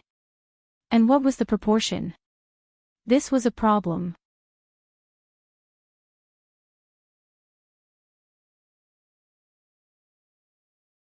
Chapter 838. In the dream, the flowers do not bloom, the wind blows the catkins to the immortal platform. Ask the gentleman to travel thousands of miles drunk, not the heavenly palace but Penglai. Ever since Li Yu submitted a letter to the imperial court and sent away many canned food, he started to get busy. Some of his brothers wrote to ask about the specific situation of the Blackwater Commander-in-Chief's mansion. Naturally, they did not ask about Li Yu, but wanted to get Zhang Xiaobao's detailed plan from him. They did not believe that Zhang Xiaobao's actions would be as simple as they seemed on the surface. Otherwise, Xiaobao would not be Xiaobao.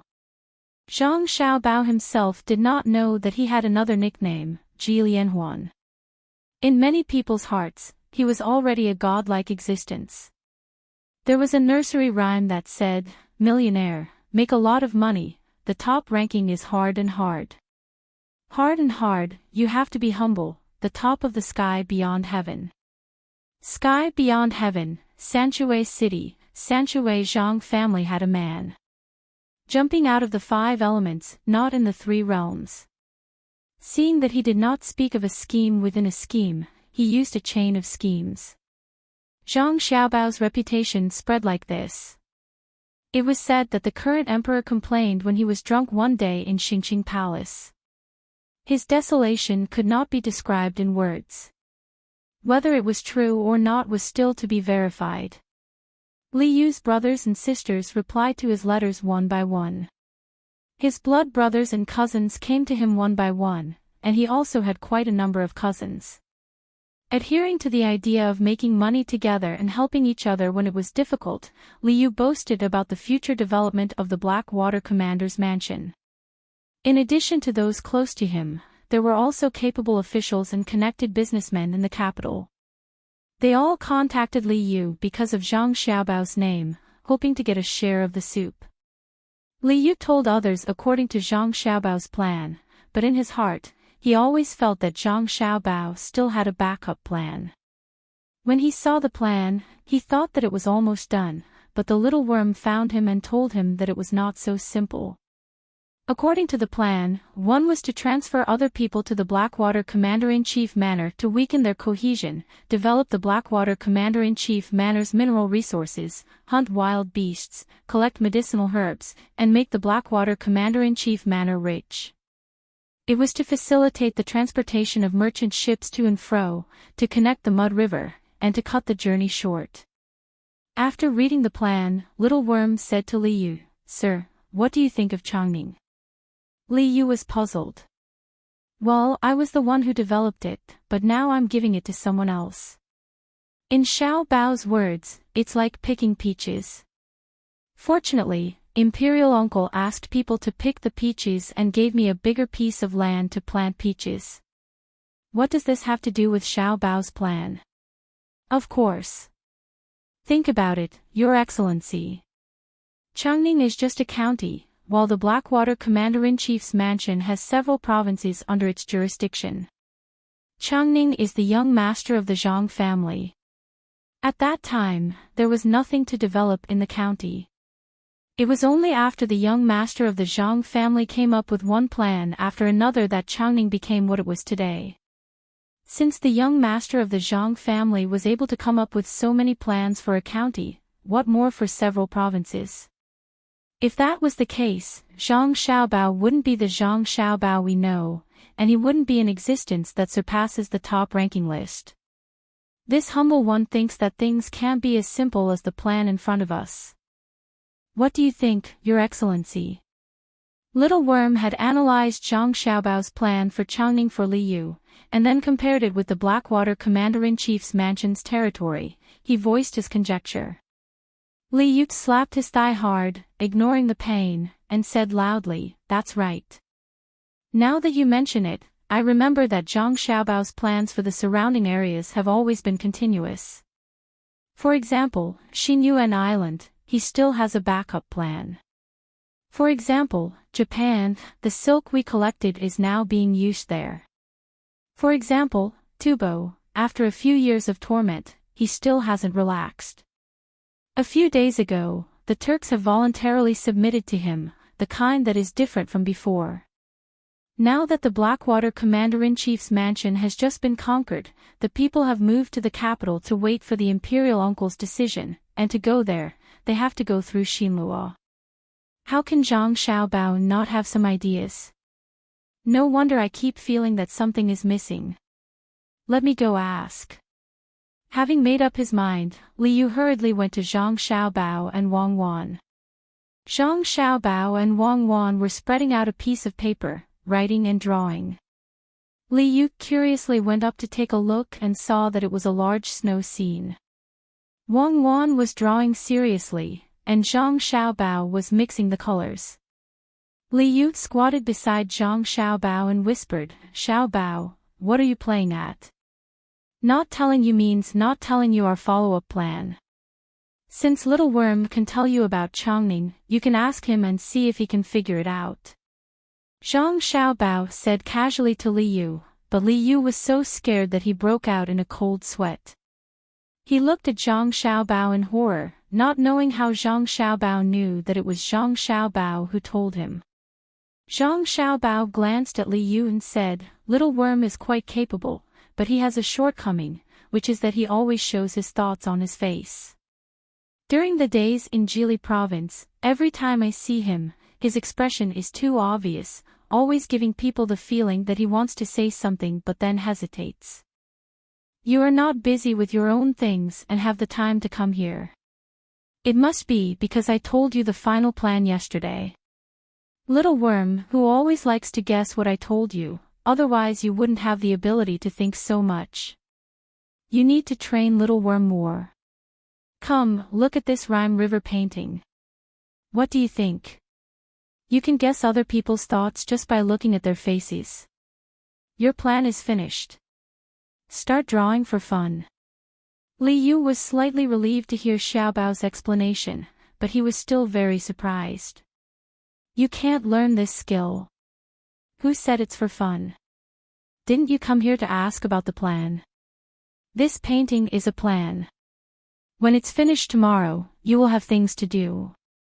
Zhang Xiaobao added some water to a box of ink and brought it in front of Wang Wan, so that Wang Wan could apply some light ink. Li Yu was even more confused. Seeing that Zhang Xiaobao didn't say anything, he could only watch patiently. Looking at the ink, it seemed that she had been painting for a few days and didn't finish it in one breath. The painting was too big and tiring.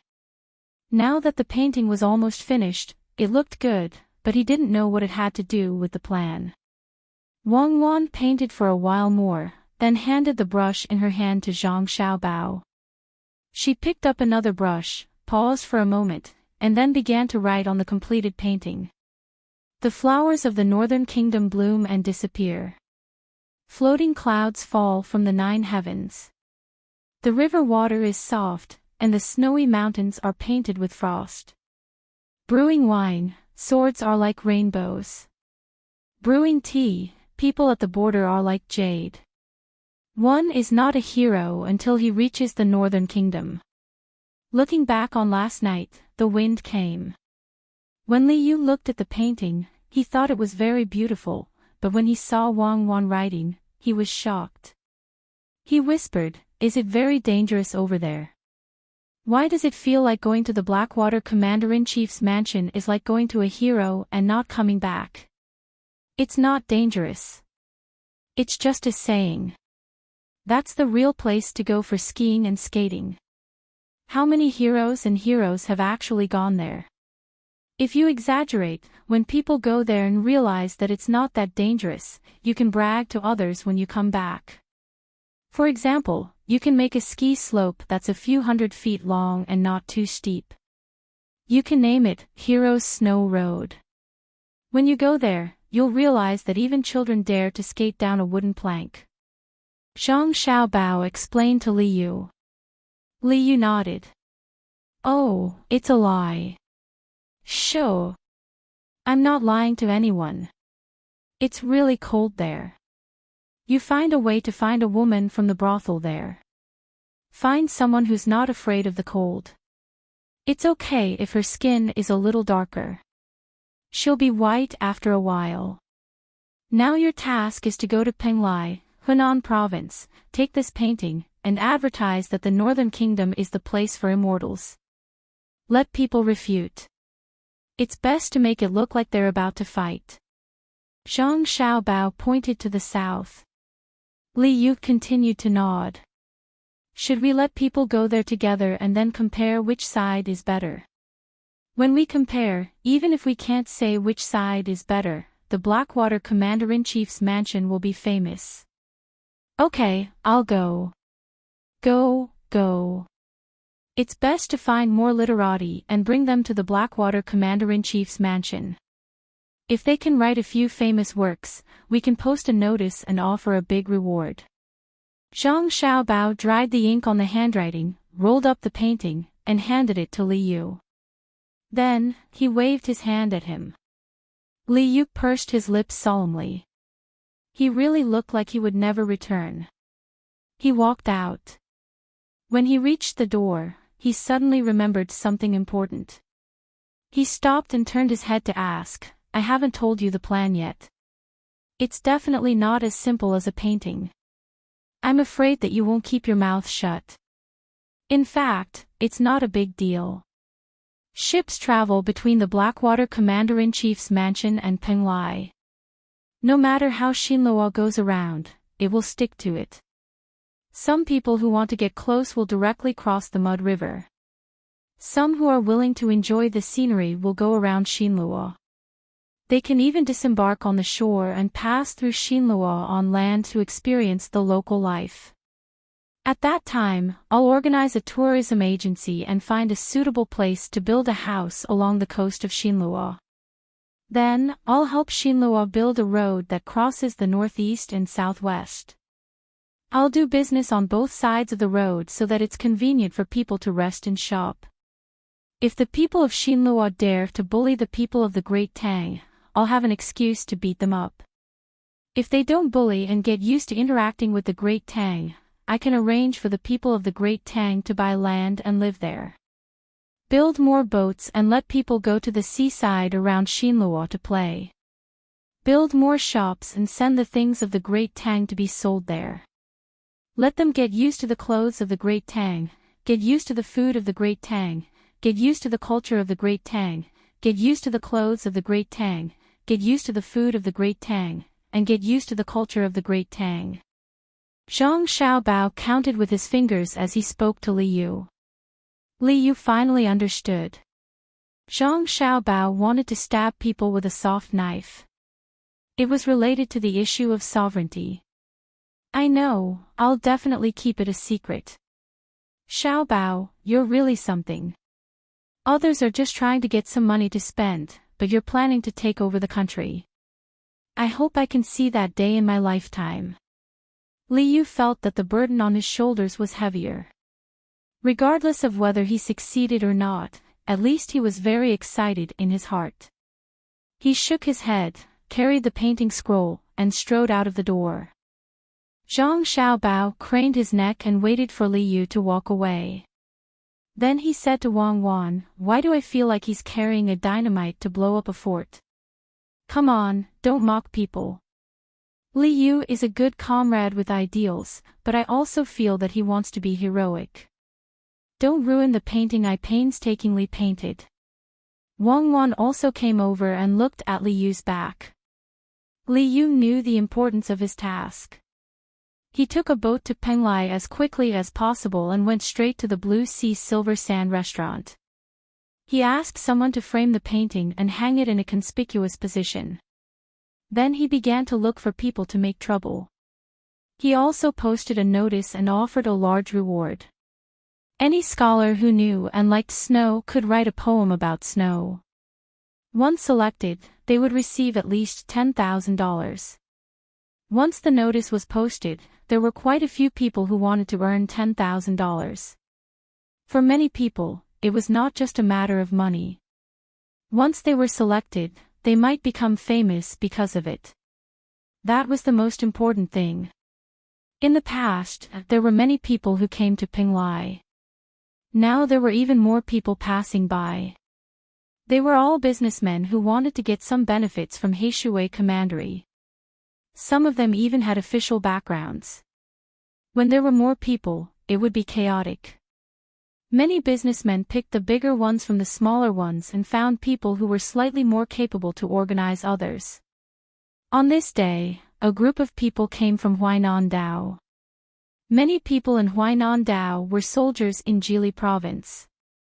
They occasionally wrote letters back and knew that Jili Province was good. Especially those whose family members were soldiers in Jili Province, when they received benefits from the local shops of Zhongli and Wang every month, they were not only envious, but also jealous. Today, more than 400 people from province had just arrived in Penglai. They wanted to go to Jili Province to see if they could find a job. If not, they would go to Heishui Commandery. These people thought that Governor Zhang and Adjunct Wang, who could build Jili Province well, could also guarantee the interests of Heishui Commandery. As soon as they received the news, they left their hometown and rushed here as fast as they could. Fortunately, the waterway was smooth. They arrived in Penglai in 2 months. The discipline of these 400 people was much better than that of other places. The leader was a person surnamed Su, called Su Gue. His family was also a small local family. He organized this group. When they arrived in Penglai, everyone wanted to see the mirage. Unfortunately, the weather was not good today. It was foggy and they couldn't see anything. Su Gue inquired about the price of the inns in Penglai. They were very expensive. Since there were many outsiders, the price naturally rose. Now that the weather was warm, he was reluctant to spend more money. He was going to find a spacious place to camp in the wild.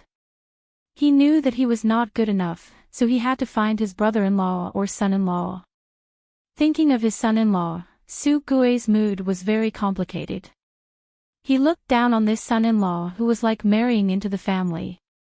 However, he felt that this son-in-law was a little capable and talented. He had helped a lot along the way. However, this son-in-law had a little problem. He always liked to drink. His alcohol tolerance was not high. He drank too much and then made nonsense poems. Go and ask him and see what he says. Su Gue, who had made up his mind, found his brother-in-law who didn't forget to take a sip of wine when he was resting. Tai Bai, because there are many people in the inn, the price is high. Is there any way to find a place to settle down? Su Gue found his brother-in-law and asked his brother-in-law who had just put down the wine gourd and looked at a place in a daze. Tai Bai didn't seem to hear it. He took another sip of wine and continued to be in a daze. Su Gue had to repeat it loudly. This time, Tai Bai woke up. He looked at Su Gue and suddenly laughed. It doesn't matter. Penglai Immortals saw my face and lent me a brush, ink, and gold inkstone. A word is worth 1,000 coins. Good wine and delicious food. Inviting fairies, singing without stopping, drinking 300 jars, not getting drunk, walking on the East Sea, leading the giant turtle, sleeping on the beautiful carpet, the mirage railing, the pen is still not dry. Su Gue frowned. This brother-in-law of his should be drunk again. What splendid felt. Quickly find a place to shelter from the wind. It would be a good thing if he fell ill from the cold at night. Tai Bai, have you thought about where to live? Su Gue touched his brother-in-law again and asked. His brother-in-law, Tai Bai, drank the rest of the wine, smacked his lips twice, pointed to the biggest inn in front of them and said, "Tonight, we will live in Bihai Sha." You're tuning into the LoveLore Library YouTube channel. We're so grateful for your support and don't forget to subscribe to join us on this incredible journey through captivating stories. Your generosity through donations truly makes a world of difference, as it's the primary source of revenue that allows me to expand and enhance this channel for you. Thank you from the bottom of my heart for being a part of this adventure.